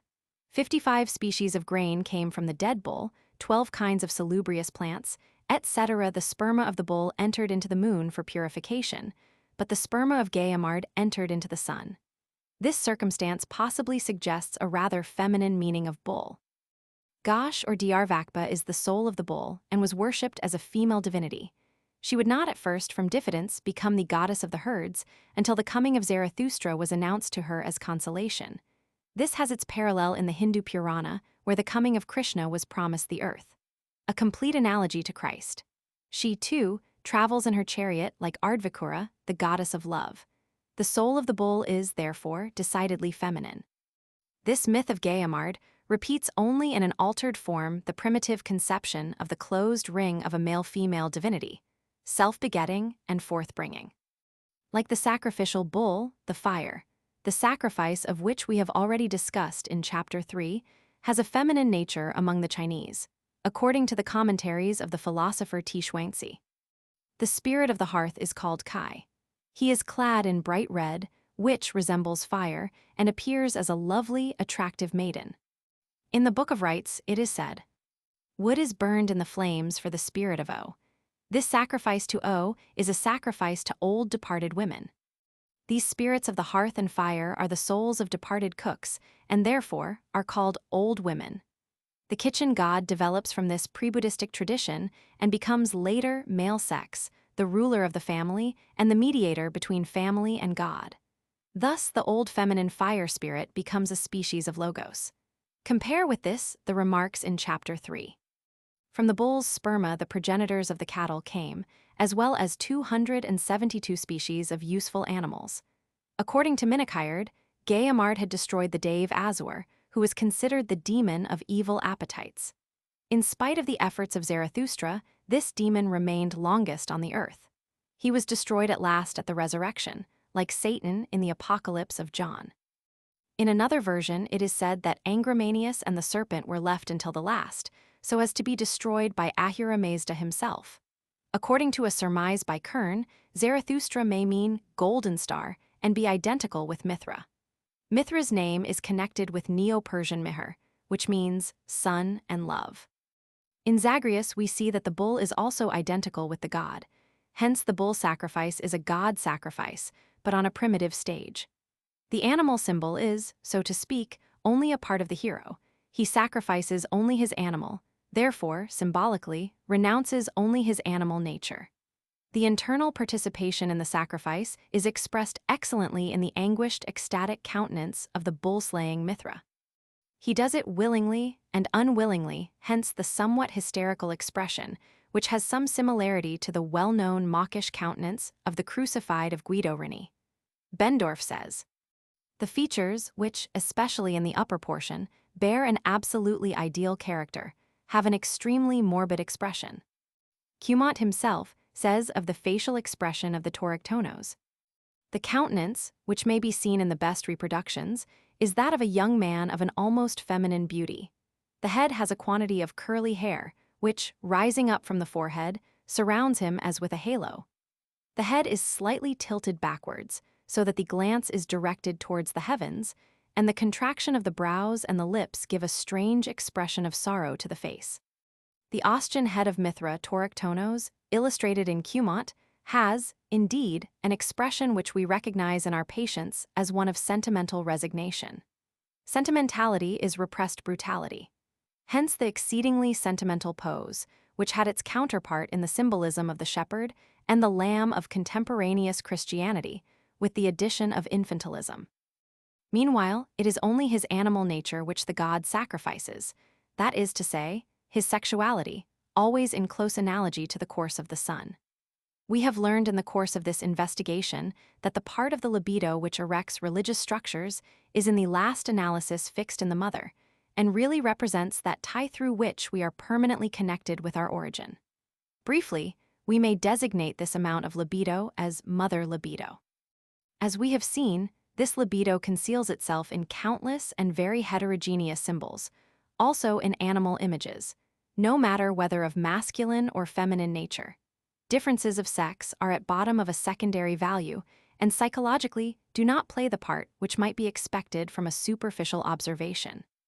The annual sacrifice of the maiden to the dragon probably represented the most ideal symbolic situation. In order to pacify the anger of the terrible mother, the most beautiful woman was sacrificed as symbol of man's libido. Less vivid examples are the sacrifice of the firstborn and various valuable domestic animals. A second ideal case is the self-castration in the service of the mother, Syria, etc., a less obvious form of which is circumcision. By that at least only a portion is sacrificed. With these sacrifices, the object of which in ideal cases is to symbolize the libido drawing away from the mother, life is symbolically renounced in order to regain it. By the sacrifice, man ransoms himself from the fear of death and reconciles the destroying mother. In those later religions, where the hero, who in olden times overcomes all evil and death through his labors, has become the divine chief figure, he becomes the priestly sacrificer and the regenerator of life. But as the hero is an imaginary figure, and his sacrifice is a transcendental mystery, the significance of which far exceeds the value of an ordinary sacrificial gift, this deepening of the sacrificial symbolism regressively resumes the idea of the human sacrifice. This is partly due to the preponderance of fantastic editions, which always take their subject matter from greater depths, and partly due to the higher religious occupation of the libido, which demanded a more complete and equivalent expression. Thus, the relation between Mithra and his bull is very close.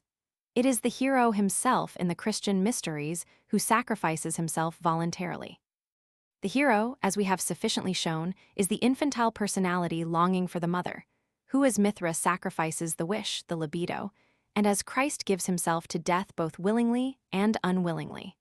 Upon the monuments of the Mithraic religion, we often meet a strange symbol, a crater mixing bowl encoiled by a serpent, sometimes with a lion, who as antagonist opposes the serpent. It appears as if the two were fighting for the crater. The crater symbolizes, as we have seen, the mother, the serpent the resistance defending her, and the lion the greatest strength and strongest will. The struggle is for the mother. The serpent takes part almost regularly in the Mithraic sacrifice of the bull, moving towards the blood flowing from the wound. It seems to follow from that the life of the bull blood is sacrificed to the serpent. Previously, we have pointed out the mutual relationship between serpent and bull, and found there that the bull symbolizes the living hero, the shining sun, but that the serpent symbolizes the dead, buried, or chthonic hero, the invisible sun.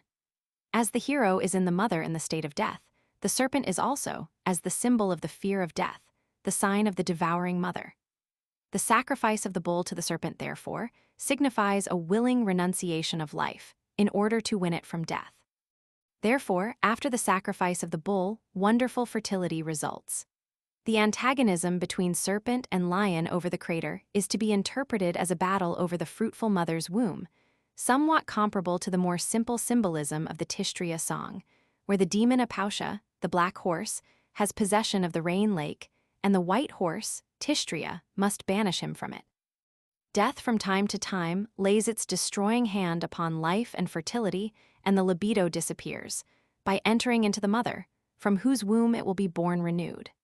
It, therefore, seems very probable that the significance of the Mithraic bull sacrifice is also that of the sacrifice of the mother who sends the fear of death. As the contrary of the oxide moriturus is also intended here, so is the act of sacrifice and impregnating of the mother. The chthonic snake demon drinks the blood, that is to say, the libido sperma of the hero committing incest. Life is thus immortalized for the hero because, like the sun, he generates himself anew. After all the preceding materials, it can no longer be difficult to recognize in the Christian mysteries the human sacrifice or the sacrifice of the son to the mother. Just as Hades emasculates himself on account of the mother, so does Christ himself hang upon the tree of life, the wood of martyrdom, the letter 1F11 kappa, letter 1F71 tau eta, the chthonic mother, and by that redeems creation from death. By entering again into the mother's womb, Matida, Pieta of Michelangelo, he redeems in death the sin in life of the primitive man, Adam, in order symbolically through his deed to procure for the innermost and most hidden meaning of the religious, libido its highest satisfaction and most pronounced expression. The martyrdom of Christ has in Augustine as well actually the meaning of a hieroskimos with the mother, corresponding to the Adonis festival, where Venus and Adonis were laid upon the nuptial couch. Precedit Christus quaes I sponsus de thalamos uo, presagio nuptiarum exiit ad campum seculi. Pervenit usque ad crucis torum. Taurus has the meaning of bed, pillow, concubine, bira et ibi firmavit ascendendo conjugum. Ubi cum centert anhelantem in suspiriis creaturam commercio pietatis, si pro conjudetit, ad ponam et copulavit, sibi perpetuo iur matronam.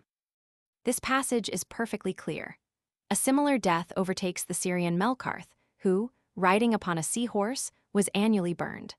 Among the Greeks he is called Melicertes and was represented riding upon a dolphin. The dolphin is also the steed of Arion. We have learned to recognize previously the maternal significance of dolphin, so that in the death of Melkarth we can once more recognize the negatively expressed hieroskimos with the mother. Compare Fraser, Golden Bough, Roman 4, p. 87. This figurative expression is of the greatest teleological significance. Through its symbol it leads that libido, which inclines backward into the original, primitive, and impulsive upwards to the spiritual, by investing it with a mysterious but fruitful function.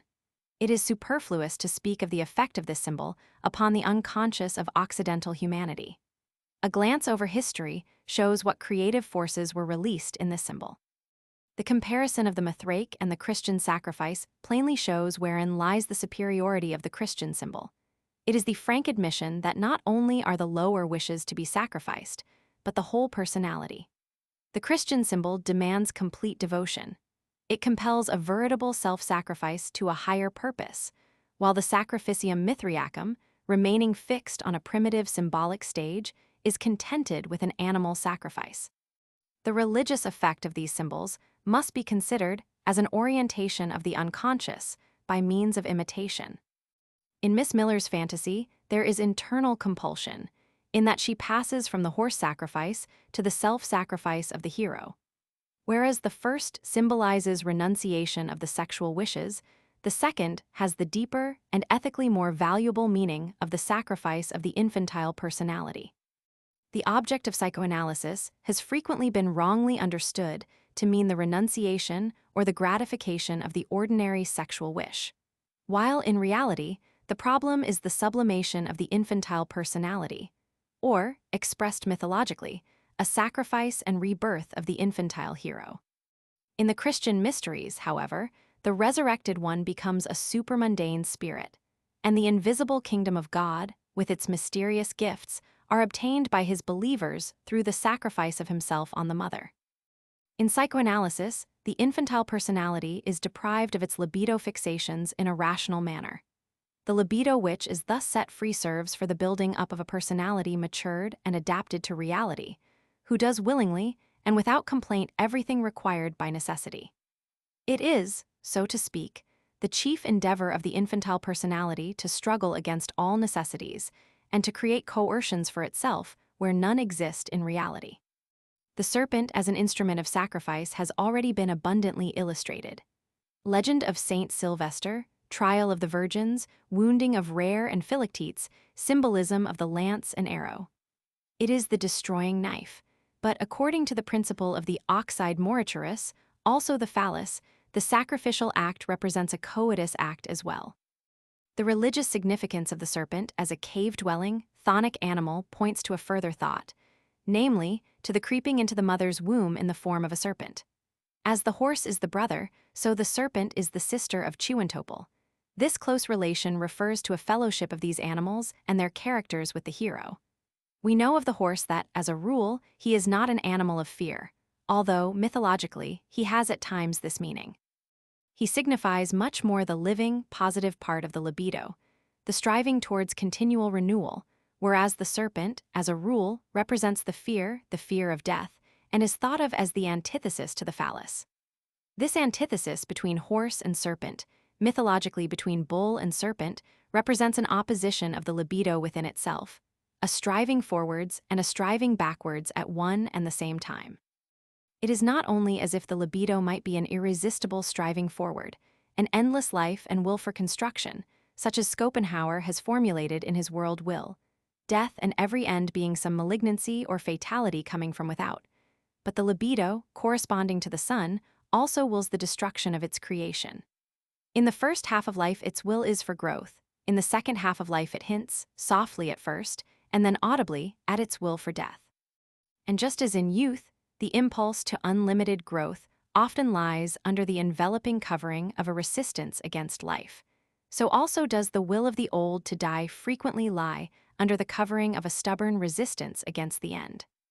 This apparent contrast in the nature of the libido is strikingly illustrated by a Priapic statuette in the antique collection at Verona. Priapus smilingly points with his finger to a snake biting off his membrum. He carries a basket on his arm, filled with oblong objects, probably phalli, evidently prepared as substitutes. A similar motive is found in the Deluge of Rubens in the Munich Art Gallery, where a serpent emasculates a man. This motive explains the meaning of the deluge. The maternal sea is also the devouring mother. The fantasy of the world conflagration, of the cataclysmic end of the world in general, is nothing but a mythological projection of a personal individual will for death. Therefore, Rubens could represent the essence of the deluge fantasy in the emasculation by the serpent, for the serpent is our own repressed will for the end, for which we find an explanation only with the greatest difficulty. Concerning the symbolism of the serpent in general, its significance is very dependent upon the time of life and circumstances. The repressed sexuality of youth is symbolized by the serpent, because the arrival of sexuality puts an end to childhood. To age, on the contrary, the serpent signifies the repressed thought of death. With our author, it is the insufficiently expressed sexuality which as serpent assumes the role of sacrificer and delivers the hero over to death and rebirth. As in the beginning of our investigation, the hero's name forced us to speak of the symbolism of Popocatépetl as belonging to the creating part of the human body. So at the end, does the Miller drama again give us an opportunity of seeing how the volcano assists in the death of the hero and causes him to disappear by means of an earthquake into the depths of the earth. As the volcano gave birth and name to the hero, so at the end of the day it devours him again. We learn from the last words of the hero that his longed-for beloved, she who alone understands him, is called Yanaiwama. We find in this name those lisped syllables familiar to us from the early childhood of the hero, Hiawatha Wawawama Mama. The only one who really understands us is the mother. For verstehen, to understand, Old High German Fürsten, is probably derived from a primitive Germanic prefix frei, identical with pi epsilon rho letter 1f76, meaning roundabout. The Old High German Antfristen, to interpret, is considered as identical with Fürsten. From that results a fundamental significance of the verb verstehen, to understand, as standing round about something. Comprehendir and kappa alpha tau alpha sigma upsilon lambda lambda alpha mu beta letter 1f71 nu epsilon iota nu express a similar idea as the German erfassen, to grasp, to comprehend. The thing common to these expressions is the surrounding, the enfolding. And there is no doubt that there is nothing in the world which so completely enfolds us as the mother. When the neurotic complains that the world has no understanding, he says indirectly that he misses the mother. Paul Verlaine has expressed this thought most beautifully in his poem, Mon rare familiar. My familiar dream. Often I have that strange and poignant dream of some unknown who meets my flame with flame, who, with each time, is never quite the same, yet never wholly different does she seem. She understands me. Every fitful gleam troubling my heart, she reads aright somehow. Even the sweat upon my pallid brow she soothes with tears, a cool and freshening stream.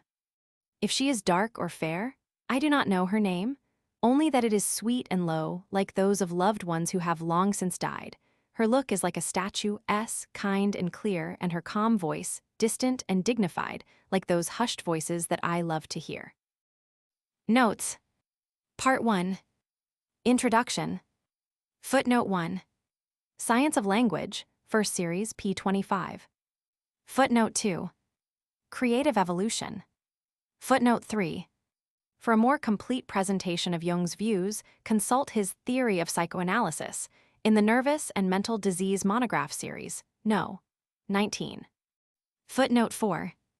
He is said to have killed himself when he heard that she whom he so passionately adored was his mother. Footnote 5. Wish Fulfillment and Symbolism in Fairy Tales, Tr. by W. A. White, M.D. Footnote 6. Dream and Myth, Dudick, Wien 1909. Footnote 7. The Myth of the Birth of the Hero. Footnote 8. Die Symbolik in den Legenden, Marchen, Gebrochen und Traumen, Psychiatrisch, Neurologisch Wochenschrift, ex Jahrgang. Footnote 9. On the Nightmare, Amer, Journ, of Insanity, 1910. Footnote 10. Jawbuch 1910 pt. Roman 2. Footnote 11. Die Frömmigkeit des Grafen Ludwig von Zinzendorf. Ein psychoanalytischer Beitrag zur Kenntnis der religiosen Sublimationprozess und zur Erklärung des Pietismus. Dudick, Wien 1910. We have a suggestive hint in Freud's work, Ein Kindheitserinnerung des Leonardo da Vinci. Dudick, Wien 1910. Footnote 12. Compare rank in Jahrbuch pt. Roman 2, p. 465. Chapter 1. Footnote 13. Compare Liebmann, über Ideenflucht, Holland 1904, also Jung, Diagnost, Asak, Stud, p. 103, Denken als Unterordnung unter einherrschende Vorstellung, compare Ebbinghaus, Kultur der Gegenwart, p. 221, Culp gr. Die Psychology, p. 464, expresses himself in a similar manner. In thinking, it is a question of an anticipatory perception, which sometimes governs a greater, sometimes a smaller circle of individual reproductions, and is differentiated from accidental motives of reproduction only by the consequence with which all things outside this circle are held back or repressed. Footnote 14. In his Psychologia Empirica Meth, Scientif, Pertract, etc., 1732 p. 23, Christian Wolff says simply and precisely, cogitatio est actus animi quo sibi rerumque alierum extra si conscia est. Footnote 15. The moment of adaptation is emphasized especially by William James in his definition of reasoning. Let us make this ability to deal with novel data the technical differentia of reasoning. This will sufficiently mark it out from common associative thinking and will immediately enable us to say just what peculiarity it contains. Footnote 16. Thoughts are shadows of our experiences, always darker, emptier, simpler than these, says Nietzsche. Lotze, Logic, p. 552, expresses himself in regard to this as follows. Thought, left to the logical laws of its movement, encounters once more at the end of its regularly traversed course the things suppressed or hidden. Footnote 17. Compare the remarks of Baldwin following in text. The eccentric philosopher Johann Georg Hamann, 1730-88, even places intelligence and speech as identical. See Hammond's Writings, Pub. By Roth, Berlin 1821. With Nietzsche, intelligence fares even worse as speech metaphysics, Sprachmetaphysik. Friedrich Mothner goes the furthest in this conception, Sprache und Psychologie, 1901. For him, there exists absolutely no thought without speech, and speaking is thinking. His idea of the fetish of the word, governing in science, is worthy of notice. Footnote 18. Compare Kleinpaul, Des Leben der Sprache, 3-band, Leipzig 1893. Footnote 19. Jardin de Picure, p. 80. Footnote 20. Speech is generated by the intellect, and in turn generates intellect. Footnote 21. It is difficult to calculate how great is the seductive influence of the primitive word meaning upon a thought. Anything which has even been in consciousness remains as an effective moment in the unconscious, says Hermann Paul, Prinzipien der Sprachgeschichte, 4th ed., 1909, p. 25. The old word meanings have an after effect, chiefly imperceptible, within the dark chamber of the unconscious in the soul. Paul. J. G. Hammond, mentioned above, expresses himself unequivocally. Metaphysics reduces all catchwords and all figures of speech of our empirical knowledge to empty hieroglyphics and types of ideal relations. It is said that Kant learned some things from Hammond. Footnote 22. Grundriss der Psychologie, p. 365. Footnote 23. Lehrbuch der Psychologie, x. 26. Footnote 24. James Mark Baldwin, Thought and Things or Genetic Logic. Footnote 25. In this connection, I must refer to an experiment which Eberschweiler, Allgemeine Zeitschrift für Psychiatrie, 1908, has made at my request, which discloses the remarkable fact that in an association experiment, the intrapsychic association is influenced by phonetic considerations. Untersuchungen über den Einfluss der sprachlichen Komponent auf die Association. Allgemeine Zeitschrift für Psychiatrie, 1908. Footnote 26. So at least this form of thought appears to consciousness. Freud says in this connection, The Interpretation of Dreams, tr. by Brill, p. 418, it is demonstrably incorrect to state that we abandon ourselves to an aimless course of ideas when we relinquish our reflections and allow the unwilled ideas to emerge.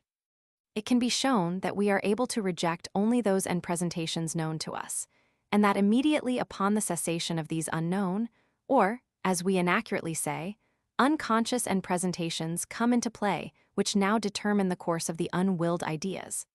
A thought without end presentation cannot be produced through any influence we can exert on our own psychic life.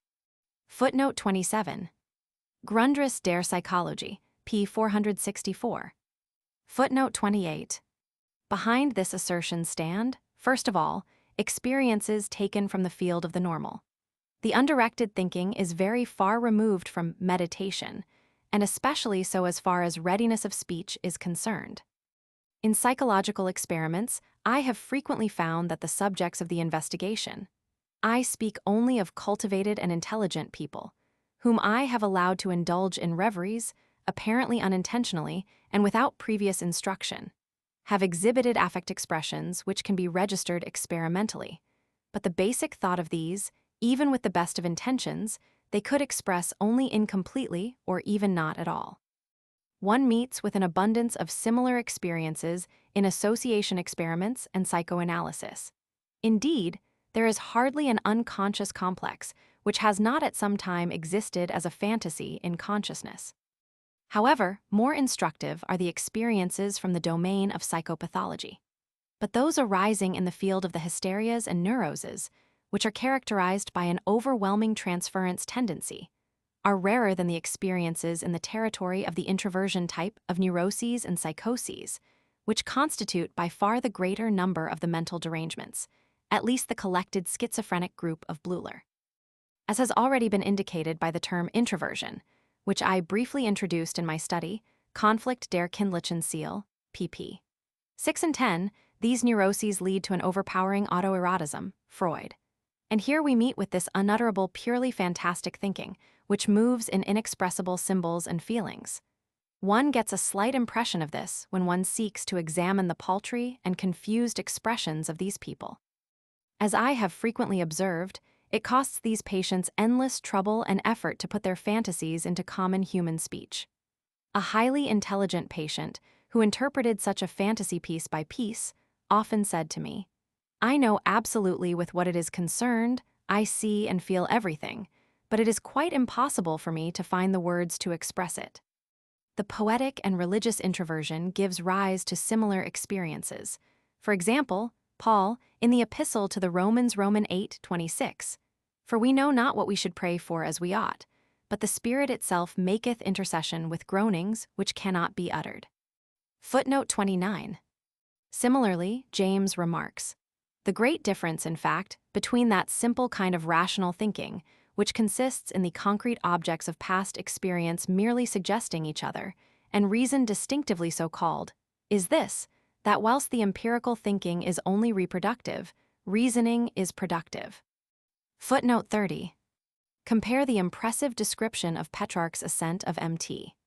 Ventoux by Jacob Burckhardt, Die Kultur der Renaissance in Italien, 1869, p. 235. One now awaits a description of the view, but in vain, not because the poet is indifferent to it, but on the contrary, because the impression affects him all too strongly. His entire past life, with all its follies, passes before him. He recalls that it is 10 years ago today that he, as a young man, left Bologna, and he turns a yearning glance toward Italy. He opens a book, Confessions of St. Augustine, his companion at that time, and his eye falls upon this passage in the 10th chapter. "And the people went there and admired the high mountains, the wide wastes of the sea and the mighty downward rushing streams, and the ocean and the courses of the stars, and forgot themselves."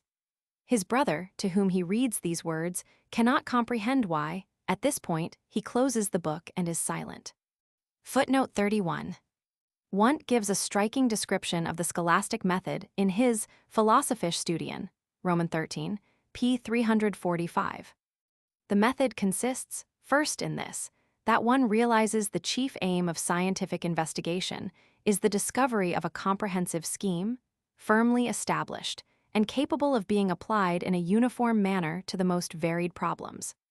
Secondly, in that one lays an excessive value upon certain general ideas, and, consequently, upon the word symbols designating these ideas. Wherefore an analysis of word meanings comes, in extreme cases, to be an empty subtlety and splitting of hairs, instead of an investigation of the real facts from which the ideas are abstracted. Footnote 32. The concluding passage in Traumdeutung was of prophetic significance and has been brilliantly established since then through investigations of the psychoses.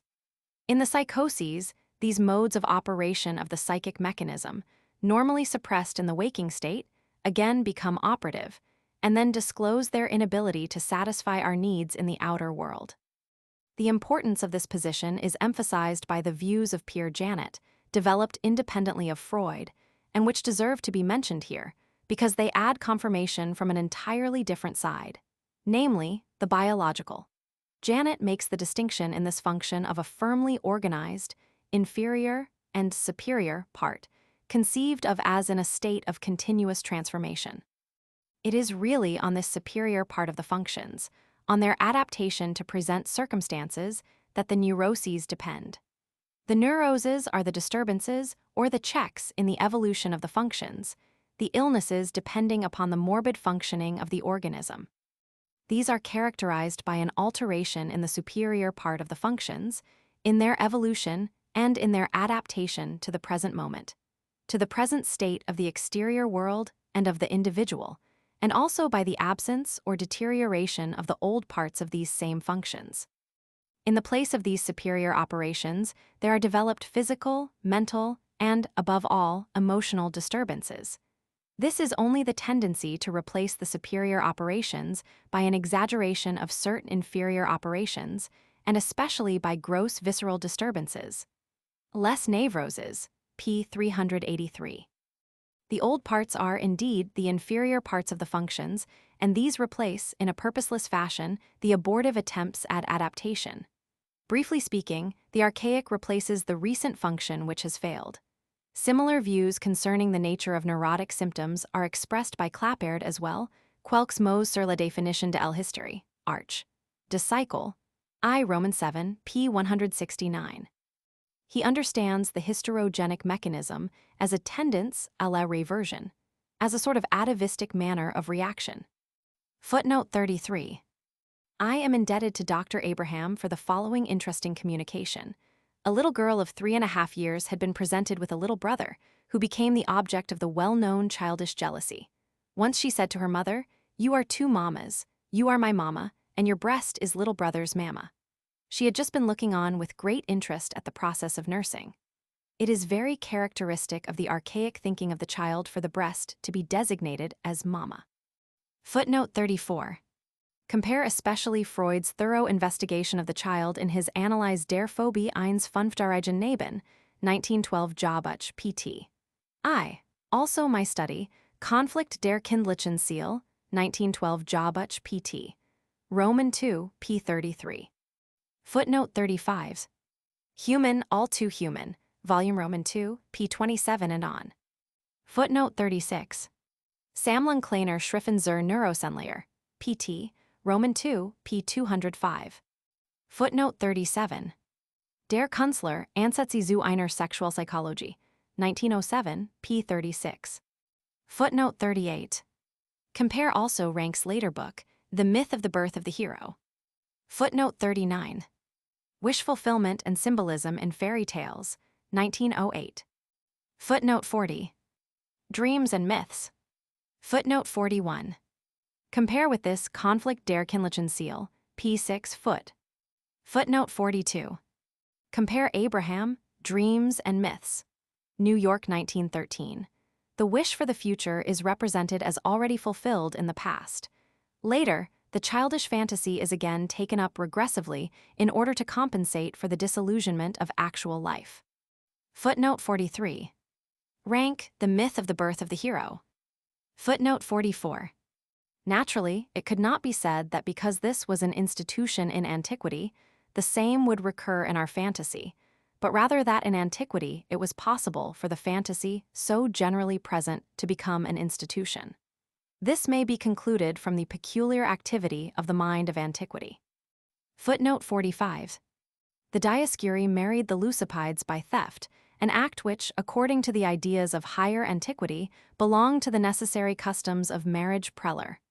Greikisch mythology, 1854, pt. Roman 2, p. 68. Footnote 46. C.S. Cruiser, Symbolic und Mythology, 1811, pt. Roman 3, p. 245. Footnote 47. Compare also the sodomitic fantasies in the Metamorphoses of Apuleius. In Herculaneum, for example, corresponding sculptures have been found. Footnote 48. Ferrero, Les lois psychologiques du symbolisme. Footnote 49.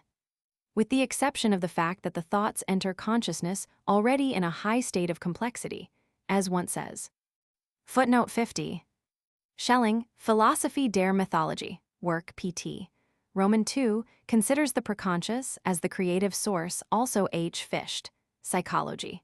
I. p. 508, considers the preconscious region as the place of origin of the real content of dreams. Footnote 51. Compare in this connection Flournoy, Dessen des à la planète Mars, also Jung, zur Psychologie und Pathologie sogenannter occulter Phänomen, and über die Psychologie der Dementia praecox. Excellent examples are to be found in Schreber, Denkwürdigkeiten eines Nervenkranken. Mutzi, Leipzig. Footnote 52. Jardin de Picure. Footnote 53. The figure of Judas acquires a great psychological significance as the priestly sacrificer of the Lamb of God, who, by this act, sacrifices himself at the same time. Self-destruction. Compare pt. Roman 2 of this work. Footnote 54. Compare with this the statements of Drews, the Christ myth, which are so violently combated by the blindness of our time. Clear-sighted theologians like Calthoff, Entstehung des Christentums, 1904, present as impersonal a judgment as Drews. Calthoff says, the sources from which we derive our information concerning the origin of Christianity are such that in the present state of historical research, no historian would undertake the task of writing the biography of an historical Jesus. Ibid. p. 10. To see behind these stories the life of a real historical personage would not occur to any man if it were not for the influence of rationalistic theology. Ibid. p. 9. The divine in Christ, always considered an inner attribute and one with the human, leads in a straight line backward from the scholarly man of God, through the epistles and gospels of the New Testament, to the apocalypse of Daniel, in which the theological imprint of the figure of Christ has arisen. At every single point of this line Christ shows superhuman traits. Nowhere is he that which critical theology wished to make him, simply a natural man, an historic individual. Footnote 55. Compare J. Burkhart's letter to Albert Brenner Pub. By Hans Brenner in the Ball Jahrbuch, 1901, I have absolutely nothing stored away for the special interpretation of Faust. You are well provided with commentaries of all sorts. Hark! Let us at once take the whole foolish pack back to the reading room from whence they have come. What you are destined to find in Faust, that you will find by intuition. Faust is nothing else than pure and legitimate myth, a great primitive conception, so to speak, in which everyone can divine in his own way his own nature and destiny. Allow me to make a comparison. What would the ancient Greeks have said had a commentator interposed himself between them and the Oedipus legend? There was a chord of the Oedipus legend in every Greek which longed to be touched directly and respond in its own way. And thus it is with the German nation and Faust. Footnote 56. I will not conceal the fact that for a time I was in doubt whether I dare venture to reveal through analysis the intimate personality which the author, with a certain unselfish scientific interest, has exposed to public view. Yet it seemed to me that the writer would possess an understanding deeper than any objections of my critics. There is always some risk when one exposes oneself to the world. The absence of any personal relation with Miss Miller permits me free speech, and also exempts me from those considerations due woman which are prejudicial to conclusions. The person of the author is on that account just as shadowy to me as are her fantasies, and, like Odysseus, I have tried to let this phantom drink only enough blood to enable it to speak, and in so doing betray some of the secrets of the inner life.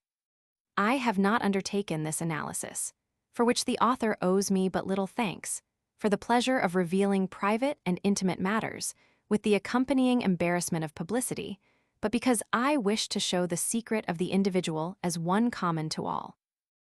Concerning the kiss of the snake, compare Grimm, Roman 2, p. 809.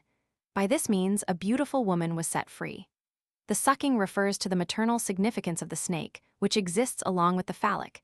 It is a coitus act on the presexual stage. Spielrein's Insane Patient, Jawbuch, Roman 3, p. 344 says as follows, "Wine is the blood of Jesus. The water must be blessed and was blessed by him.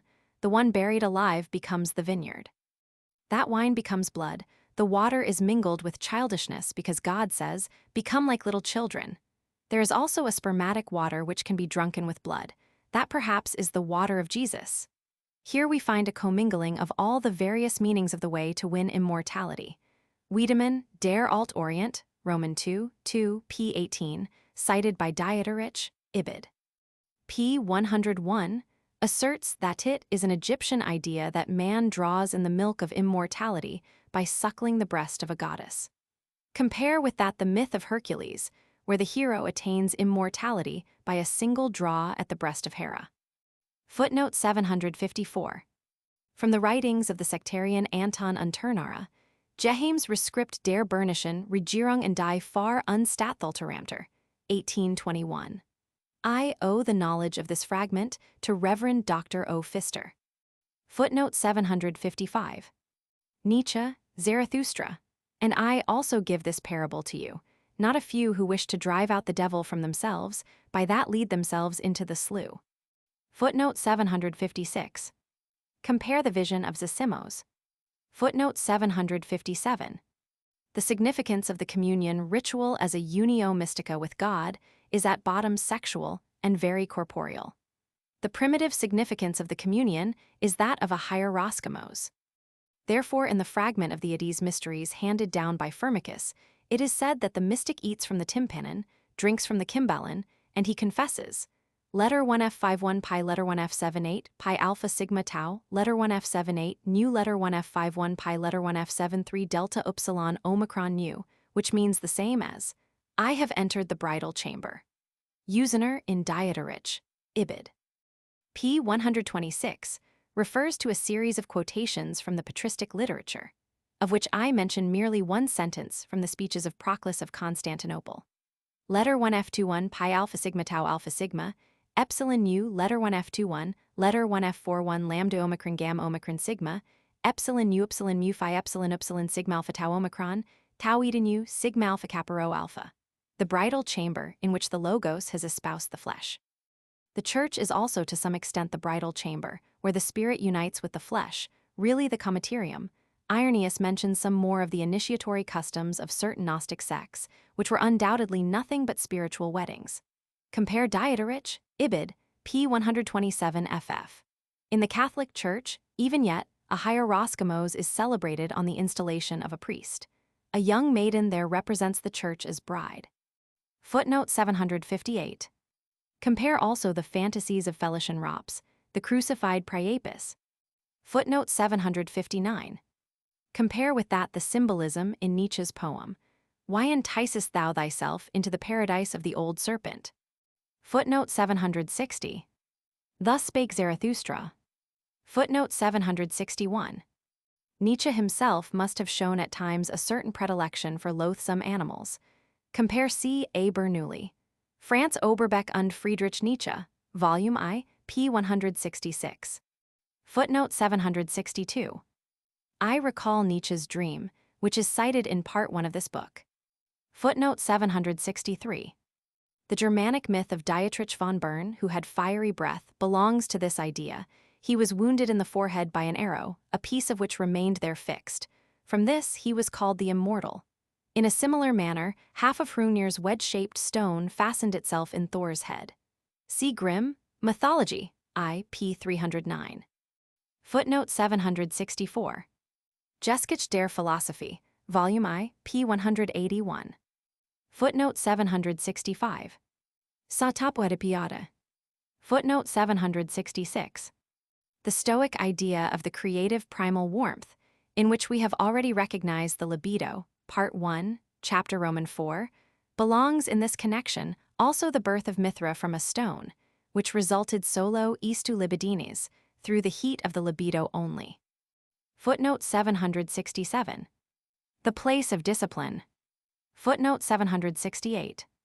In the accurate prose translation, this passage reads, "Their comma developed from him in the beginning, diasin, jesh, d phil, volume I, p. 123.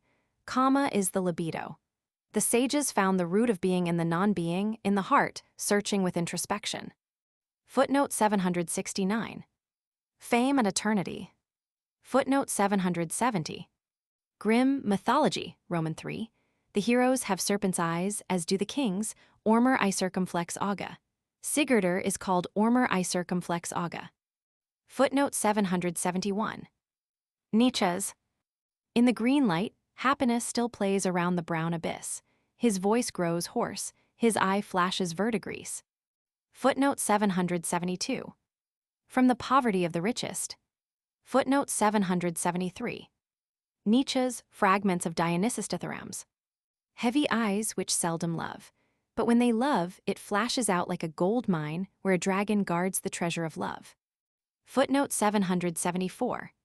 He is pregnant with the sun. Footnote 775. Galatians Roman 3, 27 alludes to this primitive idea. For as many of you as have been baptized into Christ have put on Christ. Footnote 776. Just as is Manny, so is Marcius a crucified one. C. Robertson, Evangelical Myths, p. 66. Both were hung, a punishment which has an unmistakable symbolic value, because the suspension, to suffer and fear in the torment of suspension, is the symbol of an unfulfilled wish. See Freud, The Interpretation of Dreams. Therefore Christ, Odin Eddies hung on trees equals mother. The Talmudic Jesus ben Pandira, apparently the earliest historic Jesus, suffered a similar death, on the eve of a Passover festival in the reign of Alexander Jannaeus, 106-79 BC. This Jesus may have been the founder of the Essenes, a sect, see Robertson. Myths, p. 123, which stood in a certain relation to subsequent Christianity. The Jesus ben Stada identified with the preceding Jesus, but removed into the second Christian century, was also hung. Both were first stoned, a punishment which was, so to speak, a bloodless one like hanging. The Christian Church, which spills no blood, therefore burned. This may not be without significance for a peculiar ceremony reported from Uganda. When a king of Uganda wished to live forever, he went to a place in Busiro, where a feast was given by the chiefs. At the feast, the Mamba clan was especially held in honor, and during the festivities, a member of this clan was secretly chosen by his fellows, caught by them, and beaten to death with their fists. No stick or other weapon might be used by the men appointed to do the deed. After death, the victim's body was flayed and the skin made into a special whip, etc. After the ceremony of the feast in Busiro, with its strange sacrifice, the king of Uganda was supposed to live forever, but from that day he was never allowed to see his mother again. Quoted from Fraser, Golden Bough, Part 4, p. 415. The sacrifice, which is chosen to purchase everlasting life for another, is here given over to a bloodless death and after that skinned. That this sacrifice has an absolutely unmistakable relation to the mother, as we already know, is corroborated very plainly by Fraser. Footnote 777.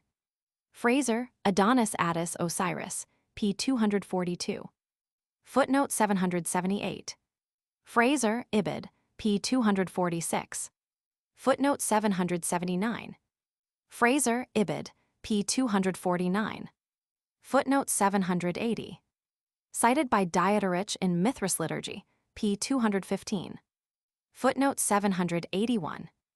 The bull, father of the serpent, and the serpent, father of the bull. Footnote 782.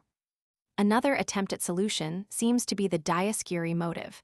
The sun consists of two brothers similar to each other, the one mortal, the other immortal. This motive is found, as is well known, in the two Icfins, who, however, are not further differentiated. In the Mithraic doctrine, Mithra is the father, Sol the son, and yet both are one as letter 1F41 mu letter 1F73 gamma alpha sigma theta epsilon letter 1F78 sigma letter 1F25 epsilon lambda iode omicron sigma mu letter 1F77 theta rho alpha sigma. The motive of twins emerges, not infrequently, in dreams. In a dream, where it is related that a woman had given birth to twins, the dreamer found, instead of the expected children, a box and a bottle-like object.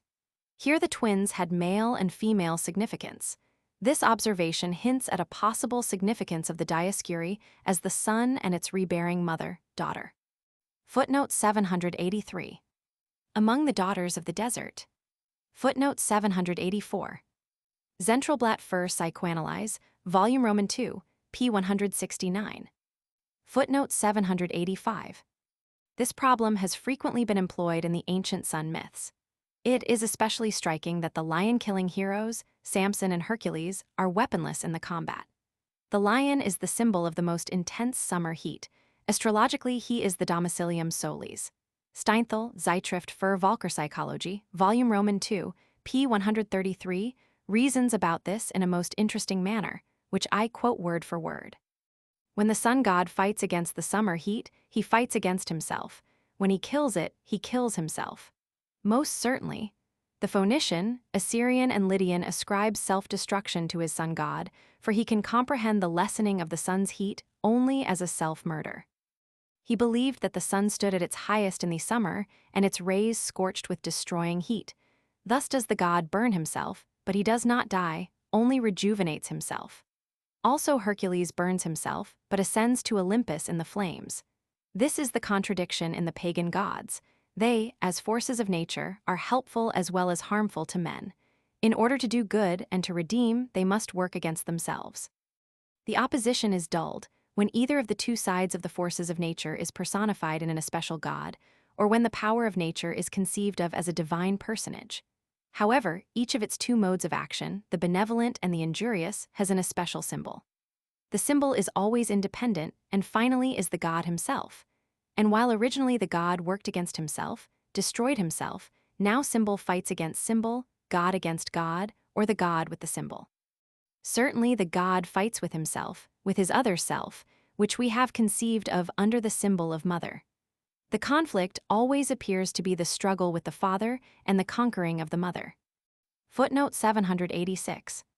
The old Etruscan custom of covering the urn of ashes, and the dead buried in the earth with the shield, is something more than mere chance. Footnote 787. Incest motive. Footnote 788. Compare the idea of the phoenix in the Apocalypse of Baruch, Part 1 of this book. I have refrained in the course of this merely orienting investigating from referring to the countless possibilities of relationship between dream symbolism and the material disclosed in these connections. That is a matter of a special investigation. But I cannot forbear mentioning here a simple dream, the first which a youthful patient brought to me in the beginning of her analysis. She stands between high walls of snow upon a railroad track with her small brother. A train comes, she runs before it in deadly fear and leaves her brother behind upon the track. She sees him run over, but after the train has passed, the little fellow stands up again uninjured. The meaning of the dream is clear, the inevitable approach of the impulse. The leaving behind of the little brother is the repressed willingness to accept her destiny. The acceptance is symbolized by the sacrifice of the little brother, the infantile personality, whose apparently certain death becomes, however, a resurrection. Another patient makes use of classical forms. She dreamed of a mighty eagle, which is wounded in beak and neck by an arrow. If we go into the actual transference fantasy, eagle equals physician, arrow equals erotic wish of the patient. Then the material concerning the eagle, winged lion of St. Mark, the past splendor of Venice. Beak equals remembrances of certain perverse actions of childhood, leads us to understand the eagle as a composition of infantile memories, which in part are grouped around the father. The eagle, therefore, is an infantile hero who is wounded in a characteristic manner on the phallic point beak. The dream also says, I renounce the infantile wish, I sacrifice my infantile personality, which is synonymous with, I paralyze it, castrate the father or the physician. In the Mithra Mysteries, in the introversion the mystic himself becomes letter 1F00 epsilon tau letter 1F79 sigma, the eagle, this being the highest degree of initiation.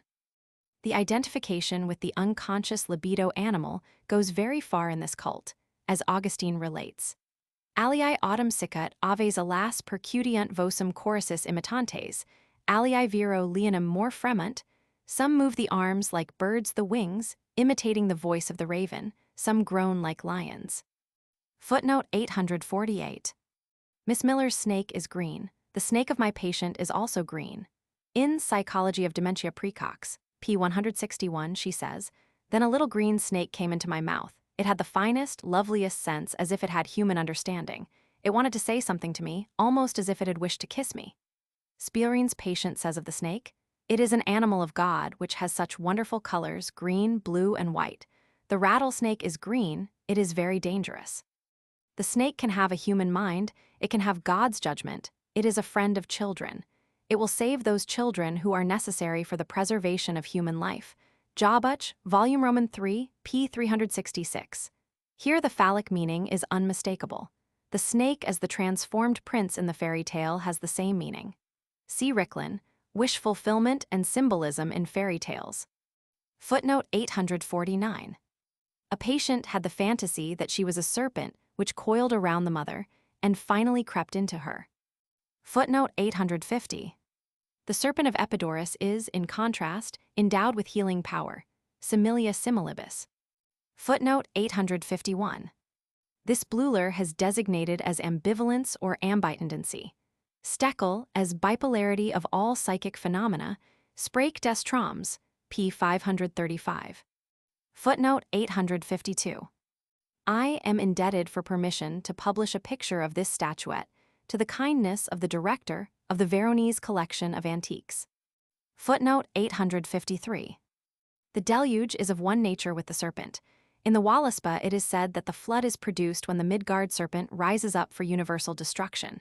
He is called Jormungandr, which means, literally, the all-pervading wolf. The destroying Fenris wolf has also a connection with the sea. Fen is found in Fensalir Meersail, the dwelling of Frigg, and originally meant sea, Frobnius, Ibid, p. 179. In the fairy stories of Red Riding Hood, a wolf is substituted in place of a serpent or fish. Footnote 854. Compare the longing of Holderlin expressed in his poem Empedocles, also the journey to hell of Zarathustra through the crater of the volcano. Death is the entrance into the mother. Therefore the Egyptian king, Mykerinos, buried his daughter in a gilded wooden cow. That was the guarantee of rebirth. The cow stood in a state apartment and sacrifices were brought to it. In another apartment near the cow were placed the images of the concubines of Mykerinos, Herodotus, Roman 2, p. 129f. Footnote 855. Kluge, Deutsche Etymology. Footnote 856. The whistling and snapping is a tasteless, archaic relic, an allurement for the theriomorphic divinity, probably also an infantile reminiscence, quieting the child by whistling and snapping. Of similar significance is the roaring at the divinity. Mither, lit. p. 13. You are to look at him and give forth a long roar as with a horn, using all your breath, pressing your sides, and kiss the amulet. Etc. My soul roars with the voice of a hungry lion, says Mechthild von Magdeburg. As the heart panteth after the water brooks, so panteth my soul after God. Psalms Roman 42. 2. The ceremonial custom, as so often happens, has dwindled into a figure of speech. Dementia Precox, however, revivifies the old custom, as in the roaring miracle of Schreber. See the latter's Denkwürdigkeit eins Nervenkranken, by which he demands that God, i.e. the Father, so inadequately oriented with humanity, take notice of his existence. The infantile reminiscence is clear, that is, the childish cry to attract the attention of the parent to himself, the whistling and smacking for the allurement of the theriomorphic attribute, the helpful animal. C. Rank, The Myth of the Birth of the Hero. Index. Abegg, 182. Abelard, 16. Abraham, 6, 29, 143, 151, 162. Activity, displaced rhythmic, 160. Adaptation to environment, 14. Agni, 164, 185. Agriculture, 173. Adaryopanishad, 178. Ambitendency, 194. Amenhotep Roman 4, 106. Analogy, importance of, 156. Analysis of dreams, 9. Antiquity, brutality of, 258. Anxiety, representations of, 292. Arnold, Sir Edwin, 273, 355. Art instinct of 145 first, 177. Asceticism 91. Asterius, Bishop 375. Augustine 90, 114. Audismus 152. Autoerotism 176. Autonomy moral 262. Avenarius R 146. Aztec 205. Baldwin Mark 17. Baptism 357. Bergerac Serrano de 4360, 119. Bergson Henry 314. Birchinger 203. Bhagavad Gita 195. Bingen Hildegard von 101. Bleuler Prof 152, 194. Book of the Dead Egyptian 278, 289, 314. Boring Act of 157, 177. Bauset 402. Brihadaranyaka Upanishad 174, 178, 313, 466. Bruno Giordano 25.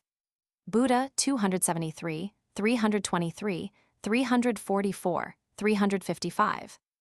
Bundyhesh 277. Burkhart Jacob 4083.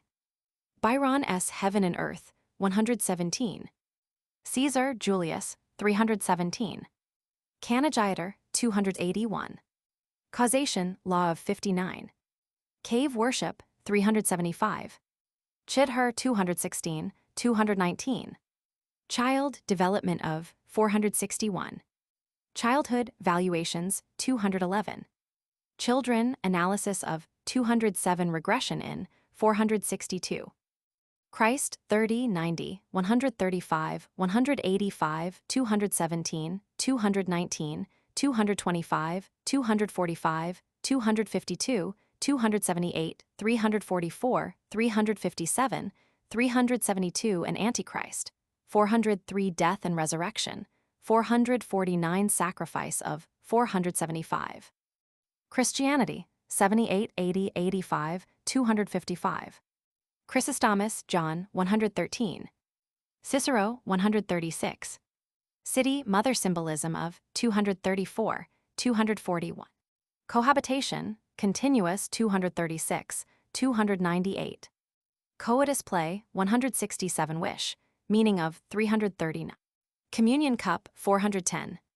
Complex 37 Law of Return 56, 67 Mass 43 Mother 208 Nuclear 195 of Representation 70, 76, 95. Compulsion Unconscious 454. Condensation 6. Conflict Internal 196, 328.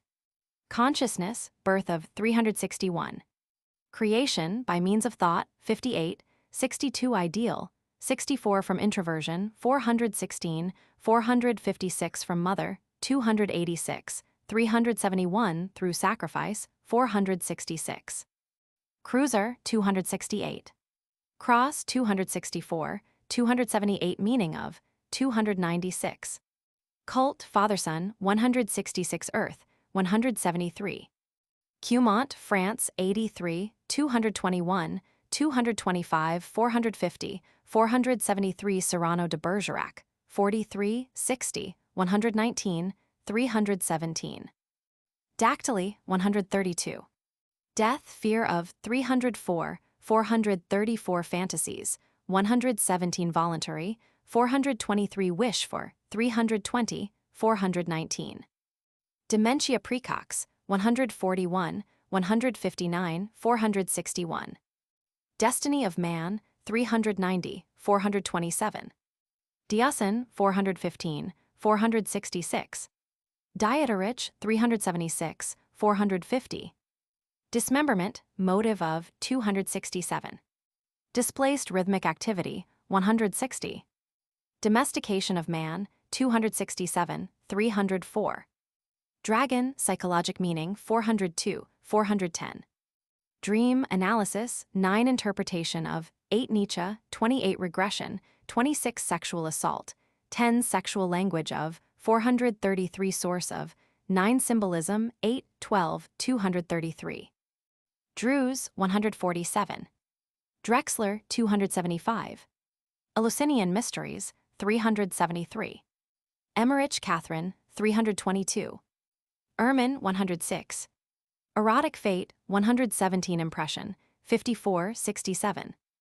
Eusebius of Alexandria, 114. Evolution, 144. Fairy Tales, Interpretation of, 281. Family, Separation from, 344. Fasting, 369. Father 62, 98, 293 Imago, 55 Transference, 71. Faust 68, 88, 130, 181, 231, 245, 250, 283, 305, 349. Fear as Forbidden Desire, 389. Ferenczi 47, 146. Ferrero, Guglielmo 34. Finger Sucking, 177. Fergusi, 315. Fire, Onanistic Phase of, 174 Preparations of, 163, 165, 172 Sexual Significance, 167, 172. Firmicus, 379, 419. Flournoy, 37. France, Anatole, 15, 37. Francis of Assisi, 97. Fraser, Golden Bough, 367, 478. Freud, Sigmund, 12, 26, 29, 35, 37, 67, 71, 73, 81, 133, 139, 151, 189, 281, 367, 421, 459 Interpretation of the Dream, 3 Leonardo da Vinci. 7 Source of the Dream, 9. Frobenius, 237, 275, 280, 436. Galileo, 146. Gilgamesh, 365. God as Creator and Destroyer, 70 as Son, 127, Becoming One with. 96 Crucified, 295 Fertilizing, 348 Love of, 200 of Creation, 69, 394 Verses Erotic, 94. Goethe, 417. Gunkel, 286. Hand Erotic Use of, 176 Symbolism of, 206. Hartmann, 198. Hauptmann Gerhardt, 330. Hecate, Mysteries of, 403. Heine, 353. Helios, 96, 110, 221. Herd Instinct, 201.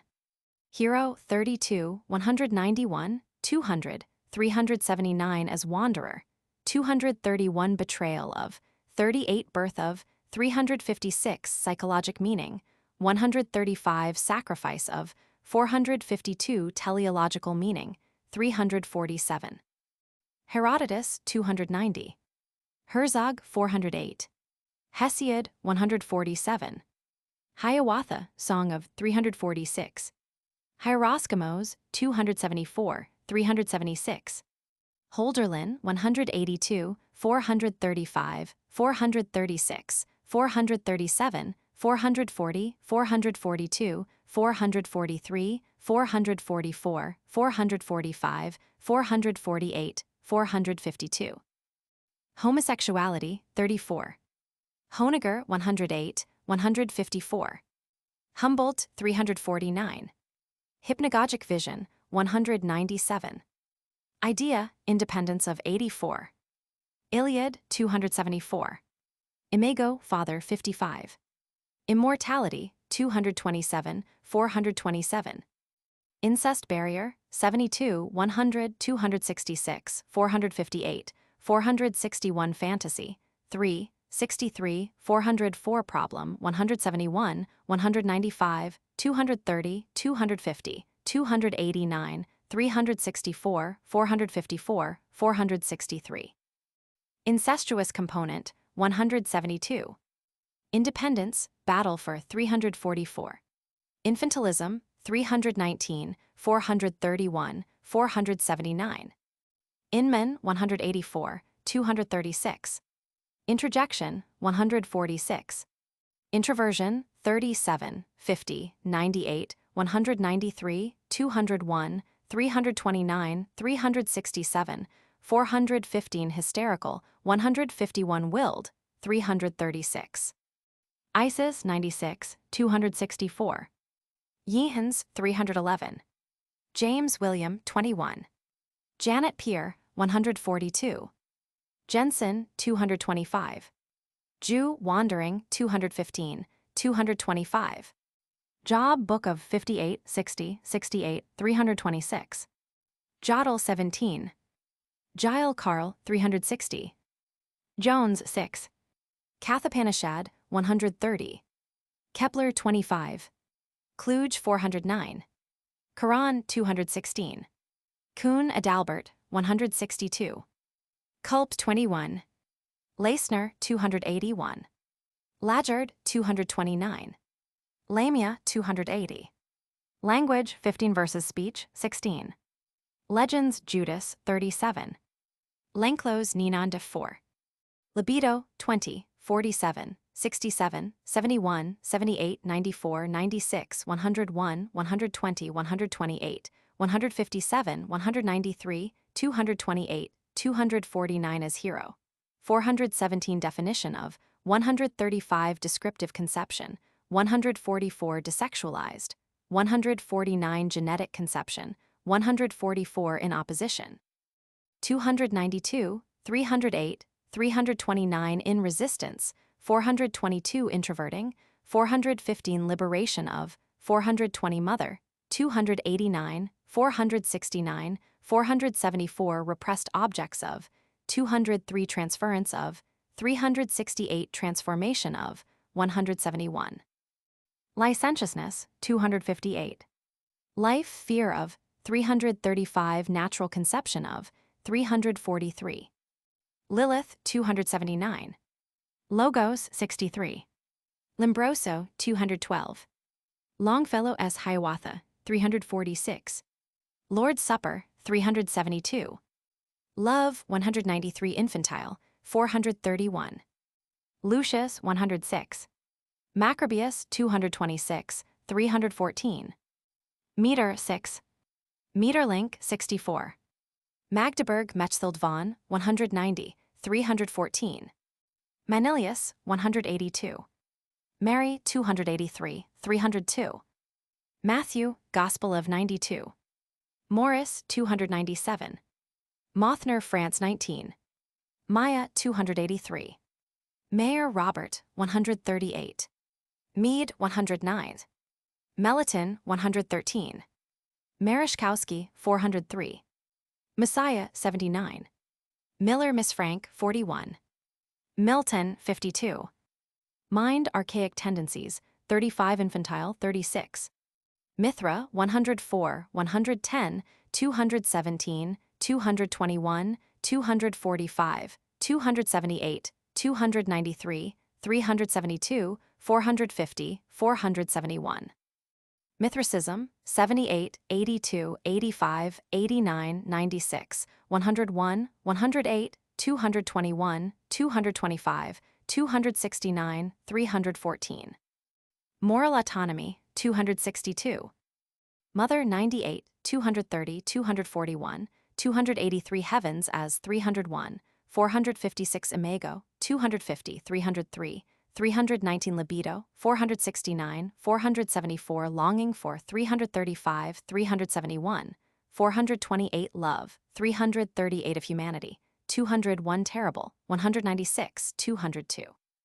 243, 267, 280, 364, 405 Transference, 71 Twofold, 356, 387, 428 Wisdom of 452. Motive of Dismemberment, 267 Embracing and Entwining, 272. Marek 11, 354. Mouth Erotic Importance of, 176 as Instrument of Speech, 176. Muller 295. Music Origin of, 165. Mysticism 101. Mythology 24, 240 Hindu, 128. Myths as Dream Images 29 of Rebirth, 272 religious, 262. Nakedness, cult of 412. Naming, importance of 208. Narcissus state, 337. Neuroses, hysteria and compulsion, 142. Nietzsche, 16, 23, 28, 72, 102, 104, 195, 327, 328, 337, 345, 414, 417, 420, 423, 434, 447 on dreams, 28. Nodver, 166. Oedipus, 3, 202. Ogre Abbey, 37. Onanism, 158, 175, 186. Osiris, 264, 436. Ovid, 325, 373, 469. Paradise Lost, 52. Paranoia, 140. Paranoidean Mechanism, 73. Pausanias, 274. Persecution, fear of, 332. Personality, dissociated, 37. Peter, 221, 222. Pfister, 656. Phallic cult, 33 symbolism, 228, 248, 310. Phallus, 105, 132 negative, 334 sun, 108. Fantasy, how created, 31 infantile, 462 onanistic, 175 sexual, 140 source of, 32, 460 thinking, 22. Philo of Alexandria, 113, 315. Pick 37. Pindar, 325. Plato, 147, 388 Symposium, 34, 298. Plotinus, 147. Plutarch, 311, 375, 436. Poe, 66. Polytheism, 106. Pope Roman, 200. Pracework, Samuel, 378. Prosexual stage, 161, 171, 369. Primitive, reduction to, 259. Procreation, self, 358. Projection, 73. Prometheus, 162. Psychic energy, 142. Psychoanalysis, 75, 421 object of, 479. Psychoanalytic thinking, 257. Psychology, unconscious, 197. Psychopathology, 50. Ramayana, 239. Rank 612, 29, 356. Raven the, 66. Reality, adaptation to, 461 corrective of, 146, 261 function of, 144, 150, 416 principle of, 146. Rebirth, 240, 251, 272, 351 battle for 364. Regression, 26, 27, 172, 173 to the mother, 369. Religion, benefits of 99 and morality, 85 as oppose, 82, 260 sexuality, 78 source of, 474 verses orgies, 412. Renan, 127. Renunciation, 444. Repression, 6, 67, 73, 150, 161, 342. Resistance, 196. Resistance to primitive sexuality, 156. Revelation, 111, 244. Rhythm, sexual, 165. Rigveda, 165, 247, 367, 393, 415, 416, 456, 465. Ricklin, 6, 29, 281. Robertson, 378. Rochefoucauld, La, 195. Rodhay, 376, 407. Roscher, 326. Rose, symbolism of, 436. Rostand, 43. Rudra, 128. Sacrifice, 287, 294, 391, 452, 465, 478 Christian versus mythological, 478 of Bull, 473 retrogressive longing, 453, 465. Sainthood, difficulty of 322. Schmid, 188. Scholasticism, 22. Schopenhauer, 16, 136, 146, 198, 416, 467, 480. Science, 23, 84 versus mythology, 24. Self-consciousness, creation of 303. Self-control, 73. Seneca, 78, 83, 85, 96. Sentimentality, 474. Serpent, 292. Sexual assault dream, 10 impulse derivatives of 144, 149 problem, treatment of 454. Sexuality and nutrition, 161 and religion, 78 cult of 256 importance of 342 resistance to primitive, 156, 170. Shakespeare 317, Sh Vedashvadaropanishad, 128 Siegfried, Wagner's 391. Silberer 6, 234. Snake, phallic meaning of 110, 413 as symbol of death, 408. Sodomy 34. Soma 185. Somnambulism, intentional 192. Sophocles 332. Soul, conception of 299.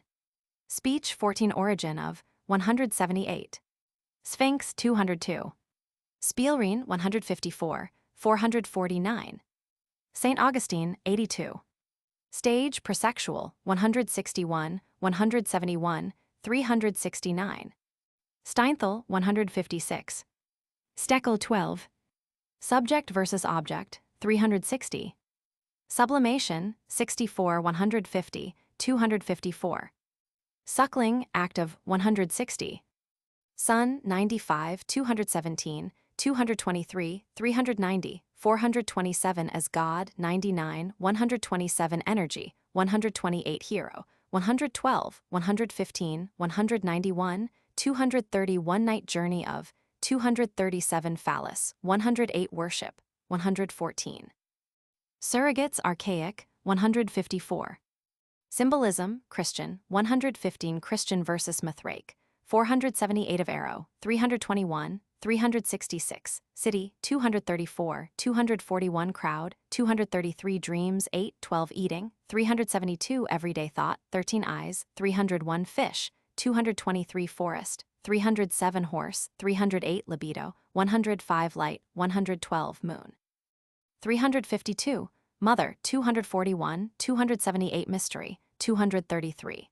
Serpent, 333, 414, 417, 479 sun, 390 sword, 393, trees, 246, 264, 385 phallic, 33, 228, 248. Symbols, use of 249, 262, 400. Simeon, 101. Tertullian, 114. Theater, 43.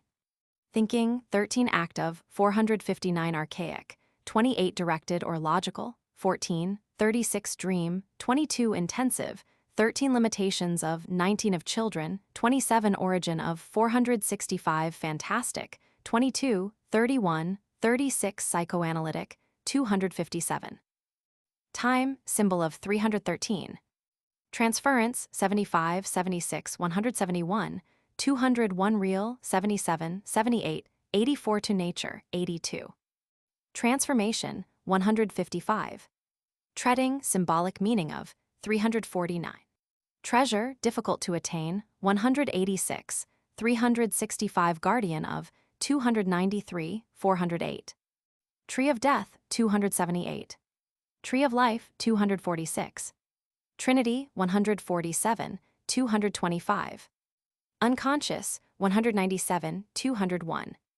Upanishad, 131, 247, 466.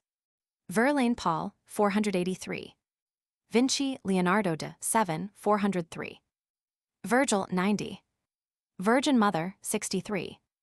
Vollers 221. Wagner S. Siegfried 391. Waits 353. Water symbolism of 244, 384, 388. Watchandies 167. Weber 165. Will conception of 146 duality of 194 original division of 171. Wind as creator 108, 354. Worth 115. Woman misunderstood 342. Work as a duty 455. World as mother 456. Want 17. Zarathustra 423. Zend Avesta 464. Zosimo's vision 416. Zockler 278, 296. Transcriber's notes. P113 changed quiz to curious. 2. P113 changed Fafeta to Propheta. 3.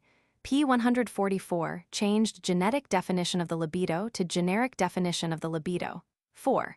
P520 changed alpha letter 1F78 nu to sigma letter 1F79 nu. 5. P548 changed kappa epsilon letter 1F7A theta omega to kappa epsilon letter 1F7B theta omega. 6. P549 changed he pieced them to he pierced them. 7. Silently corrected typographical errors and variations in spelling. 8. Archaic, non-standard, and uncertain spellings retained as printed. 9. Footnotes were re-indexed using numbers and the page footnotes were collected together with the end notes. 10. Enclosed italics font in underscores.